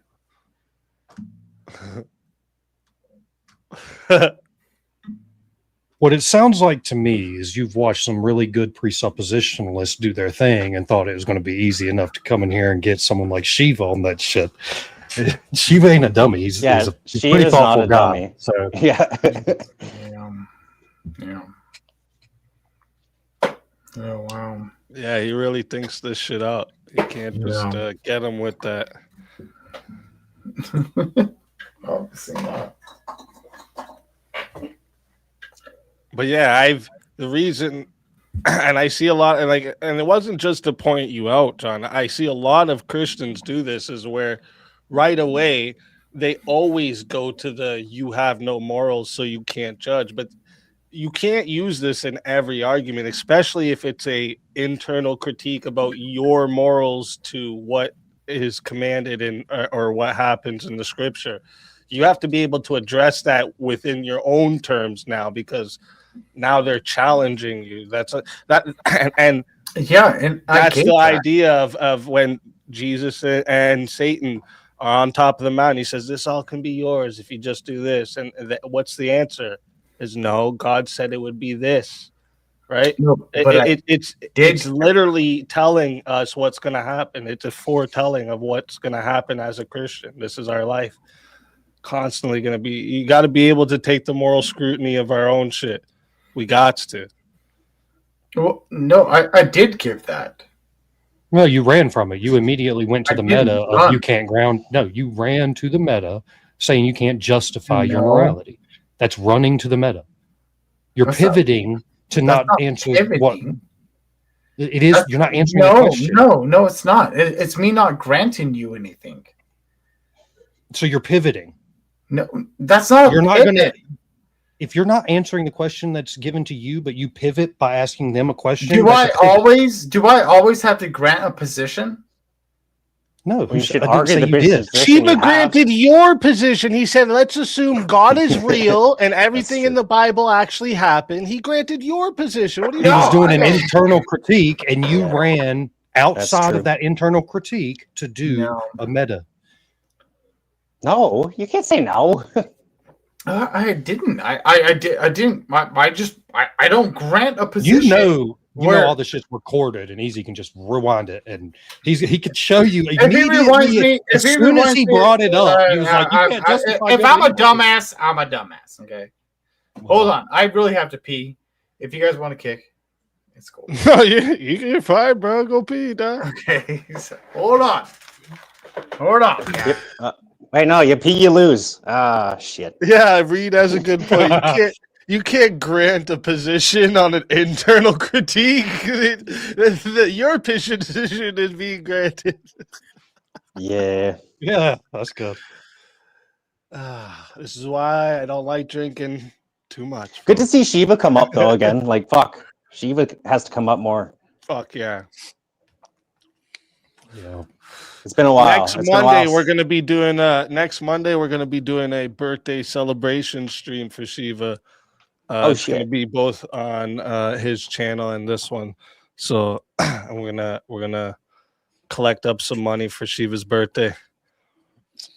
Hell And I yeah. got some good ideas already of some cool some fun prompts that I know Shiva always loves engaging in. And then a couple of games actually that I've came up with that have just kind of been in the bag that I kind of forgot about. And I was like, actually, these would be fun for that night. You said this is Monday, Monday, yep. and what is it going to be exactly? The show? We haven't picked a specific time yet, but it will be Monday.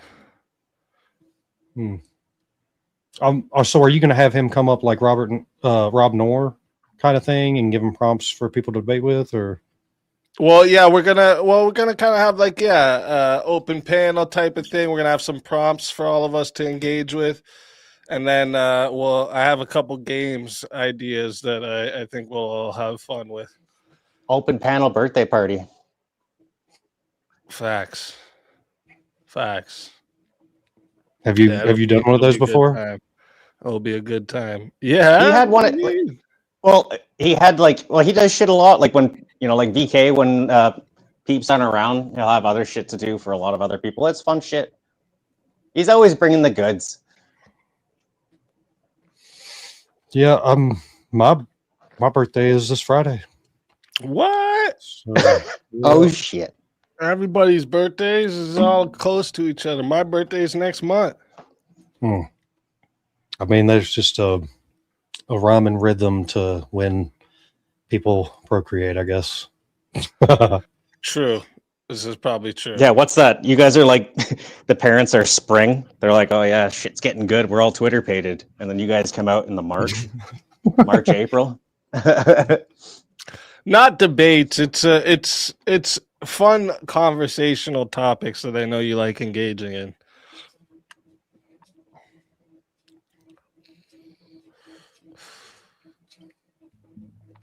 Yeah. And, for everybody to know too, I already had put the topics, some of the topics for this week's VK in the Verbal Combat Discord. So for anyone who wants to check that out, because this week is philosophy, so should be fun. Got some good topics. Yeah, I thought that was funny. Yeah, It's gonna be my birthday and my favorite topic. What's up? That's what's up. Yeah, I think there's some really really good topics there. Sports birthdays last week. What the? Everybody's out here. That's what's Just up. throw a birthday party for everybody in March. That's it. Fuck it. Yeah. Community birthday party. The ultimate birthday party. Yeah. Chocolate ice cream cake. Chocolate's True. the best ice cream. I agree. Can StepFir read Deuteronomy 25:17-19 for John? I mean, I have it pulled up. So, remember what Amalek did to you on the way as you came out of Egypt. How he attacked you on the way when you were faint and weary and cut off your tail. Those who were lagging behind you and did not fear God. Therefore, when the Lord your God has given you rest from all your enemies around you in the land of the Lord is giving you for the inheritance to possess, you shall blot out the memory of Amalek from under heaven. You shall not forget.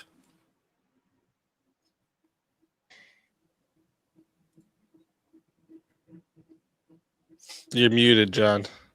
Just so you know. I was about you saying some killer shit too. Let's hear it. No, I wasn't saying anything. But no, yeah. All right. That's hilarious. I don't see a contradiction. What did you guys think of the debate tonight? Oh, it was fire. StepFir. Yeah, no, I think I think StepFir did really well. I haven't seen you around, bro, but hell yeah, man. That was awesome. Oh yeah. I've been around for a while. I took a little bit of a hiatus for some shit, but I've been around for a hot minute now. Facts. I mean, you remind me like you're like me, where you just start going on a tangent, and then you're just like, I don't remember. Forget where you're going with it. Yeah. Yeah. Where the fuck would I? And I'm just like, anyways, continue whatever the other person was saying. It fucks you up because it makes you look bad in the middle of debates if you're fucking rambling, and then you get to the end, you're like, fuck, what was the point of the ramble? Yeah, I get you. It's good though that you're just like, anyways, move on. Yeah, just like. You don't even fucking dwell on it. You're just like, don't pay attention that I don't know where I'm going. Yeah. Just my mom took Tylenol too. Yeah, just keep going. There was a couple things. That Kai said. Fuck, I can't remember what they were. But just the lack of just understanding of what's going on, like modern times, was like, wow, man, like. He's like, that's beyond, like, I don't know any of that. It's like, whoa, like that's just, people should just know that now, like the birth rate decline and all this stuff. Yeah, I didn't prep for any. I mean, I did the bare minimum just to pull up the numbers and stuff, but because I thought that this was a ubiquitous argument that the left would have to contend with. So I thought bringing it up would be enough, that he would knew what I was talking about, and then we'd be able to gauge on it. But he didn't even know what it meant that we're not at replacement rates. And yeah, he's like, oh, everything seems to be going well. It's like, no, bro, that's the whole argument about Christian nationalism right now. Let's bring it back to the good old days, basically. We need babies, and without babies, you don't have a society. And we need order, and we need fucking morals. we need cohesion. Yeah. None of that. We don't have any of those things right now. But it's all degenerate. Oh, go ahead. Sorry. I'm not gonna give him any shit. He showed up literally. No, he's good shit. He's good shit. Yeah, no, he's always bringing the fire, and W for him too. No, Speakeasy knows who to match people, who to match up, and he knows people. Like he just knows who's gonna fucking bring the fire. Yeah. Yeah, because you can get those mismatches where you put someone like who's hyper aggressive against someone who's incredibly laid back, and then it just becomes like a one-way conversation. It doesn't make for good exchange. So you got to find those people that can mesh and talk. And if you get two people that are aggressive, that's fine because that can be some fun shit. I've seen aggressive people go at it, and that shit is amazing. Oh yeah, chat loves it. Like tomorrow's debate should be real good, interesting one. Who's up tomorrow? Andrew Wilson and Circa. Oh shit. Yeah. Wait, Circa? Mm-hmm. Yeah, I don't know who Circa is. The one who debated Rob Noor last week. Mm-hmm. Yeah. Glutton for Or punishment. 2 weeks ago. Sorry. It's been 2 weeks already. Fuck me. What was his name? Circa. Like Sears without the S. Yeah, like SEARKA. I think he mostly does TikTok, though, if I'm not mistaken. I never heard of him either Circa before. R. So Circa R. I forget about. If you search up Circa R, though, you'll see the actually his debates come up. But yeah, I can send you the Rob Noor one. It was the very last Noor prep debate.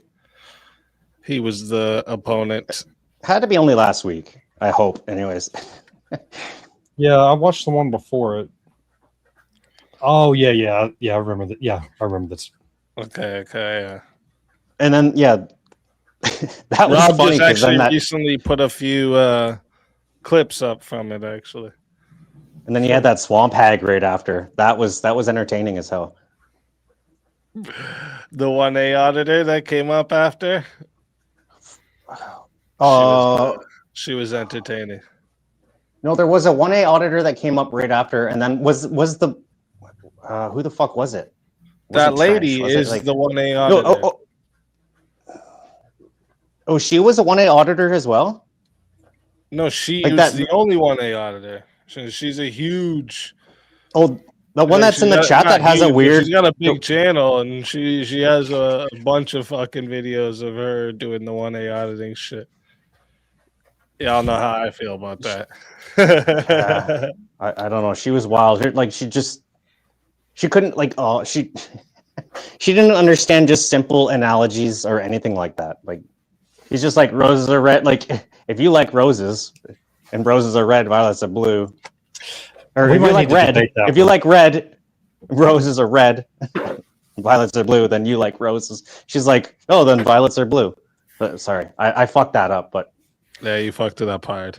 I think we should debate that one easy. What? I think we should debate that one.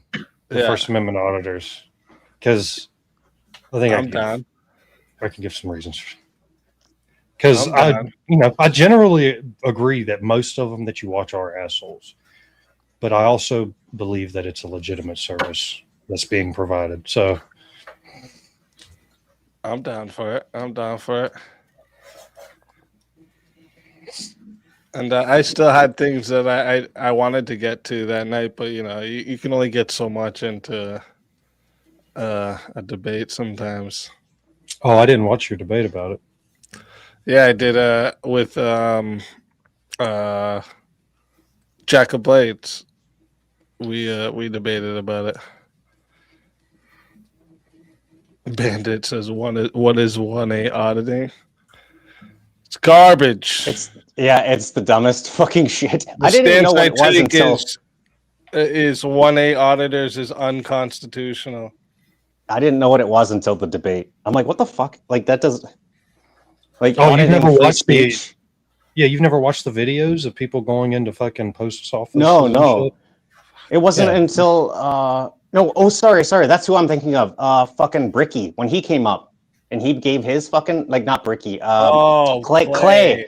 Yeah, when he came up, I'm like, what? He's That's a who I was thinking fucking about. Sorry. half-ass Yeah, that's 180. instead of the Dude's the not a swamp hag, I was 180. thinking about Clay. That's yeah. He fucking videotapes himself at random places at random times. This guy's a fucking idiot. And like he's like, hey, just bring this video up, and it was like the biggest L for him that right, night. like it's just stupid as fuck. And then he starts coming at you with the same old tomato fucking shit, and Goofy.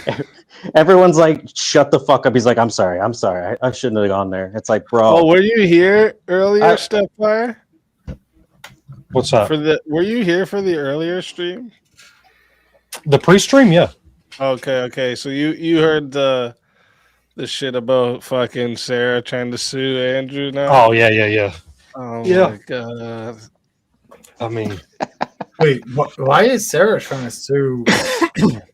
relevancy.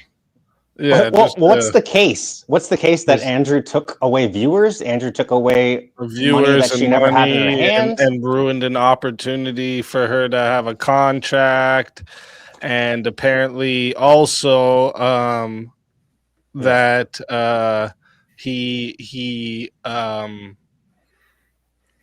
made numerous false accusations about her, Calling her a including claims prostitute. that she had been engaging in prostitution. I don't know. Andrew came with the receipts every time he made any allegation. He's like, literally, bring that video up, and Moon or somebody would fucking throw him. It's like, here it is. He had a whole stream like that. She's just gonna this is what I think is happening, right? There's two things at play. One, for the relevancy, like StepFir says, but two, for the money now, because now she's gonna say she needs money for lawyers, and the stupid Yeah. like, we'll help you, Sarah. The grift. So the actual it's grift. a way to get money. Yeah. The actual grift. Yeah, no, it makes Yeah. sense. I never thought of that, but yeah. I mean, Yeah, that was it should be weird. funny I though, think I like 'cause have Andrew's seen this Andrew's gonna person. have good exposure in the courts. He's gonna have his own shit play in a courtroom. Like, could you imagine being in there? You'd just be It's giggling the whole time. It's a joke. There's already mad video of her saying that she was on her way from separating herself from him. She's liberated now. That's what I mean. all of It's this just shit, gonna be his content. It's Like his content's gonna be playing in the court, and no, it's just gonna be her own words are gonna backfire. Oh, no, I on know. her I big know. time. No, I get you. Oh, but we've shit. seen the same videos. Abby coming in with the big $50. Shout out to. Oh wait, I'm not on my other setting here. Hey, what happened on the background? Why did it change like that? Come on, man. Wait, no, we need one of these. We need one of these.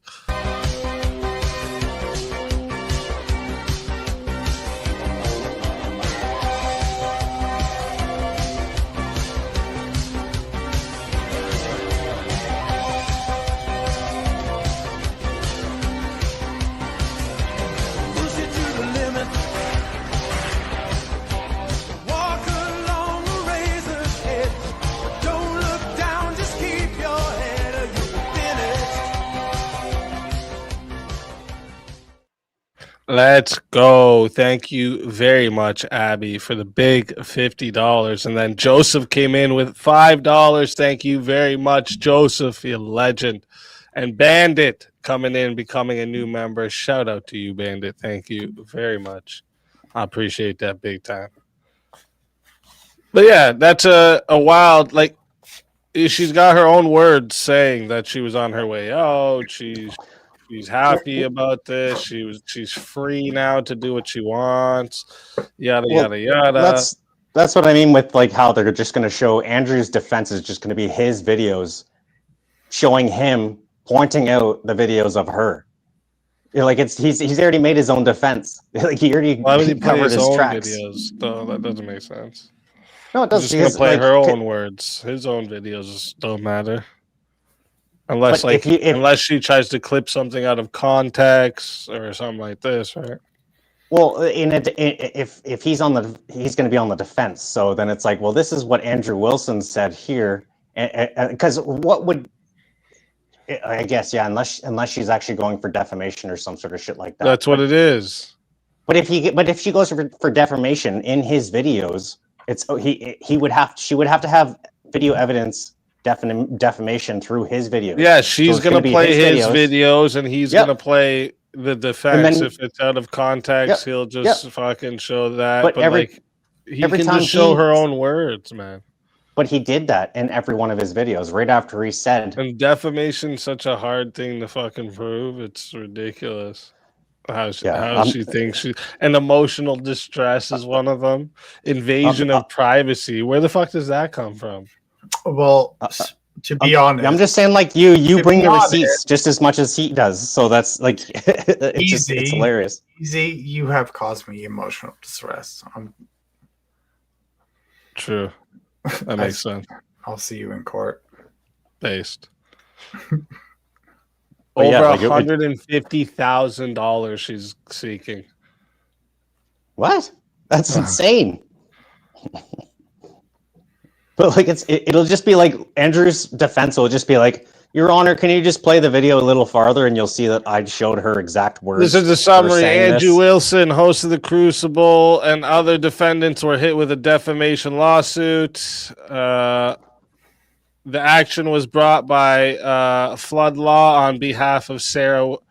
I'm not going to say her last name. An online debate moderator using the persona Raging Tomato, who alleges that Wilson made numerous false accusations against her during a December 2025 live stream, including claims that she had been engaging in prostitution, posing photos of herself nude online, resulting in her losing approximately 5,000 subscribers and $4,000 monthly contract with Enlightened Network. The complaint seeks over $150,000 in compensatory and punitive damages for alleged defamation, invasion of privacy, and emotional distress.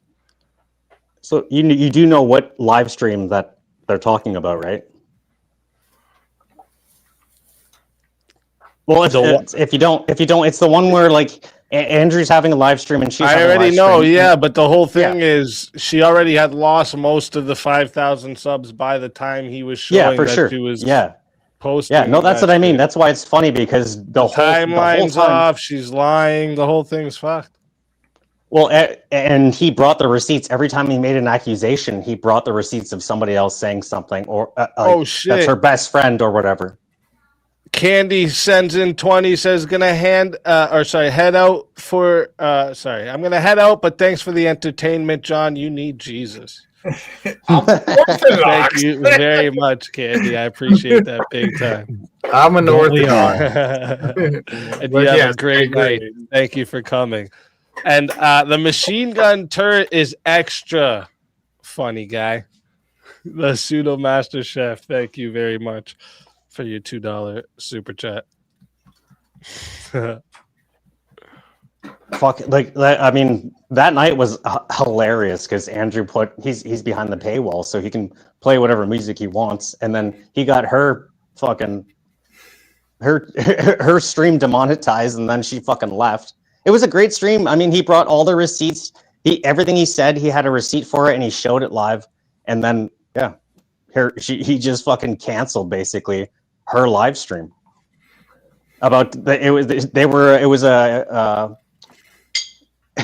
It was a inception of live stream because he was viewing he was doing his thing, and then she was viewing him, and then he started viewing her doing him, and I don't know. It was a good night. Oh, sorry, pseudo master chef. Let me do it right. Sorry. The machine gun turret is extra. Hey, funny guy.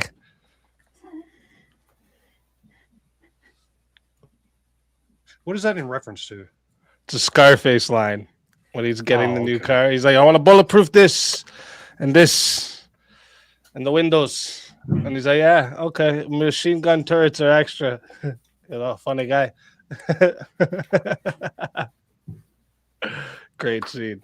That's when he starts moving in on the mob boss's wife a little bit more. He starts talking about the lady tiger he's gonna have driving around with him. I mean, I'd have a sequel where he's just on a machine gun turret the whole time, just whacked out on fucking woke. I'd be as bad as Sharknado.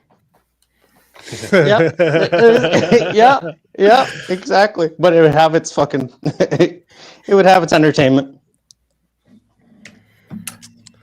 Yeah, defamation's such a hard thing to prove. I just can't see how she. Again, the only thing I can think of is for relevance and money, so she can ask the chat. Oh, I need money for the lawyers.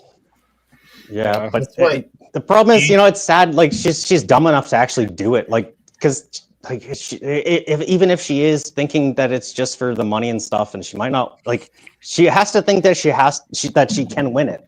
Otherwise, because if losing just means Lawyers want that paycheck. They get paid either way. They're going to convince you they can win a case. I understand, but yeah, I guess fair enough. Yeah. Well, do you think like Andrew's gonna have a better chance at that suit or the one? Andrew can counter sue. I would fucking counter sue if I was them. Yeah, but fair enough. Who do you think the one is gonna go with? Tilly. Have you guys seen that yet with Tilly? What? Tilly. I don't know. That British girl. Oh, well, just explain the case. Oh, the one with who said like the F slur. Oh, you're talking about the chick that went on the whatever podcast? No, it's the chick that said that Andrew's a rapist. And apparently he's looking up for. No. I never heard anything like that. Well, no, I heard. I mean, like what? I mean, he has all the right to be able to. All over X. But it's all over X. It's not all over X. Don't come on. Well, I mean, in the I actually haven't been on. Is this like in the last few days? It's on X. In the last few days. Okay, that might be why I haven't seen it yet. It's like this girl. She had a conversation with Erudite. People are fucking losers, man. Yeah, she was saying that it's Andrew, clout chasers. She said that Andrew is a rapist and he does rape people. When she was talking to this other chick, that's when she was making these claims?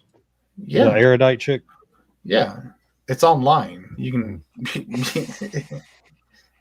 I mean, it's been online. People will just say people crazy say shit. I know I saw some clickbaity title with that chick that he debated on whatever a few months ago. Yeah, that's what I heard about. Yeah, that's what I thought he was talking about. No, it's this one. Oh, like Crash O'Kiley? Or whatever. That one. Yeah, It's no, we get you're talking about something else. Yeah. And like some chick said something online.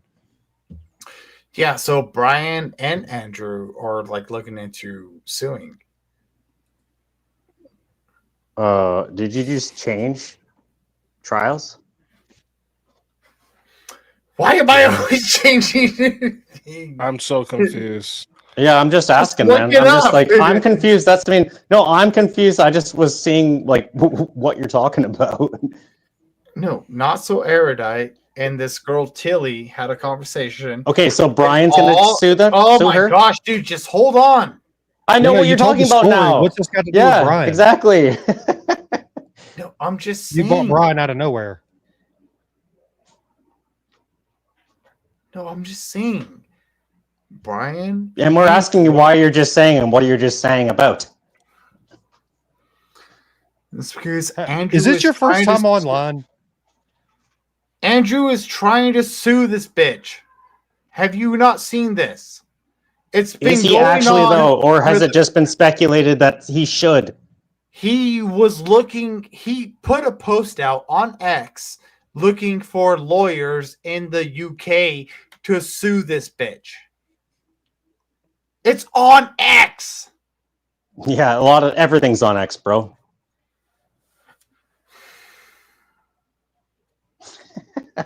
I don't mean to disappoint, but come on now.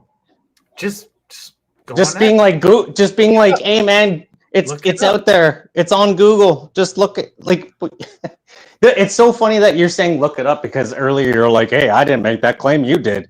Fucking with Shiva. So you bring it up. You fucking put it in the back chat, man. Like you fucking do it. All right. Fucking I will. So she accused both Andrew and Brian, is what you're saying. No, she accused Andrew. Here, I'll just. Then why is Brian suing her? Oh my god! Because it has to do with the whatever podcast. So my God. How can you?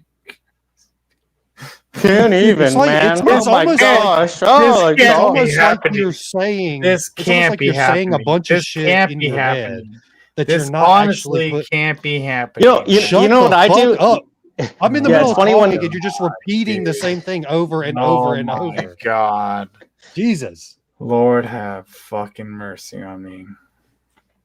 You're It's hard like, to hey, interact with. you guys, You're what? harder than a leftist to interact with. True. It's like you No, say you're shit in not your gonna head that you're not do. saying out loud, and then you get shocked No, at us I because said we it, didn't and hear then now say it in you your say head. this now. Now you say this down. Okay? It's Huh? fucking all over, X. Are you doing like an ad populism, right? Like Yeah, yes. ad populist? He just Did left. he leave? He's being so difficult, man. I just don't know. I try to have so much patience. I try. What happened? I don't know. He may have just accidentally disconnected. It looked like he was looking into it and was going to post it, but I don't know.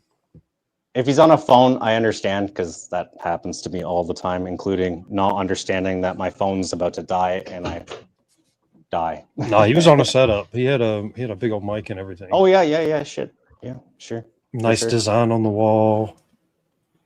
What about setup? Actually, it was true. It was pretty impressive for his setup for like the amount of stupid that was coming out. Well, we'll wait for him to come back up, maybe, and that maybe we'll talk about his stupid then. Look, it's incoherency is what it is. It's almost as if he's like pulling little tidbits from this idea and this sentence and here, and then expecting you to fill in all the gaps that he's not being clear with. And Yeah, that's it's just cool. hard to communicate. Yeah, it's hard to communicate. Yeah. Mm-hmm. It is, bro, because it's like, yeah, you say something and we have to fill in what you want us to fill in, but we don't know what the fuck you're even talking about. I accidentally closed out the window I was in. Yes, Wrong that's your X. brain, man. That's your brain. Oh, that's my brain. Yes. That's been your brain the whole night. Yep. But you still haven't been able to prove anything what I've said is wrong. Yeah, like I said, that's your brain the whole night. Okay, do it. Well, debate any of you guys on metaphysics or physics or I don't have to do it. You're the Or one that clicks the philosophy. X on the idea you had, and it just goes away, and you're like, yeah, that's what I was been talking about, but you've been talking about something else. Well, we can do that real quick. Yeah. Well, I'll take the atheist position. I don't know. You want don't to know do me? the I don't atheist know you. position? Oh, yeah, I can. Are you gonna stick to it? Yeah. I'm capable of debating. Yeah.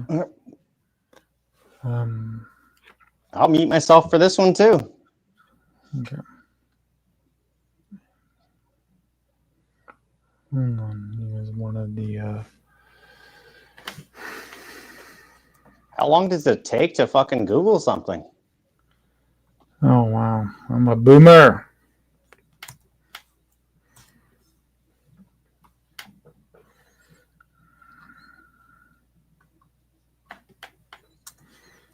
So how do you get justification through the Christian worldview?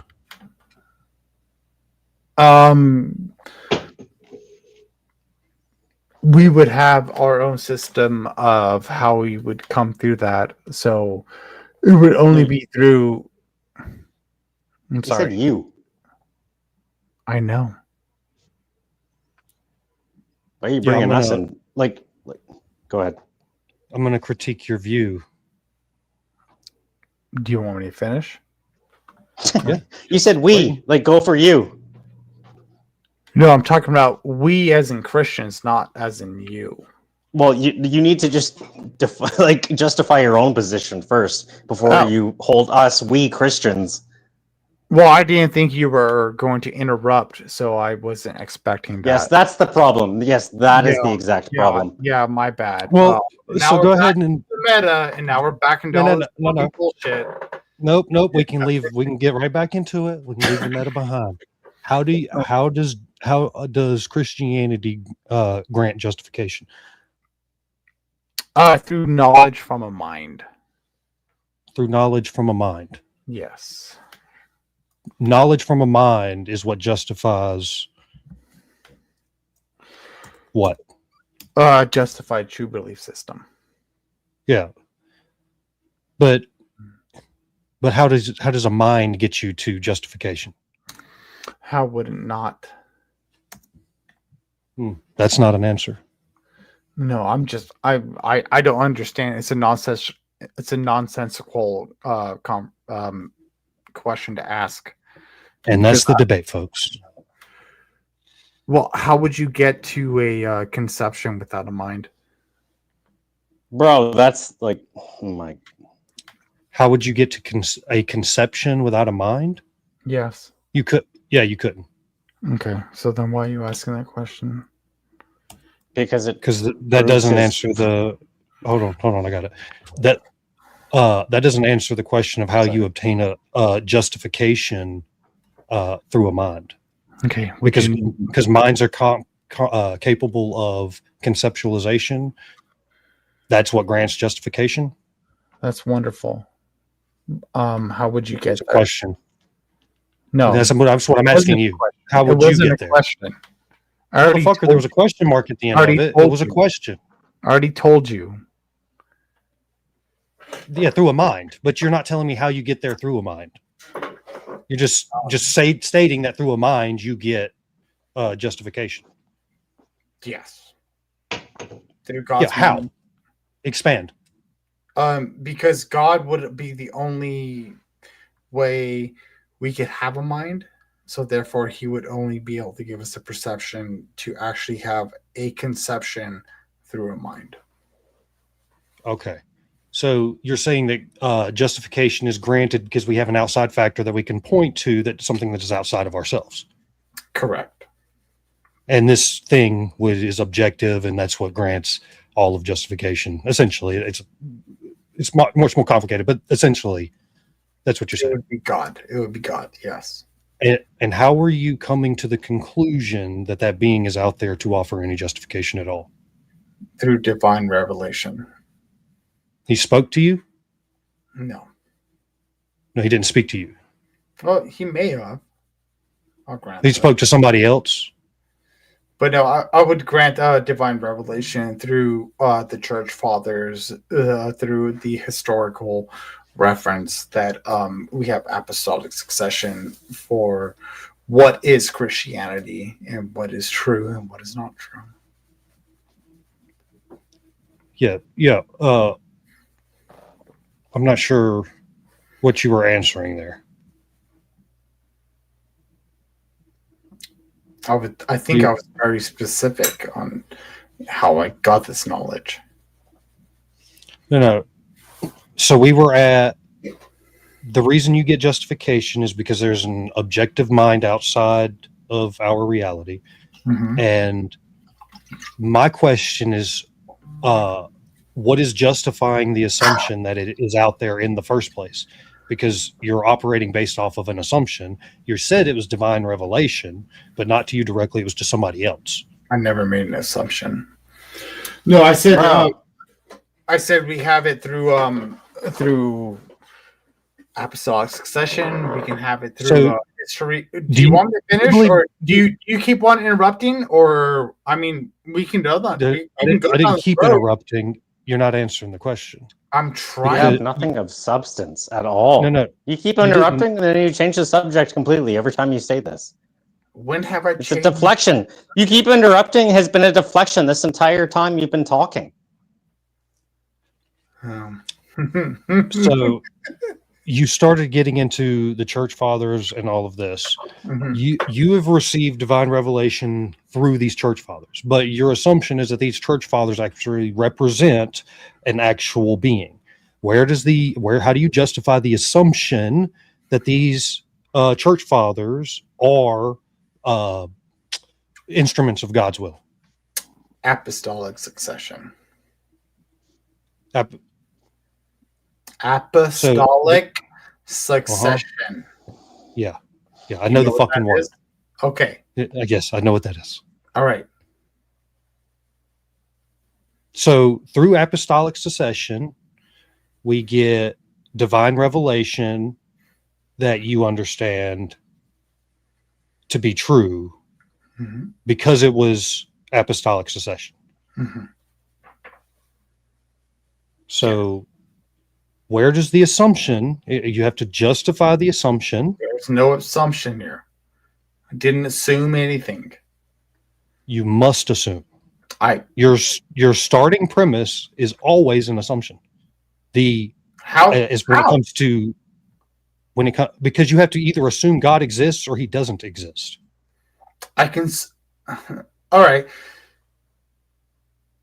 My first assumption is apostolic succession. So contain with it. Well, no, I'm pointing out that apostolic succession has absolutely nothing to do with justification in any sense. Prove it. Prove it. Why? Well, I don't have to prove it. I'm just walking you through the questioning. You're doing the proving. Well, why is that not sufficient? Why is that not sufficient for you? Well, it's not. I know the answer to the questions that I'm asking. Oh, you know the answer?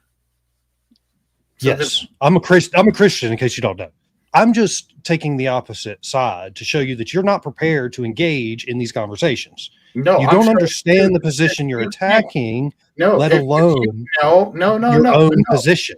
No. Okay, so since this is just a friendly banter, okay.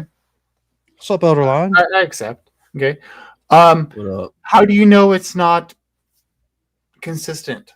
How do you know it's not the justification for my worldview? And how is it not sufficient enough for you?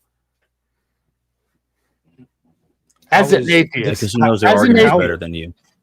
How is your justification not good enough for me? Yeah, as an atheist. Because you've said a whole lot of different ideas that have absolutely nothing to do with one another. That's not an argument. We went. No, it is. We went literally it's not an argument. Justification is not an argument. We went from justification to apostolic succession. These two things have nothing to do with apostolic. Well, you're the bigwig here. Well, they're two different words, so who would rather? Did you know what I was saying? I do, but I would rather for the community. Well, then contend with what the fuck I was saying. Okay, so then I'm gonna assume that you're saying apostolic, and if you can't prove to me that there is no apostolic succession through my Christian worldview, I would like to see some kind of evidence. No. What makes apostolic succession special? It would be apostolic, wouldn't it? That's what makes it. That's what makes it special. That it's apostolic. Wouldn't the ontology of an attribute be the purpose of it? The ontology of an attribute be the purpose of it. Mm-hmm. You have to flesh that out a little bit. I don't think you said fuck all. Okay. So do you think that the reason why we use words and why we do things and why we have justifications for them, excuse me, they would be the purpose on why we would hold them to be as such as a profound reason, I guess you would say. Give me an example. Give me an example. Yeah, so we can just keep using what we're talking about. If we're going to talk about Christianity, the reason why we would have a succession of it would be through the apostolic lineage of why it's tradition, asshole. Yeah, dude. Like, I'm gonna be honest with you. This is like the third or fourth time I've seen you come up super drunk and try to argue these points really badly. I don't think that you should do this. I think you should actually, go to sleep, sober up, so that maybe you could present the arguments a little bit better. And I'm only saying this to you in this very pleasant way because, like, supposedly you are, Eastern Orthodox. So I'm trying to be nice to you and like say, probably should just stop because you're not making any sense. If you're not drinking, I have never been drunk in my entire life. Okay. Well, then you guys can keep talking about how drunk I am or anything like that. But so far, none of you have been able to contain with my arguments at all. Yeah, that's So the same thing I say when the same thing I say when I'm drunk. That's what I say. That's what I say when I'm drunk too. Yeah. You can't divide zero. So if you don't give any arguments, you can't really contend with them. All right. Is that what this is the whole time? You just been drunk this whole time? Yes. Elder Line would know. He's been He can chugging. smell that He's shit. chugging a Four Loco his entire time. Oh, he was too, wasn't he? Fuck, he was. Damn. I did. Yeah. All right, but so shit makes a little more sense. What the hell's a Far Loco? We don't have that shit up here. What's a Far Loco? Yeah, but you haven't been able to contain with my argument at all. So I don't Right. think you'd be able to comprehend the arguments being told to you right now. no, It makes no sense. you asked for a justification on how I know things, right? No.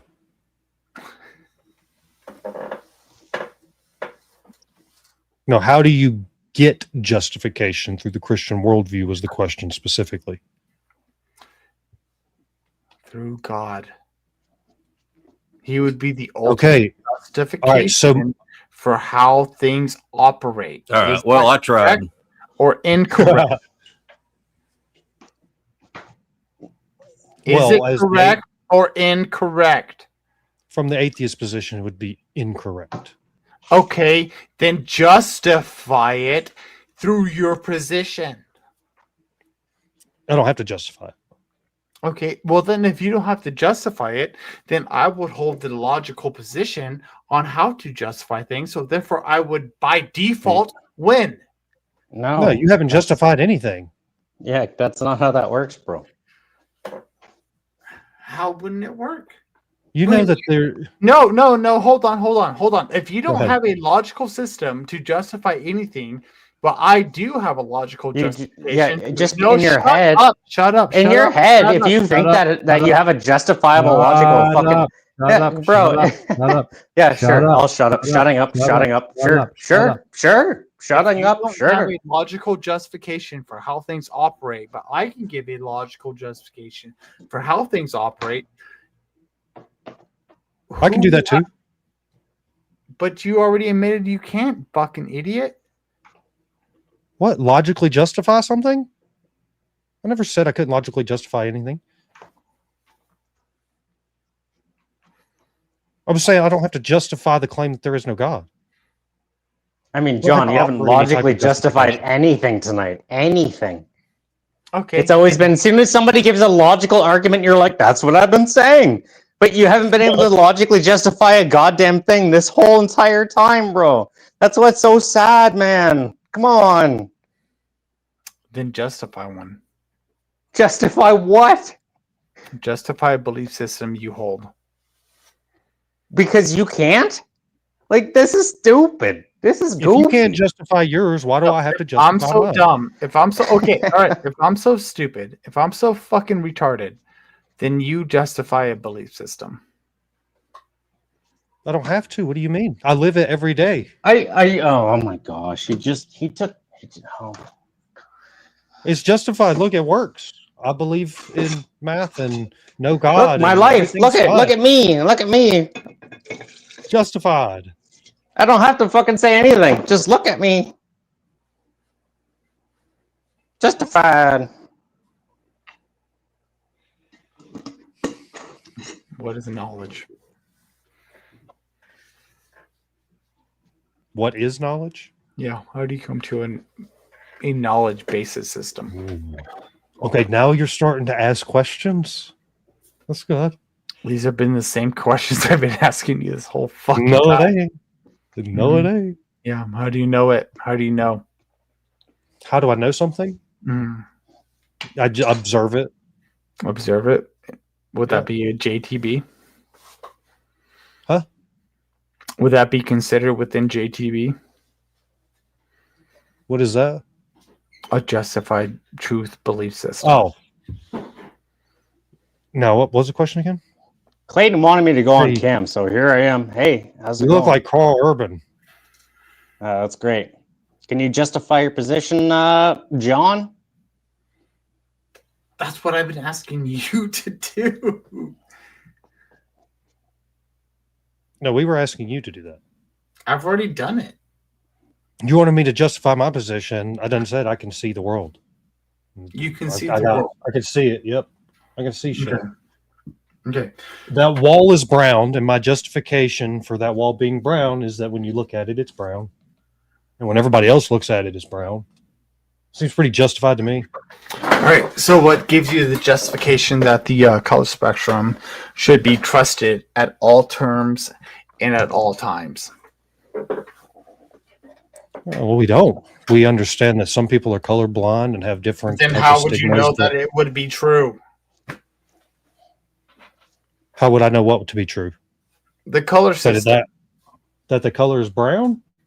Yeah. How would you know that? Because that shade is what we call brown. According to who? Everybody. That's what we Everybody. decided brown is. That's a fallacy. Because people define terms. That's a And fallacy. objects? No, that's a consensus fallacy. If you aren't able to justify why your consensus is has the What's your point here? What is your actual point here? Let's say definitions. Definitions are fucking like definitions are the same thing. Wow. you Yeah, well, keep that was asking- my point. Yeah. Definitions. We Then- agree then- on then what a how definition would- is. But how? But how? Off of what? Are you fucking kidding me? You think definitions are fucking like certain definitions like are not populist? Like are not fucking majority rule? Never made Like that. obviously there's certain objective fucking definitions of things, and it's not the definition of things, it's the understanding of them. Then what the fuck are you talking about? According to what, retard? According to what? What we see. Yeah. What we see. Our What do you- experiences. Yeah, exactly. Yeah, according Our to what, collective retard? experience. No, a collective experience? Yep. That's a fallacy.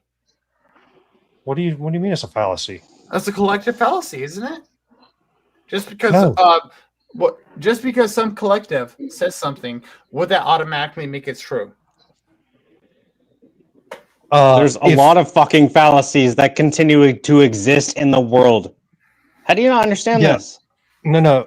No, I understand. There needs to be a certain amount of fallacies that exist in the world for us to actually function properly. No, retard. Well, I pointed out that Like just- definitions. Yeah. No, retard.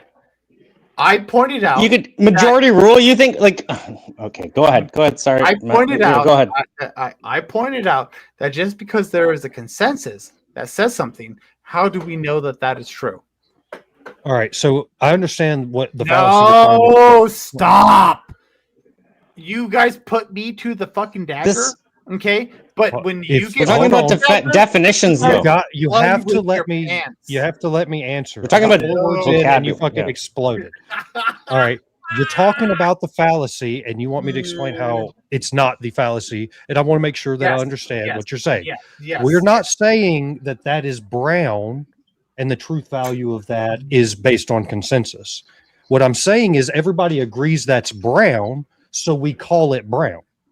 According to what consensus, and how are we supposed to know that your consensus is actually fucking true, retard? The same way we know yours is. Because it's based off of a larger population. Yeah. The problem is Yeah, there's subjective realities that define certain definitions. There's subjective. Did you not reality. understand? I said I was one. objective. Okay, objective. There's objective there's objective realities that oh my, like, do you need me to Wonderful. repeat it I again? was wondering. Oh no. I was wondering if I could address the brown question. No, shut up. Yeah, shut go up. ahead, Steven. No. So it seems I'm to gonna go me. fucking piss again. God damn, you guys are fucking. It boring. seems to me that You guys can't get this shit. it seems to me that there appears to be a miscommunication happening. John appears to be talking about the ontic status of StepFire's wall. StepFire appears to be making a reference to what I understand to be a concept from. Oh, are you just leaving? Are you? A concept from. He's got to take a piss, Wittgenstein. apparently. A concept from Wittgenstein called language games, and he has this view that meaning, like the meanings of the words that we use, are derived through usage. So generally, when people see the particular shade that StepFir is referring to, we just call that brown. That doesn't say anything about the color. All that speaks to is what we're calling it. That's what we've agreed to call that. Yeah, And it's a language. we thing. call all sorts Yeah, of shades fair. of brown as a categorization, because that's all we're doing. We're categorizing that in the brown spectrum or whatever. Yeah. It's I mean, we could just call it's an agreed terminology, yeah. We could just call it dark orange. Yeah. 'Cause that's what it is. Or shit or whatever. yeah, no, I get you. Trying to get to Speaking of I brown, was saying earlier. What the hell? What is that? Tomahawk DEI. No, sorry, bro. I love you. I love you. good to see you, Mr. Voltaire. Not Voltaire. Love you, bro. Love you too, bro. Yeah. No, that's really I was gay. trying to get Never mind, a- I take that back. Yeah, all right, yeah. Yeah. Pointed You know me what? to the I love you in a no homo way, you know? Just to be clear, I am. Killings and stuff like that. Just to be. Yeah, don't just Go let me ahead. clear, I'm sorry, Shiva. Shiva, you go ahead. I'm sorry. You go ahead, Shiva. I don't love any of you, but I am moderately fond of you. That's all right. I'll hug you, Shiva. If I ever see you, I'll hug you, and you can feel awkward about it. Just okay. And I probably will, not Voltaire. I show moderate affection and interest in you, Shiva. There. Well, thank you very much. He spanks you very much. Yeah. The interest part was what threw me off. That's what I was trying to get out of John, because I couldn't tell from watching the debate tonight. It sounded like he was kind of for abortions and then was for not killing babies, and then I just kind of all over the place. I was going to see if you could kind of button some of that down for me. I know you were saying that you don't approve, there's justified killings, but then manslaughter unjustified. I'll break it down for you. Okay. What system do you find your morality to be justified in? I would say Christianity, follow God and His teachings. All right. So through God, right? Yeah, in the Bible, teachings from the Bible, sure. Okay. So if God said to go unalive someone, would you do it? So if God gave me a divine command to go unalive someone, would I do it? I would have to say yes, if I thought that was God speaking to me. There you go. So what are the justifications of killing again when they're not? I know there's times of war, there's self-defense.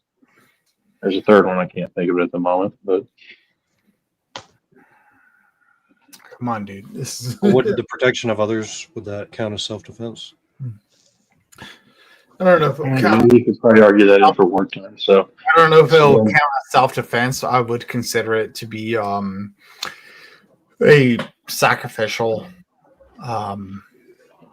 necessity someone should make. sacrificial. What's just to double check? What was your belief system again? I thought you were under Christianity as well. I'm an Orthodox Christian. Okay, I don't. Trying to recall.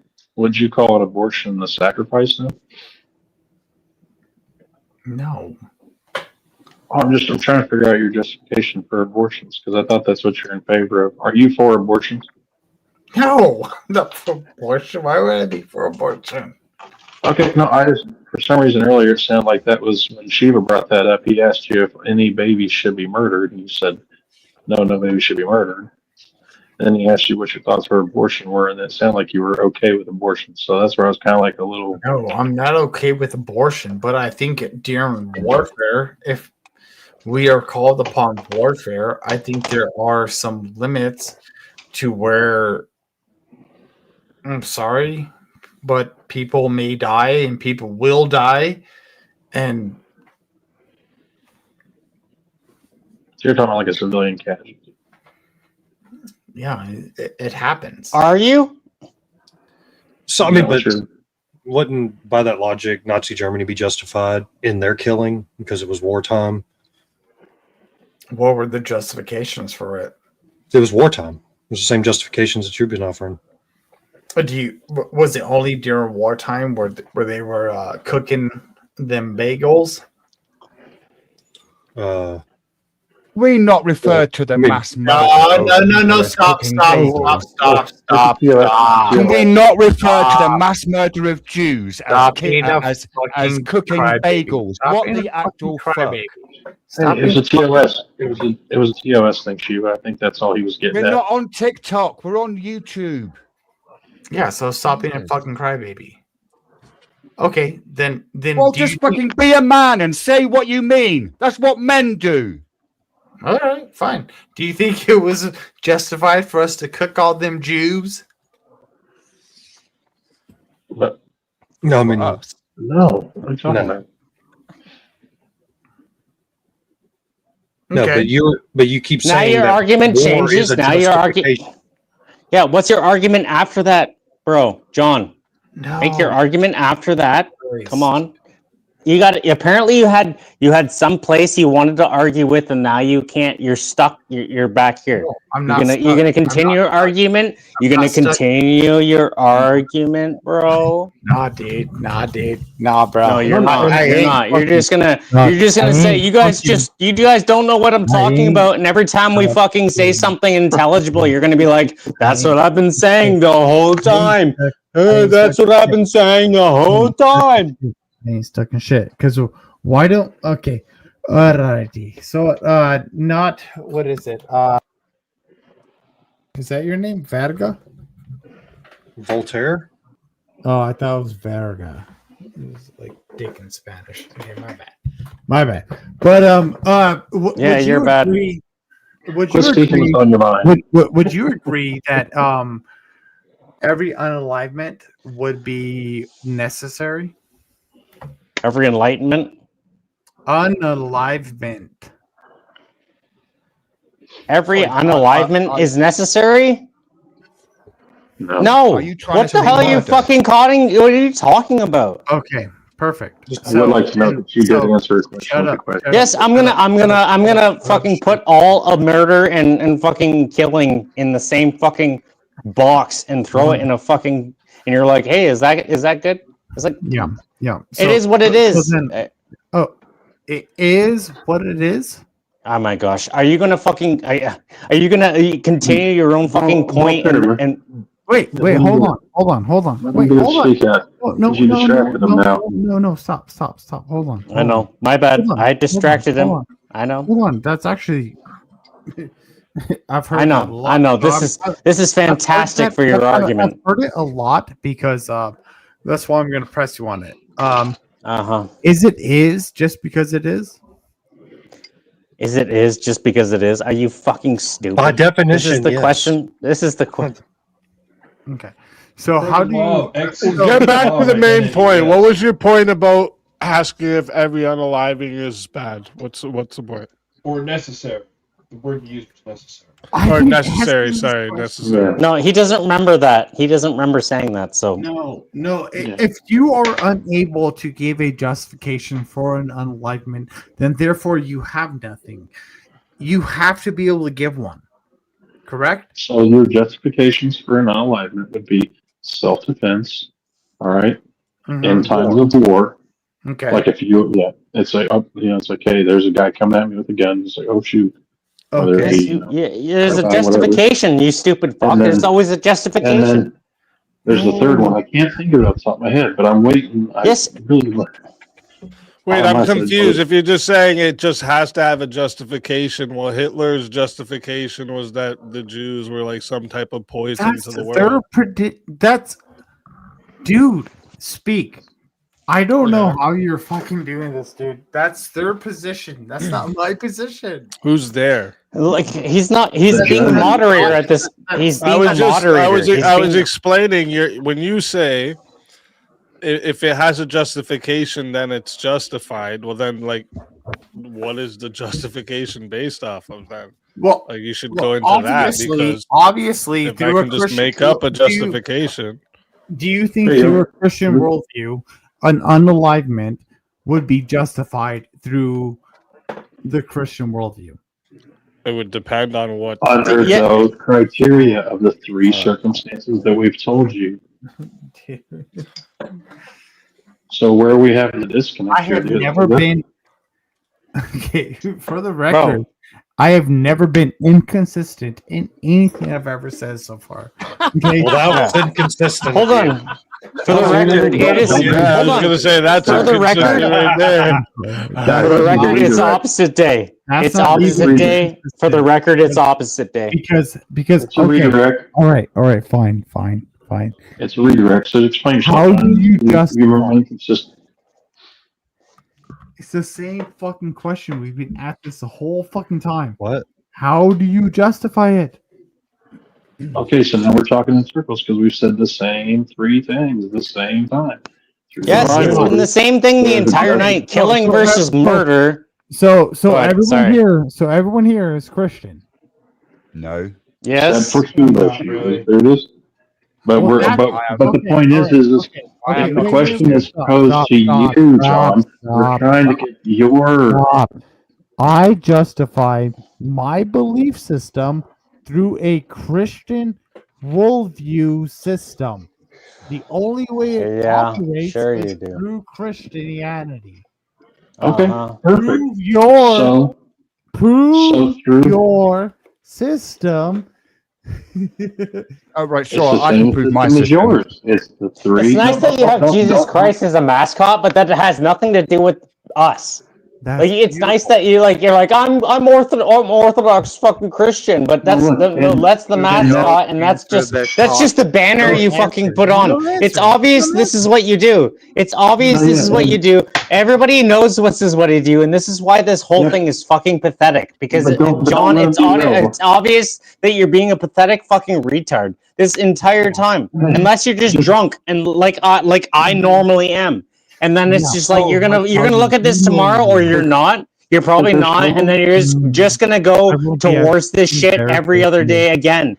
But you need to learn something. You're not a fucking Orthodox Christian because you're stupid.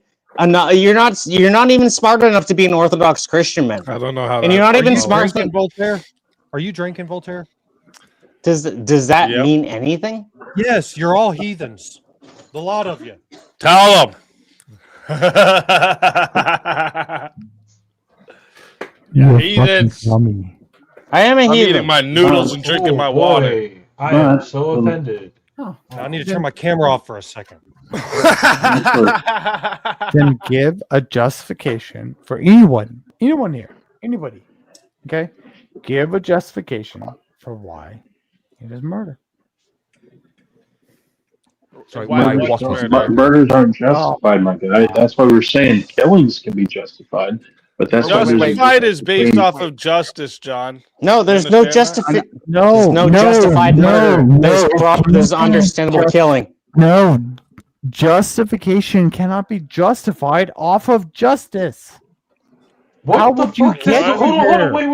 What's justification can't be justified off of justice? Hey, John, I got a question for you. This may help us bridge the gap. There can be no justified murder because there's no justification of justice. No. And you know, and murder is justified. So, John, can you provide me with an example? It's funny when you guys point out you want to point out my drinking, but it's like your argument is stupid.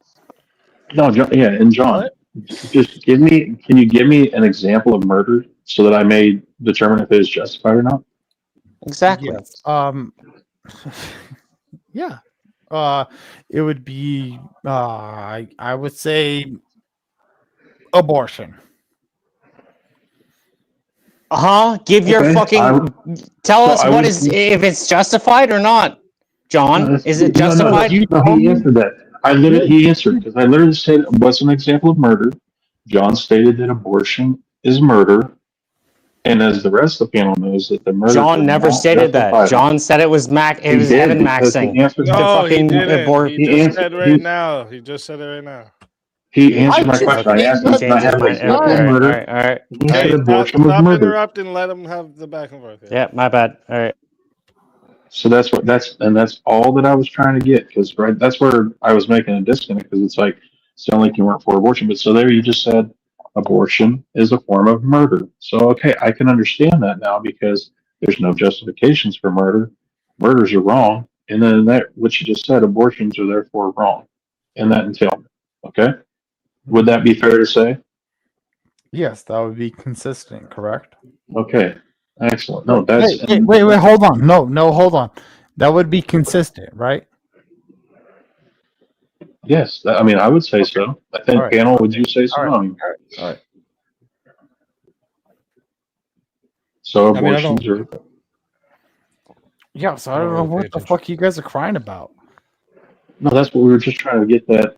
Well, remember how this all really started, John? How this all started was me bringing up that, like, us as Christians, right? We have to be able to take the moral scrutiny and defend the things of the scripture that we follow, right? So, like, that's how this all started. Where I was saying, like, you can't just only jump to, oh, well, you can't say God is bad because you don't have a moral justification when somebody's asking you based off your morals, right? That's how this all started. Well, no, we wouldn't be able to justify it, like, just because I say God would be moral, even if he killed 10,000 children or 100,000 children, we would still be able to say God is moral, because that would be the only objective way we can say that. Exactly, right? And that's what Steve was saying. He's saying because God knows the beginning and the end, so his actions are always justified. So do you think that everybody you've talked to tonight are just fucking idiots? And that you've been completely coherent and concise all night, and it's just everybody else that's retarded? Because it's one or the other, bro. Either you're incoherent and inconcise, or everybody he's a genius. Fucking retarded. He's either a genius or everybody like. Well, no one's been able to prove it. There you go. There you go. There you go. There you go. There you go. See, there you go. That's all. That's all he's needed to fucking say. No, look. And John, here, so maybe we can help you with another bridging of a gap. What is it that what's it you're asking for? What's the justification that you're seeking? Or what's the point that you're saying needs to be proven? No, you've been asking me these questions. I've been giving you the answers this whole time. I don't see you like. Well, so you're asking for us to disprove something that she said. That's where I believe that's what you were saying anyway. Well, you're the ones that have been asking me these questions on how we justify things, on how I justify things. I've been giving you justification and justification and justification, and you're just like, ugh. But then, no, that's justification. And then, so there was an instance that we clarified something that was unjustified. Mm-hmm. Yeah, I would agree with that. So is there any, I'm just trying to make sure that we kind of wrap this all up with a little bow, because I just didn't know if there was anything else that you would need some clarification on, or if you had any other thoughts, because I feel like from listening to the panel, I was really hoping the bridges would have been formed there, but it seemed like we're still falling in the river on some things, so. Yeah, we lost Shiva, a guy that actually disagrees with us and we could have argued with. The panel hasn't really been that smart in any way. Who? Oh, that's your opinion. Hey, this is how it works. All right, hold on. This is how it works. All right, Speakeasy, thank you for having me up. Most people know I'm drunk, and because you can hear it in my voice, just like this other guy. So, thanks for having me up, and I made some good arguments, I hope, and love y'all. God bless y'all. God bless y'all. God bless y'all. I love y'all. God bless y'all. I'll see y'all. I'll see you all in this chat, and I'll see y'all. Yep. Thank you, boss. Here. You have a good night, man. Yeah, that was pretty much all I was trying to get on, was just to get that main clarification there, because it sounded like you were saying that there was nothing that could be considered unjustified, or that from all your views were justified. But I mean, right there, we just spelled out that abortion's murder, and that it's an unjustified, an unjustified act. So that was pretty much what I was needing. So, John, you said it wasn't a smart panel, but can you admit that you haven't really dove deep into the Amalekite situation and actually why that's justified or not? Well, we can get into biblical stuff if you want to. I hate getting into biblical stuff, but no, I'm not asking. Wait, did you hear what I said? Yeah, but I mean, if you want me to, can you just? I'm just asking if you would admit that maybe you didn't have the arguments for the Amalekite situation. I don't know. I'll have to review. What was that? Someone just rip on Kim? what the hell was that? I think that was his thinking sound. That was my thinking okay. sound. The gears turning. The engine was revving. Yeah, it was. It was turning. The door slowly opening. But I don't know. I would have to review things and see how that actually went down. How long did Lethe stay after the panel? Did he even stay? No, he had a workout at 4 a.m. He took this on last minute this morning, so. Oh, okay. Or yesterday morning now, but yeah. Fair enough. No, he's a fucking trooper. So straight up. Yeah, props to him, man, for taking on this. Taking on the debate. I was listening to it hours ago, and I got through the entire open discussion. Unfortunately, I had questions at the time, but I distracted myself, and now those questions are lost. So I understand how that goes. Would you agree that it would maybe depend on how he is how he explains things? I would have to go through everything again. I'm sorry. I have to rewatch things. I think it's time for a nap, buddy. No, I actually time to go night night. I think it's time for a nap. I think it is time for a nap. Get you a nap. Come back recharged. No, but I still think I've been cooking you so far. I mean, hey, you know I was coming onto this panel I was coming onto this panel hoping to see if I could jump in and try to mix it together, but it seems everybody's kind of just yeah. Well, it's a slog. we all went to sleep as soon as I came on. What's like, what the hell? For me, not giving me anything to work with. I have to try and create my own thing.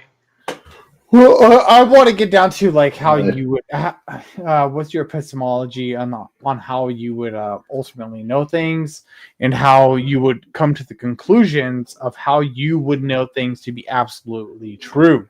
Because if you didn't know how things would be absolutely true, then it really wouldn't matter after that. So before you answer that, I need to jump off of here. So all of you have a good night. Easy. Thanks, man, for hosting. Thanks to all of you for showing up. You can check me out at StepFir. Over there, you will find. I don't do as much political commentary as I did before, but I do plan on getting back into it. But right now, you're going to find music that I have written and put to AI. So if you want to check out some of that stuff, I've got 2 things in post-production pipeline right now. So they're fixing to hit anytime within the next week. So if you want to check out some of that content, you can catch me over there. All right. Thank you for coming out tonight, Good Good job, debate, too. man. Yeah, Good job. thank you, Yes, StepFir. It was awesome to watch, man. That's hearing your point of view and stuff, and some people not being able to make the connection was actually what got me on. So I'm like, he's speaking English. Why do we not understand this? Yeah, but appreciate y'all, man. Y'all have a good night. Yeah, dude, You as well. Well, heck yeah.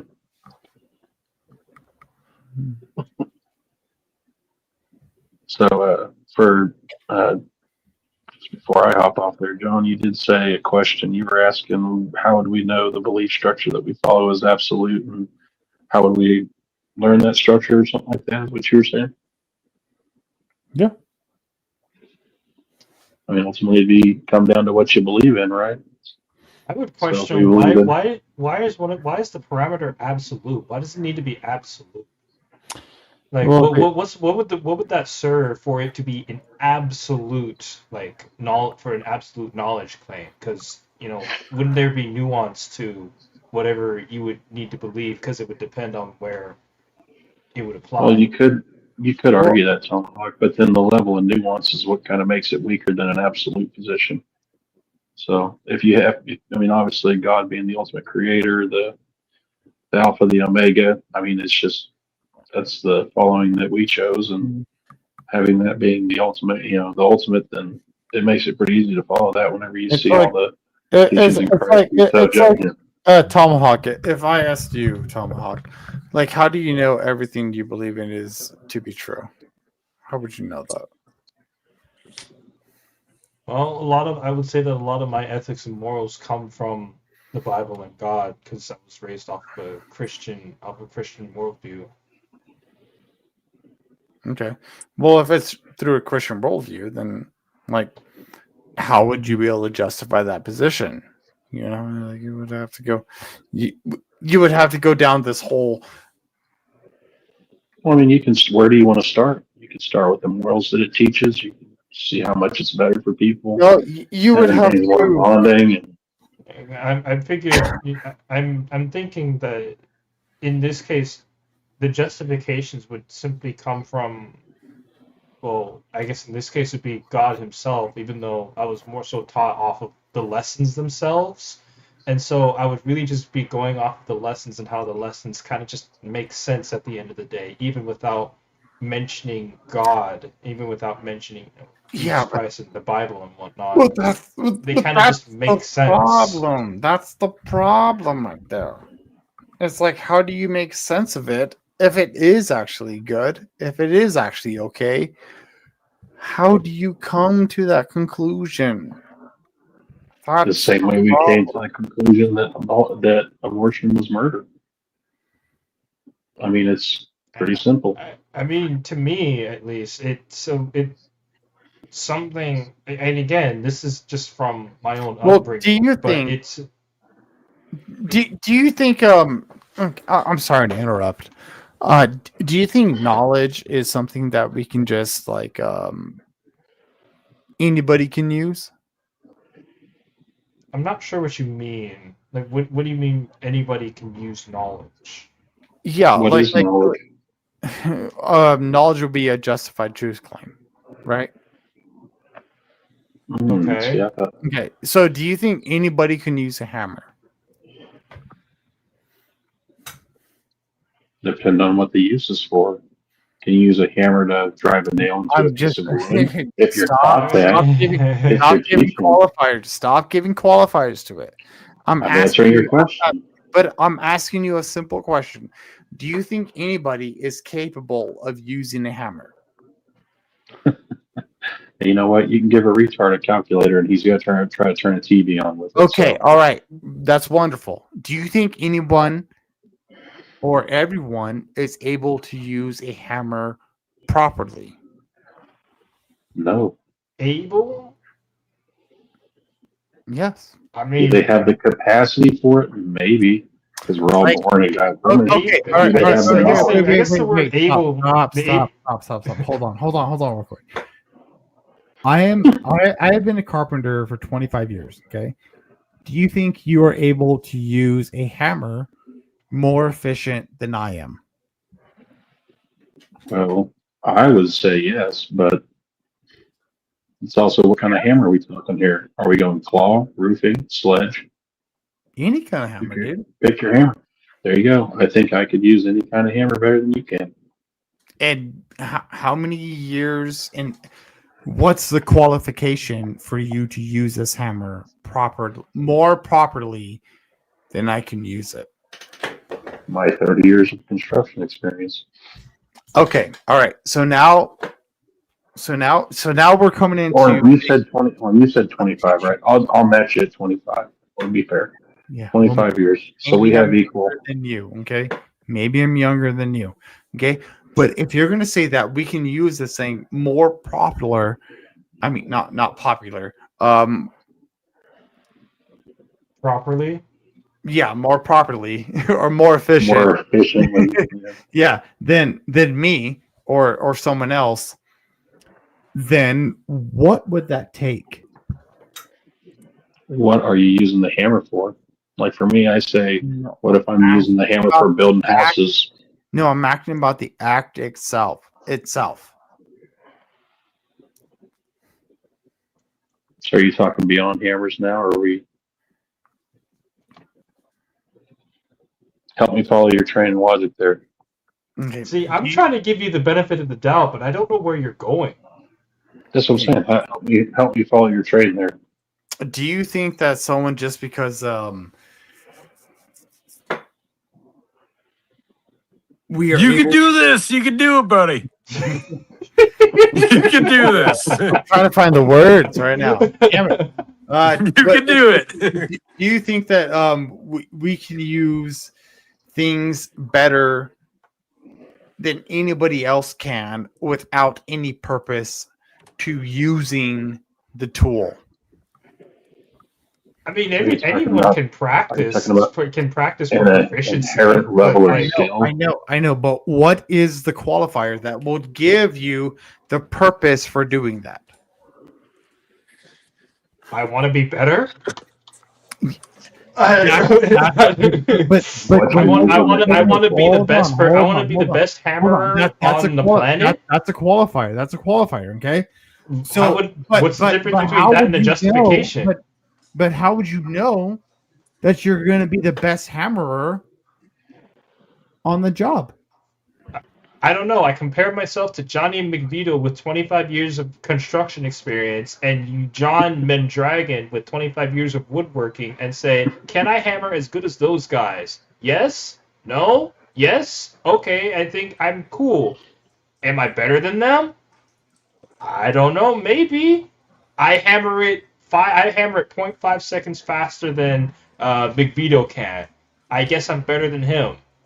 Okay. Well, granting you that you have all of that system behind everything you use, would that make you better than me? Or would that be only your perception or your conclusion of what you are just better than me? He's giving you a metric to base it off of, so yeah, the metric. But it's not an ultimate definition. But the metric, we talked about efficiency, and the metric I gave was I hammered a nail 0.5 seconds faster than Vito and 0.10 seconds faster than you. Does that make me more efficient at that point? At which point, that's a way to measure quote unquote better because I did it faster. Or something. It can make you more efficient than me, but how would you be able to achieve the most efficientness? I find the person with the fastest time and beat his time. That would be the speed basic. Is your driving factor, yeah. Okay. So is speed the driving factor in that, John? Yeah. So yeah, you can go off these systems, but you're not. Like I said earlier, that's why I said the purpose of. You're not going to have a system, okay, that would be better than you. Then will be better than me. You wouldn't have that system, or vice versa. You wouldn't. So you're the ultimate arbiter of hammers. What I'm asking about is what is the most what is the goodest we can get I guess you can say. I'm not sure what are you talking about good here? Like good as in the best hammerer of the four of us? That's Good as in the one that hammers the correct How nail? are you supposed to say what is the goodest of them all? I don't know. I guess I go by the Bible and say that Noah's hammer as he was building the ark, was the ultimate hammer as bestowed upon by God or something. I don't know what you're trying to say here, and I have to compare myself to the standard of Noah. Are you Christian? Are you Christian? I'm not sure what that matters here. Why? Because you said you're Christian. Even so, and here's the thing: what would Christianity have to do with hammer swinging? Yeah, Well, you who said would be the the goodest fucking word. hammerer I'm of the four of us asking you. here? I'm asking You're trying to- you. I'm asking you, how would you know you would be the best of these all if you don't have a standard on what you're supposed to live by? No, because the standard is comparing it to you guys who have the experience. Like, So it's up to us? you guys, I mean, Stop as the of teaching. this scenario, you guys would be like the arbiters of the quote unquote best hammerers with all of your experience. And if I am better than you guys, then how would you be able to say that we would have the best hammers? because by time, if I'm able to hammer faster than you guys with all of the experience, that would make me more efficient and thus better. Okay, so through your system, you would be the most goodest hammer. It's right? not my By my using system. the speed metric. Yeah, I'm not. It's not my system. It's the system of. Then how? Would I guess you know? experience of experienced people here. That's the system. No. Then how would you know who would be the most goodest? You hammer at a certain speed. Vito hammers But at a certain speed, how- and then I do faster than those speeds. So you So submit let's throw this back a little bit. So Let's throw this back because it sounds like you're trying to connect this to something. No. Yeah, I'm trying to. I want to know where you're That's going fine. with all That's of all right. this. Go ahead, John. You go ahead. Because We'll hear I'm it. asking you. I'm asking you a simple fucking question, dude. I'm asking you, what is your metric system for how you know who is the best hammer guy that's out there and who is the not best hammer guy out there? I guess I'd have to ask, what do you mean by best? Because No, I'm asking you. Yeah, what is the purpose of the hammer? No, just Is it answer to the create? fucking question. Stop obfuscating. I'm not What- trying to obfuscate. I just don't. You, How would you I want to know ask who the what would be best- the belief system of the best hammerer skills? What is under your system of ideology, Okay. whatever, okay? What is the best way I can be the most best hammer guy out there in your system?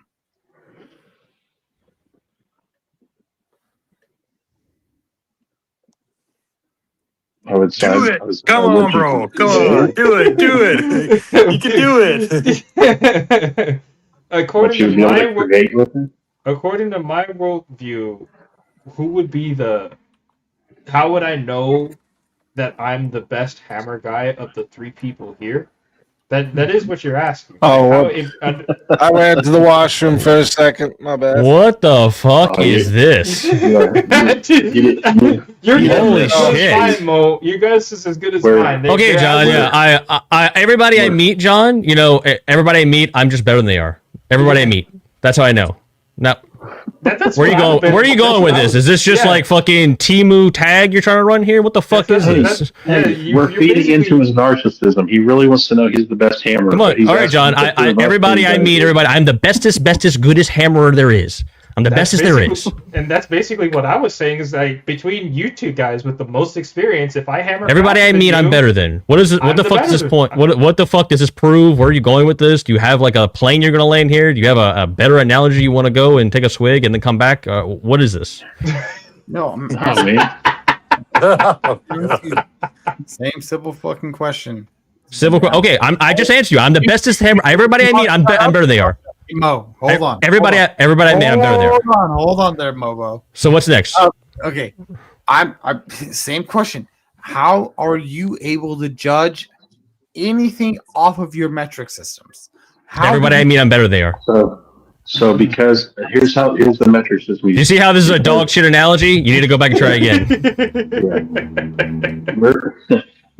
Our hammering skills are better because we fucking. I'm like the Rioni kitchen of fucking hammers. Everybody I fucking meet, they can't fucking match me. I'm like reverse blade on this bitch. My skills. I have to like downgrade myself because I'm just a fucking man. No, I was hoping you were saying, yeah, this is my versatility with the hammer. I'll build you a house, but guess what? If you disagree with me, I'll bash your fucking head in. Like, oh, terrible. Same thing I've been fucking asking you this whole I've been listening to this for like the last 5 minutes. I'm losing my fucking mind in the chat. Like, what the? It's the same thing. It's the same thing. Like, how do we know what is the best system that we have if you are you talking about justified true belief, or are you talking about? Are you trying to make a tag argument? What is this, man? I started with. I don't know, dude. I started with. Clearly, you don't. Yeah, it's clear you don't know. Yeah, I think what's happening is John wants to stay in the argument he's good with. Is the other side has no moral justification. Okay. That's yeah, exactly. He's trying to decide how we put God on a higher plane. So he decided to compare it to hammers and his skill set. He was saying his skill set's better. Then he's compared it to, like, say, my skill set. We both have equal years. I did that just as an appeasement factor. I'm older. I imagine I'm older than him. And then Tomahawk brought in with, hey, well, here I'm younger. I have less experience, but I do it better than you guys. So then his supersedes. So ultimately, it's trying to bridge this back to how we believe. At least I'm trying to circle it. So John, is that kind of the summary you're trying to? I'm assuming you're Christian. You're trying to say that Christians have a moral standard that they can appeal to, that being grounded in God, etc., and other worldviews and ideologies do not have the same appeal, and ultimately just reduces down to infinite regression or something of that nature. Okay, got it. Okay, got it, man. All right, we got you, man. You're all right. Yeah, this is why I got into, because like Shiva had come up and he was talking. Yeah, I need to watch that back. Yeah, and, like I get it. There is time. Like I had recently just done this because the argument was Christianity is harmful to society. I actually had the debate with Lethe, and I brought this argument out about the harmful is a subjective thing that you have no foundation in. I brought this up because the argument is based off of a moral claim. Harmful, right? But when Shiva comes up and says, okay, let's go with your morals. Under your morals, is this thing always bad to do? And then you say yes. And then he brings up scripture of God commanded the slaughter of animals and babies. And then John straight went away, but you have no foundation to say anything bad about God. But like that's not needed here because he's not talking about his own foundation. He's talking about yours. Right? And I find this happens a lot. I've recently a lot too. I've seen this as like as Christians, we need to be able to take the moral scrutiny and address these things. Right? And I was referring earlier to like the temptations of Jesus is talking about this. It's about knowing the scripture better than the devil, right? Satan goes, if you're the son of God, turn these stones into bread. And then he's like, and then he quotes scripture. He says, man should not live by bread, but by every word that proceeds from the mouth of God. Right. So like he replies, and then Satan actually ends up quoting scripture to try and challenge him. And then he quotes scripture again to show Satan how he's wrong, right? Like Satan says, if you jump, he'll command his angels. He will command his angels concerning you, right? And then when Jesus responds, he says, like, don't put God to the test, right? I'm being more modern language with it, but like, don't put God to the test, right? So like that's the whole idea is knowing the scripture. So like when these questions come up, I think as Christians, especially if we're going to be debating this type of stuff, we gotta know the answers to this too, and not just divert to, well, you have no moral foundation, because that only works if we're making moral claims, not if they're testing our moral. Yeah, if they're doing an internal critique of it, it's a debate, and a good debater will come at you that way. So it's definitely something to be aware of in practice. Maybe this could be wrong of me, okay? But I wouldn't even like if you came at me with scripture and all that. Like, what makes you think that I should follow the exact same ways that Jesus Christ followed through that? What it being a Christian is. According to what? Following Jesus Christ is what being a Christian is. That's why you would follow. I know following Jesus Christ would be Christian, but do I have to follow in that way, or is there? Yeah, it would be that way. Christian. I don't know why you. I think you have the ability to do it. So, yes. But just because I have the ability to do it, I don't see why I would need to. All right. Well, just because you have the ability to resist your temptation to rape the hot girl walking down the street. Oh, wow. Why should you not? Here comes the fourth rape accusation. But that's the test. Accusation. Whoa, damn! What? You got like a little criminal record going on there. You've been saying like I've been. How come every time I flip your logic onto you? It wasn't you. It wasn't just you. No, I'm asking like just because Jesus Christ used this order of way through debating Satan, okay? Yes. Do I have to use that system? Yes. According to what? Why would you not? Yeah, but according to Jesus Christ. Yeah. But even more so if you were a Christian. Like, even if you didn't believe in Christ, his teachings and stuff could still hold strong for anyone who did believe. But it's even more permanent. Every time Satan tried to tempt the earthly flesh of Jesus Christ's answer was the scripture. Yes. So I would ask you. So I would then ask, is like, so with Jesus being the ultimate example of debating that very tactic, why wouldn't you follow in his footsteps? Why would you think that you need to do anything different? And that's just a debate. Yeah. I'm not making the claim. John, Shiva granted you everything. He said, let's just say God is real. Everything that's in the Bible, it's happened, it's real. And then you said, okay. And then when he went to the Amalekites, you're like, yeah, but you can't say it's bad because you have no moral foundation.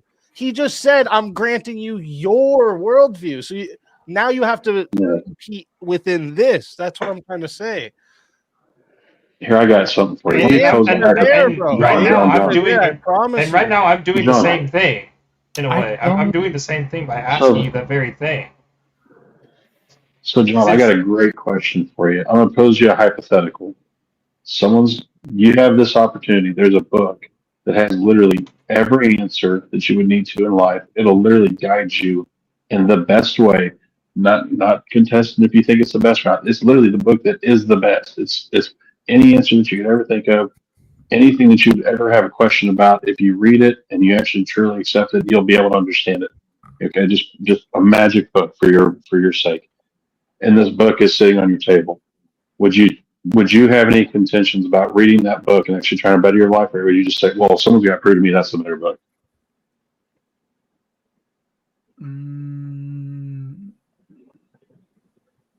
Yeah, go ahead. Go ahead. What? Go ahead. Sorry, guys. I hate to bounce in and pop out, but I got to head out. It's late. But take care, guys. God bless. God bless. Bye for the second time. I would say only according through what I know, we would go through that book. Well, you wouldn't know until you've read it. That's what I'm saying. It's a magic. It has every answer. I'm sorry. You're kind of muffly. Sorry, I do. I have shitty earbuds, and but no, it's a magic book that gives you every answer, anything that you could think of that you would have a question about. Just and you're like, hey, is this going to be right or wrong? It gives you examples. It gives you teachings. It's like an ultimate book of life, and it's sitting on your table. And would you just go ahead and try to read the book and actually try to learn the lessons of it? Or would your first intention be like, oh, I'm not going to read that book because I don't know if that's the true book or not. I need someone to tell me that's the good book instead of telling it for yourself. Okay. Okay. I think I would probably read the book, but I would use it off of a basis of what I would already know to be true by, because like I wouldn't know how to hold anything to be true by any other system than what I know by. And that's a fair answer. So now, what if there's something that contradicts the belief system that you have from your prior knowledge from what you've read in the book? What would you follow? Would you follow the book that had all the answers? Well, I would follow notions. I would follow a consistent worldview, but I wouldn't. I don't see how anything can give a consistent worldview without the system that. I'm not trying to be like a fucking douchebag or an idiot here. No, and I'm not trying to get you. I know, but I don't see how that. I don't see how I can come across any other system. So you would and I'm not speaking for you, but it sounds like you would relay back to your belief structures over what the book would say. You fall back to your previous understanding of the world over the new understanding. Yeah, I would. John, it almost sounds like blind faith is what you're saying. Like everything holding a Christian worldview is blind faith. Yeah, holding a Christian worldview would be blind faith. Well, no. You're asked how do you like. It sounded like he was basically asking how do you test that these are truly good and from God. And it sounds like you just basically said, I wouldn't know how to refer to anything. Refer to anything in the Bible outside of it. And because you wouldn't exactly take the book to heart. But through my worldview, we have the church fathers, we have apostolic succession, we have everything through it. And that's what I would hold my worldview to be consistent by. And Vito is challenging you by saying if there was a book out there that basically gave you all of the answers to life compared to what you know about from the Christian church in this case.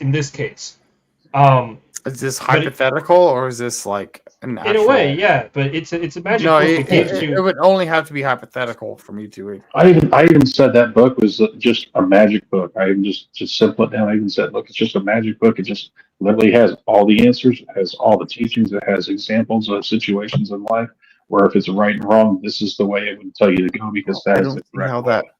I don't see how that would be inconsistent. If I found a book, if I found a book that would be all knowing and everything like that, like as you're saying so, I don't see how that would be inconsistent through a Christian worldview. So I wouldn't. It wouldn't. But that's your Christian worldview, right? From your teachings and what you understand. No, it wouldn't be through my worldview. Yeah, it wouldn't be. It wouldn't be off of. It wouldn't be based off of my justice system. It would be off of the churches. The church and not God, not Jesus. No, through the church of the Orthodox Church. So I don't see how anything can come out true absent of that. So Shiva's here. Oh shit! Hello again. I'm like shit. Oh shit! You know.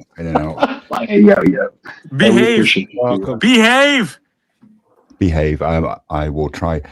John, I kind of wanted to come up and ask you something because it seemed like Easy and the other panel members we're trying to get you to understand something about certain methods that can be used in debates. So when I came up and I was asking you about the Bible and whatnot and babies and all that kind of stuff, that's what's called an internal critique.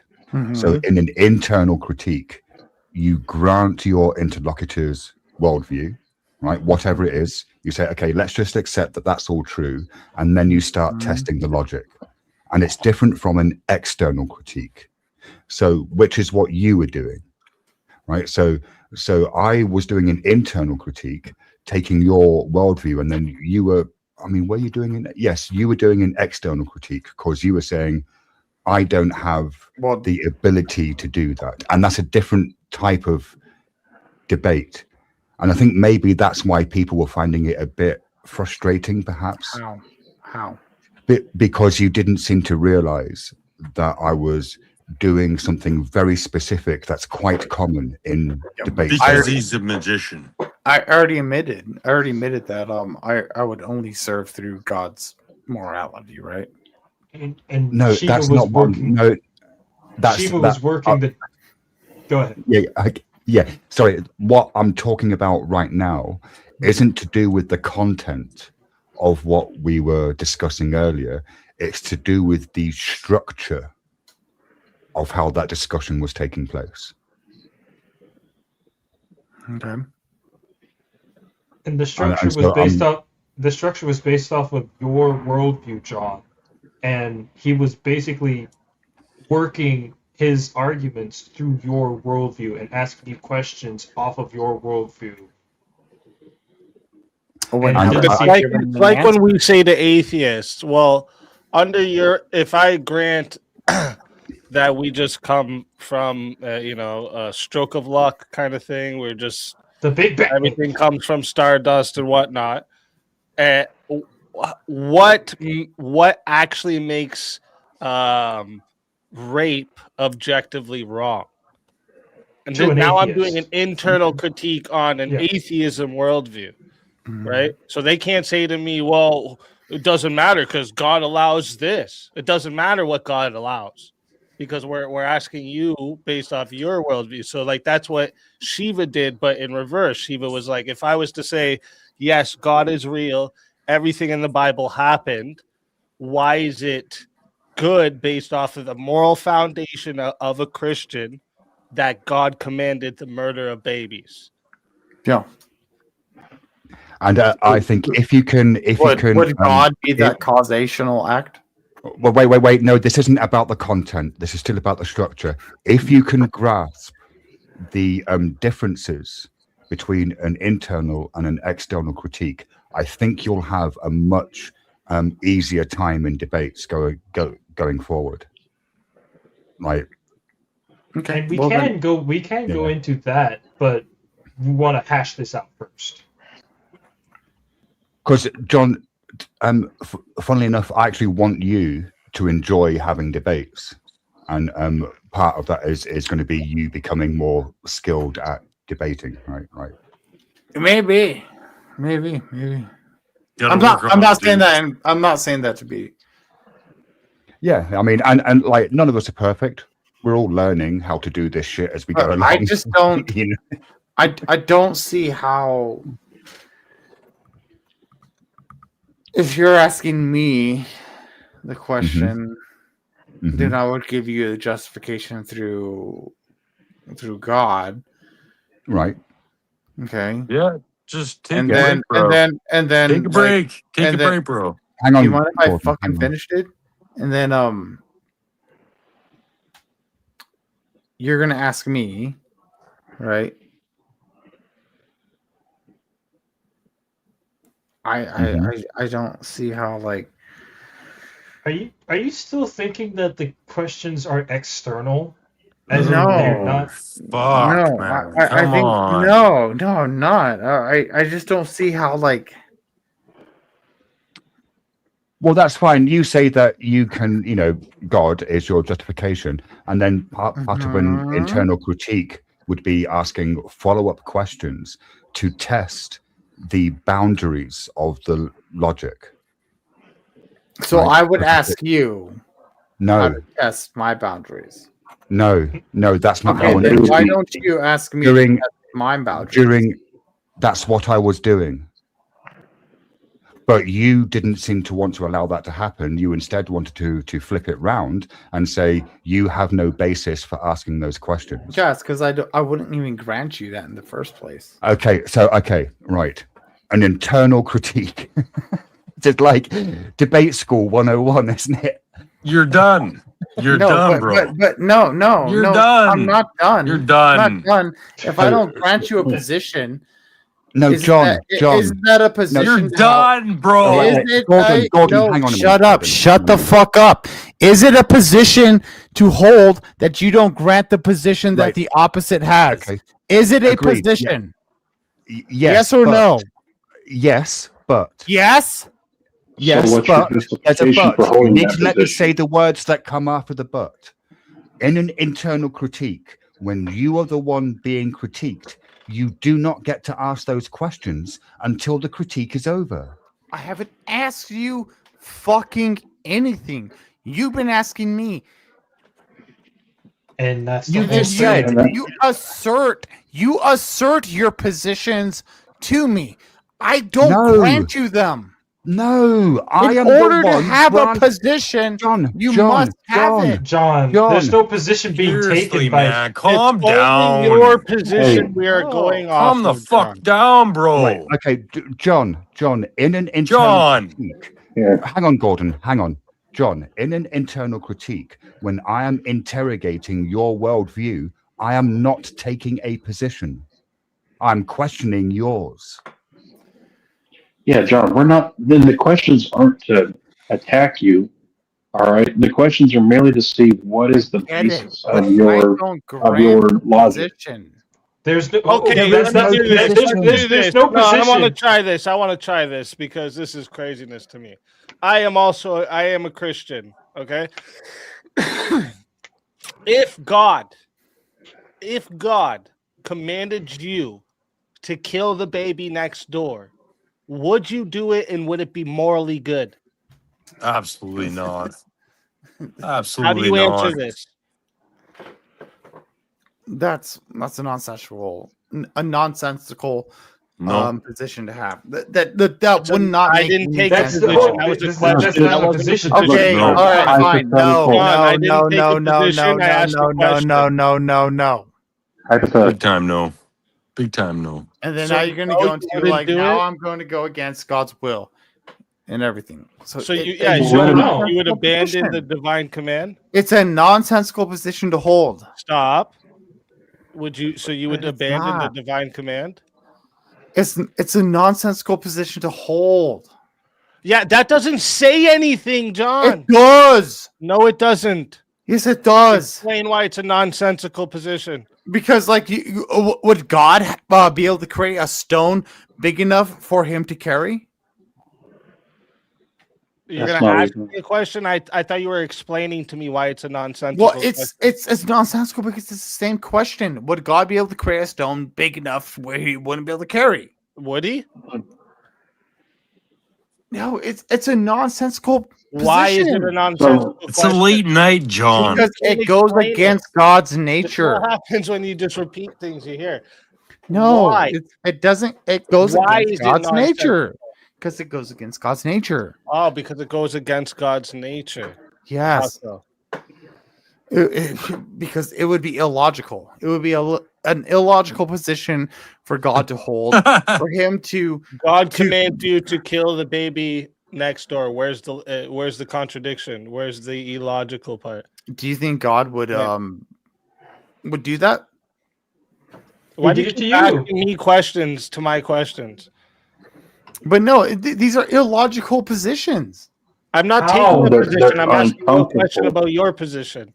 You keep These They're mistaking. uncomfortable positions. And remember, this is just a hypothetical. I'm man. asking Just you answer about the your question. position.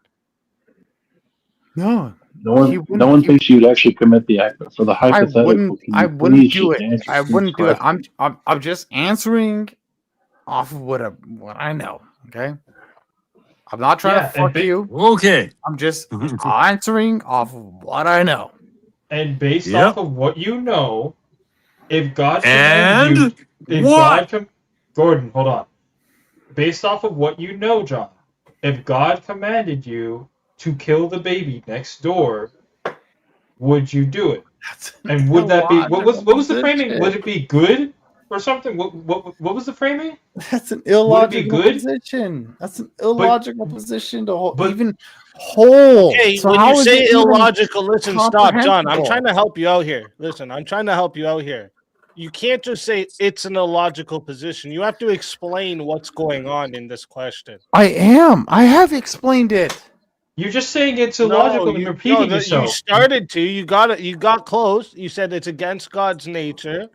Yes, it would be against God's nature to do such an act. So therefore, it would be the exact same thing as asking God to divide himself from his own nature himself.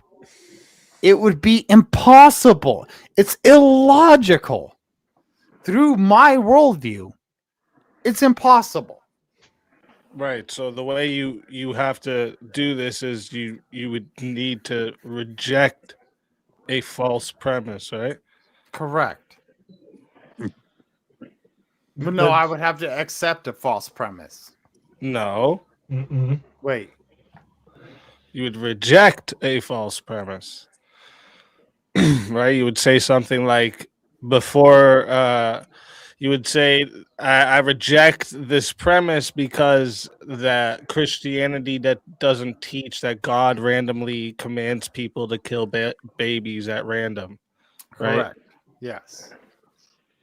That's what Shiva would be looking for after a question like that. That's the whole point of his internal critique is he's looking basically for an answer like that to a question like that. I don't see how that has been inconsistent of anything that I've held so far. Okay, now we're gonna take you deeper. Ready, John? God commands you to kill the baby next door because he also tells you that this baby will go on to murder millions of people. That's still a nonsensical position, I would hold. The baby is also part of a cult that has been preying on weak people for hundreds of years. Still in a nonsensical position. No, even those parameters. That's a nonsensical response. How would it Because be? I'm making it analogous to the Amalekites. To the Amalekites? Yes, it's analogous now. Okay. If it's analogous to and if it's analogous this to is them, where we have to get into a deeper moral issue of this is where we have to actually address this stuff. This is the important part here. Because you now have parameters that would, at least according to God's word, would make the killing of this baby justifiable. This baby, supposed baby, that God is asking you to kill, will go on, if not taken out right now, will go on to kill hundreds, thousands of other people later on in life when it grows up. That's an argument of silence. You wouldn't know that. No, God tells you that. Where? God, this is the hypothetical that God is telling you right now that you gotta kill Amalekites. So that would be an argument from silence, which you wouldn't know. Haku sends in 10 pounds, says, "Oh, I had to donate as I enjoyed listening to Triple G on the panel the other day. I'd pay to have him back." Thank you very much, Haku. And Not Voltaire became a member for 5 months. My bad. Get a membership, dickweeds. Love y'all, no lie. God bless us. And he does. That is right. Cockweeds. Very much. And the collective fallacy is true because all say it's so. That's true. That's true, Bandit. And thank you very much. And then Rug, Are You Crazy says, John, we got you figured out. Answer the damn questions. I don't think you can, for fuck's sakes. I've answered all your questions. I've answered all your questions. Now I'm You know, not. it is. I get this is like deep waters, right? You know what I mean? And like, And I hold my. I wouldn't have answers if I didn't like, go to the fathers, do deep research. I wouldn't have the answers, right? But this is something we're told constantly in the Bible to. Okay, what fathers say that? What fathers say what? I mean, Just fucking go with it. what, Go with it. go with it, dude. That's all you guys want to do is what? go with it. Says But- what? But what I'm giving you is consistent logical values that I hold. I can't tell because you say that you're giving consistent logical values, but really you're just repeating the same answer over and over again without the substance as to why. Yeah, I'm sorry, answers John. are the That's way no they are. logical answer. Being consistent is not a logical answer. No, being No. consistent is fine, but I'm now asking for an explanation that you are not giving. Shiva was doing the same thing through his internal critique of your worldview. He granted you everything, and then asked questions based off of what he granted, which was your worldview, and you didn't give him an explanation as to why those things would be the case under your worldview. That's what's not happening here. So it doesn't matter to keep saying the same thing. Yeah, you're consistent in saying the same answer each time somebody presents a question. What's not happening is, okay, we've heard the answer. Why is it the answer? And you haven't given that. Okay. Maybe I'm a little too. Which is why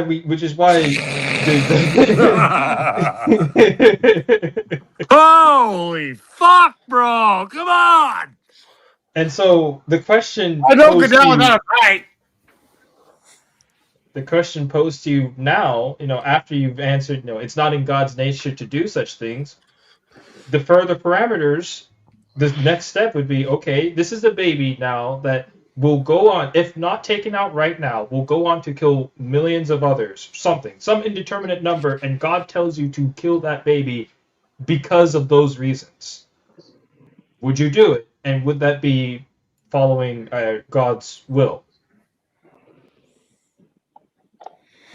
I think I framed that poorly, but yeah, that's the idea. I get it.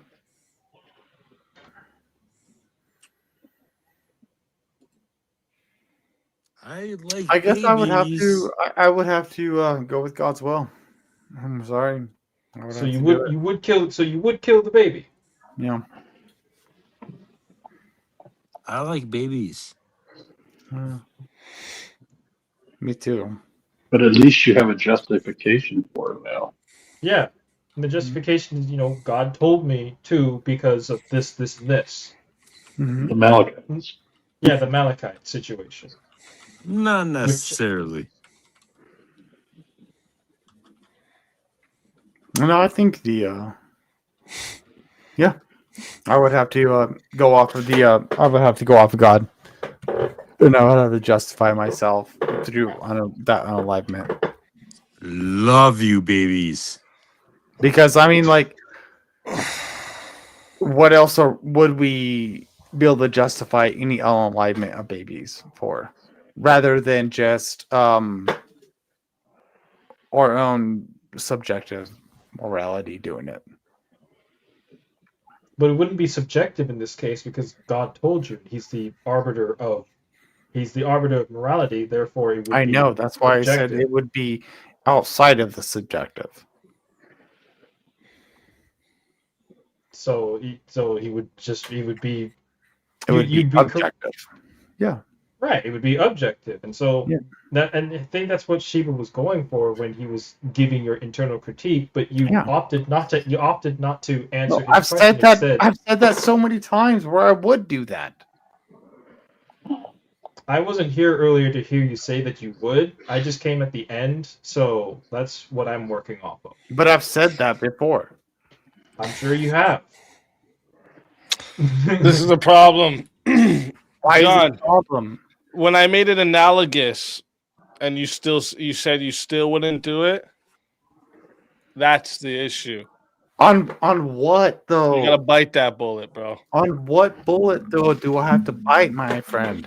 That if I make it analogous to the Amalekite situation, and God issued a judgment, you would have to bite the bullet that yes, you would do it, and it would be morally good. Well, yes. Well, do you think like as unaliving people, as a Christian, there is no judgment to it automatically? Nope, didn't say anything like that. Don't know what that has to do with. Yeah. Well, then I don't see what I don't see what's Because you're expanding the scenario outside of the framework it was initially posed. You're I don't see how that would change anything though. the framework was simply God. How and wouldn't his it? scenario. You would have to bite this bullet, right? You would have to, if you hold the worldview that God is the author of life, all right, the creator, he has authority over life and death that humans do not. Right. Yes. So you would have to also say that if God issues a judgment, that it is just, even if it results in having to kill a baby, you have to bite this. Yeah. It's not morally justified in the way just a human killing a baby on their own free will. It's not the same. And this is where like humans murdering innocents is evil because we don't have this authority, right? This is what I tried to like earlier. I tried to like make an example. Like you have a novelist writing a story, all right? The author of that story can end the life of any character in that story, right? But the character inside that story cannot kill another character without it being murder, right? The author and the character are not operating at the same level of authority. You understand? I understand that. Yeah. But what do you do at the same time when if you're faced with a mother with a child that is strapped with TNT and they try to blow you up? What do you do? Self-defense. What do I do? Run, bro. What do you mean? Yeah, I leave the scene. What if you're in a tank? Then I die, I guess. What if I'm in a tank and a woman with explosives strapped to her chest runs at the tank? Well, this is like an old thing they used to do. Like, they would have their babies. They would have the babies strapped with TNT, and they would run up to the tanks, hug them, and boom. And unfortunately, people had to unalive them in order for the soldiers to stay alive. What do you do? Sounds like you're talking about wartime. That's my point, dude. There's a certain different times of doing this stuff. Yeah, that's what there's justifications for in the Bible. Was that ordained in my by justification? God? Were you ordained by God to take This them is still out? see how you're still bringing up a situation of what kind of decision a human would make on their own volition in this moment. Self-defense. I'm just gonna have to disagree with you. Speak that I'm sorry. I would do the opposite of what you do. I mean, I respect you. I've been watching you a fucking long time, dude. I respect so you. you would I just ignore divine command. So you don't live by divine command. I don't. No, I don't think that would be divine command. Not do. That's exactly. I don't think that it would be divine command if I had the capability. If it was analogous to the Amalekite situation, and you would deny it, that means you would deny divine command. I don't think it's divine. I don't think it goes You would against divine disobey command. God. I don't think it goes against it. Well, you can God think told you. all you want, but like it's so just to be clear then, when they were commanded to slaughter the Amalekites, they should have said, nah, I don't want to do that. That would They're be just No, that's not what God do. If you were God them, wouldn't tell you would me have that. said, nah, it's all good. I'm not doing God that. wouldn't tell me that. That's illogical. I'm not going to do it. Well, then you say that, and then those Amalekites have been wiping out every position, every Christian. That wasn't my position. That's what It you're is. saying. You're saying that you would deny a divine command. I never said I would. I'm the one that said that I would say I would follow through those commands. If God said go to the Amalekites and annihilate them, I would be like, okay.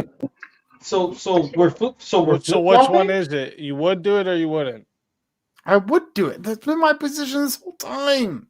Why do you keep saying that when it's clearly not? You literally just Yeah, said, you no, really flipped- easy, you flipped I'm that sorry, easy, but no, I wouldn't do that. No, I was apologizing and say, like, dude, like I know this is your position. I said I know this is your position, but this is my position to where I would pull the trigger. But you said you would. I would pull the trigger. But that's been my So position. I just how said are you? that. Yeah, are you trying to flip? Well, why are you saying like what the fuck? You said both. That's the thing that Dude, with this whole conversation. You Your said both. first thing you said was no, easy. I wouldn't do that. I wouldn't kill the baby. Now you would. Yeah, and now you're saying that no. When I said I wouldn't kill the baby, I mean I wouldn't do what you would do, Speak. I would kill the baby. And it's like, well, Speak's been saying I'd kill the baby the whole time. And note that this all stemmed from the fact that you told Shiva he doesn't have the moral capacity to tell you these things after he was internally critiquing you. No, I never said that. That's how this all started. Supposedly. I came at the end. Boys, it's 2:30 where I'm at. My position has been always consistent. I think Where I would. I You're don't gonna need to watch think the you can spell background. consistent right now, John. you might be a little out there in space at the moment. So You're gonna need to rewatch this, Could be. Maybe I'll have to come back. and you're gonna have to put footnotes in it because it's Maybe I'll like give a whole $100 super chat to Speak Easy for wasting his time. no. It's not a Are you waste of gonna time, entertain dude. me? This was That was a fun. joke. That was This a is not a joke, roast. dude. That was my Oh. bad. Fucking Well, fine. we don't know. You've been consistent with your position, so we just want to make sure. Yeah. You know. Yeah. Not consistent. Like we said, we wanted to make sure that you were absolutely consistent in your position. Oh, good stuff. My position is All always right, going boys. to trigger.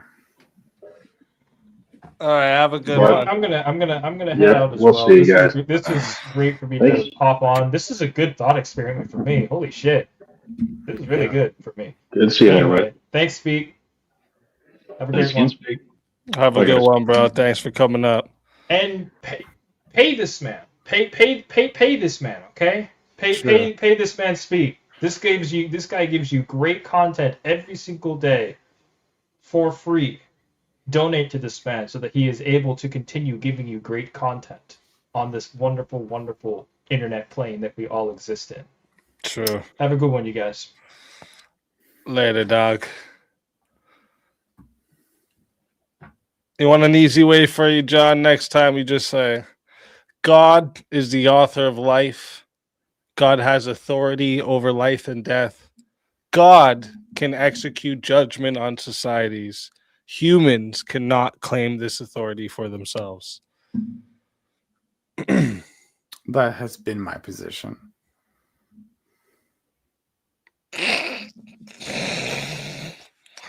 All right, I think you need some sleep too, and I think I'm gonna get some rest. So, you got anything for the chat before you go? No, take care, bro. Have a good All right, night. thanks for coming up, dog. Thanks for having me.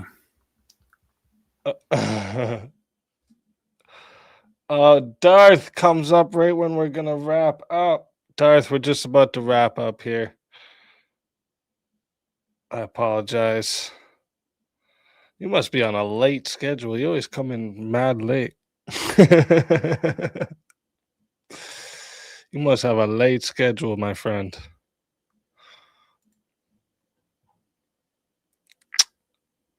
Oh, Rev Russ came in with 5, says John Mondragon. Advice from a preacher.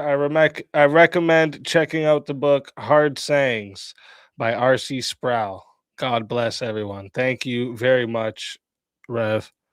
God bless you as well. And Flair Riot coming in with a $2 super chat, showing some support. Thank you very much, Flair. I appreciate that big time.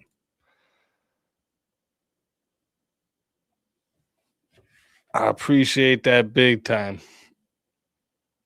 All right. Yeah, sorry. I was gonna, I was gonna go maybe another hour, but I think everyone's at that time, you know what I'm trying to say. Everyone's getting to that time where they're ready to wind down with some teriyaki, you know what I mean? Is teriyaki I haven't been paying attention to chat very much, so I didn't see if teriyaki was in there.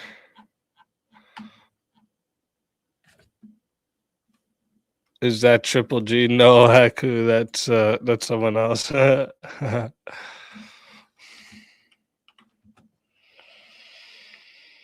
Hey, Johnny McVito coming in, slapping up the rest of that dono goal. Legend. Thank you very much. I appreciate that big time. Haku said I was about to fanboy. Oh, man. That shit was hilarious, though.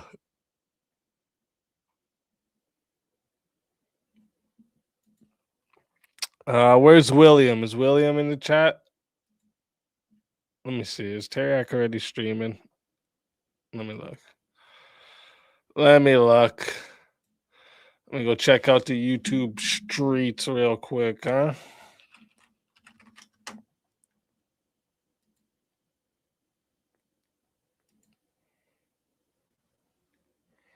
The return of Triple G is prophesied.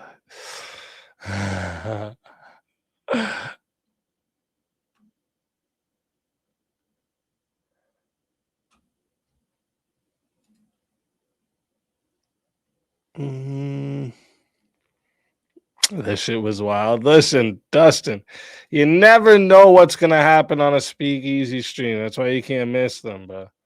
You can't miss them because you never know what's gonna happen. All right. Tomorrow or later today, whatever it is, wherever you're at, we got Andrew Wilson versus Circa.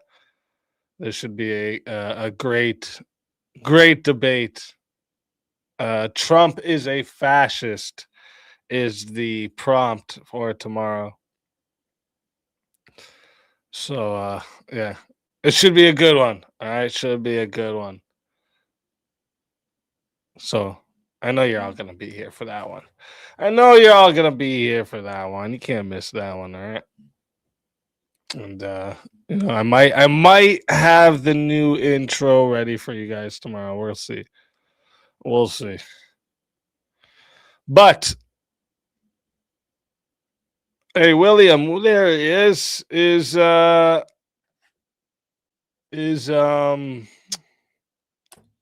Teriyaki sleeping?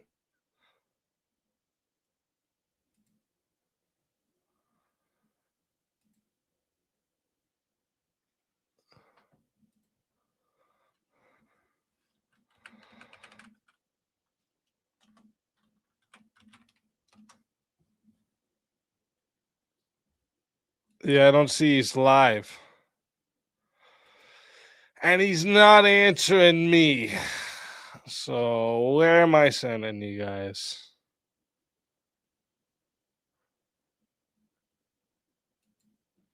Let me see here.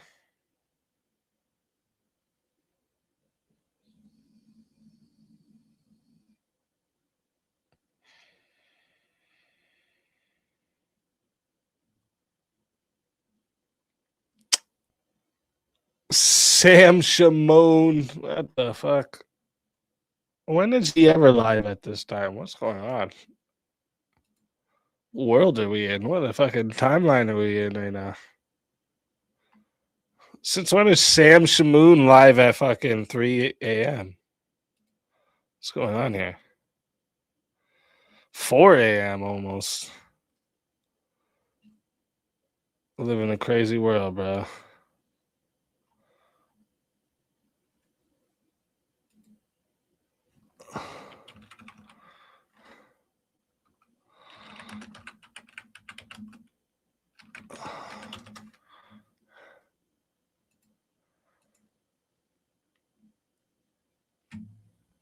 Here, let me see. Oh shit, that's not what I wanted to do.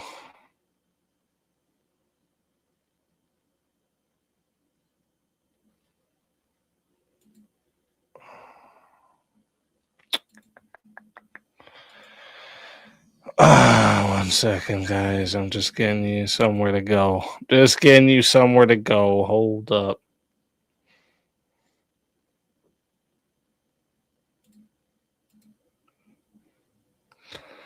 The Squinto subscribe to the channel. Welcome. Thank you for the sub. I appreciate that.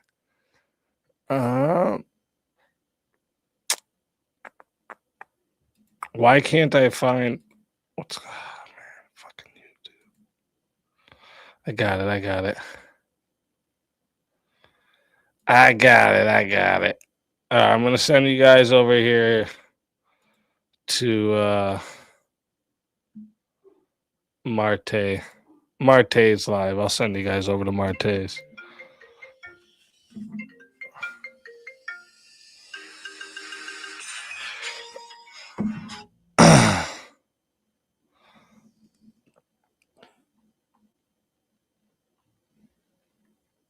Man. All right. I'm going to send you guys over to Marte's. He's doing some trash Panda News Network thing. I don't know what this is. It's funny.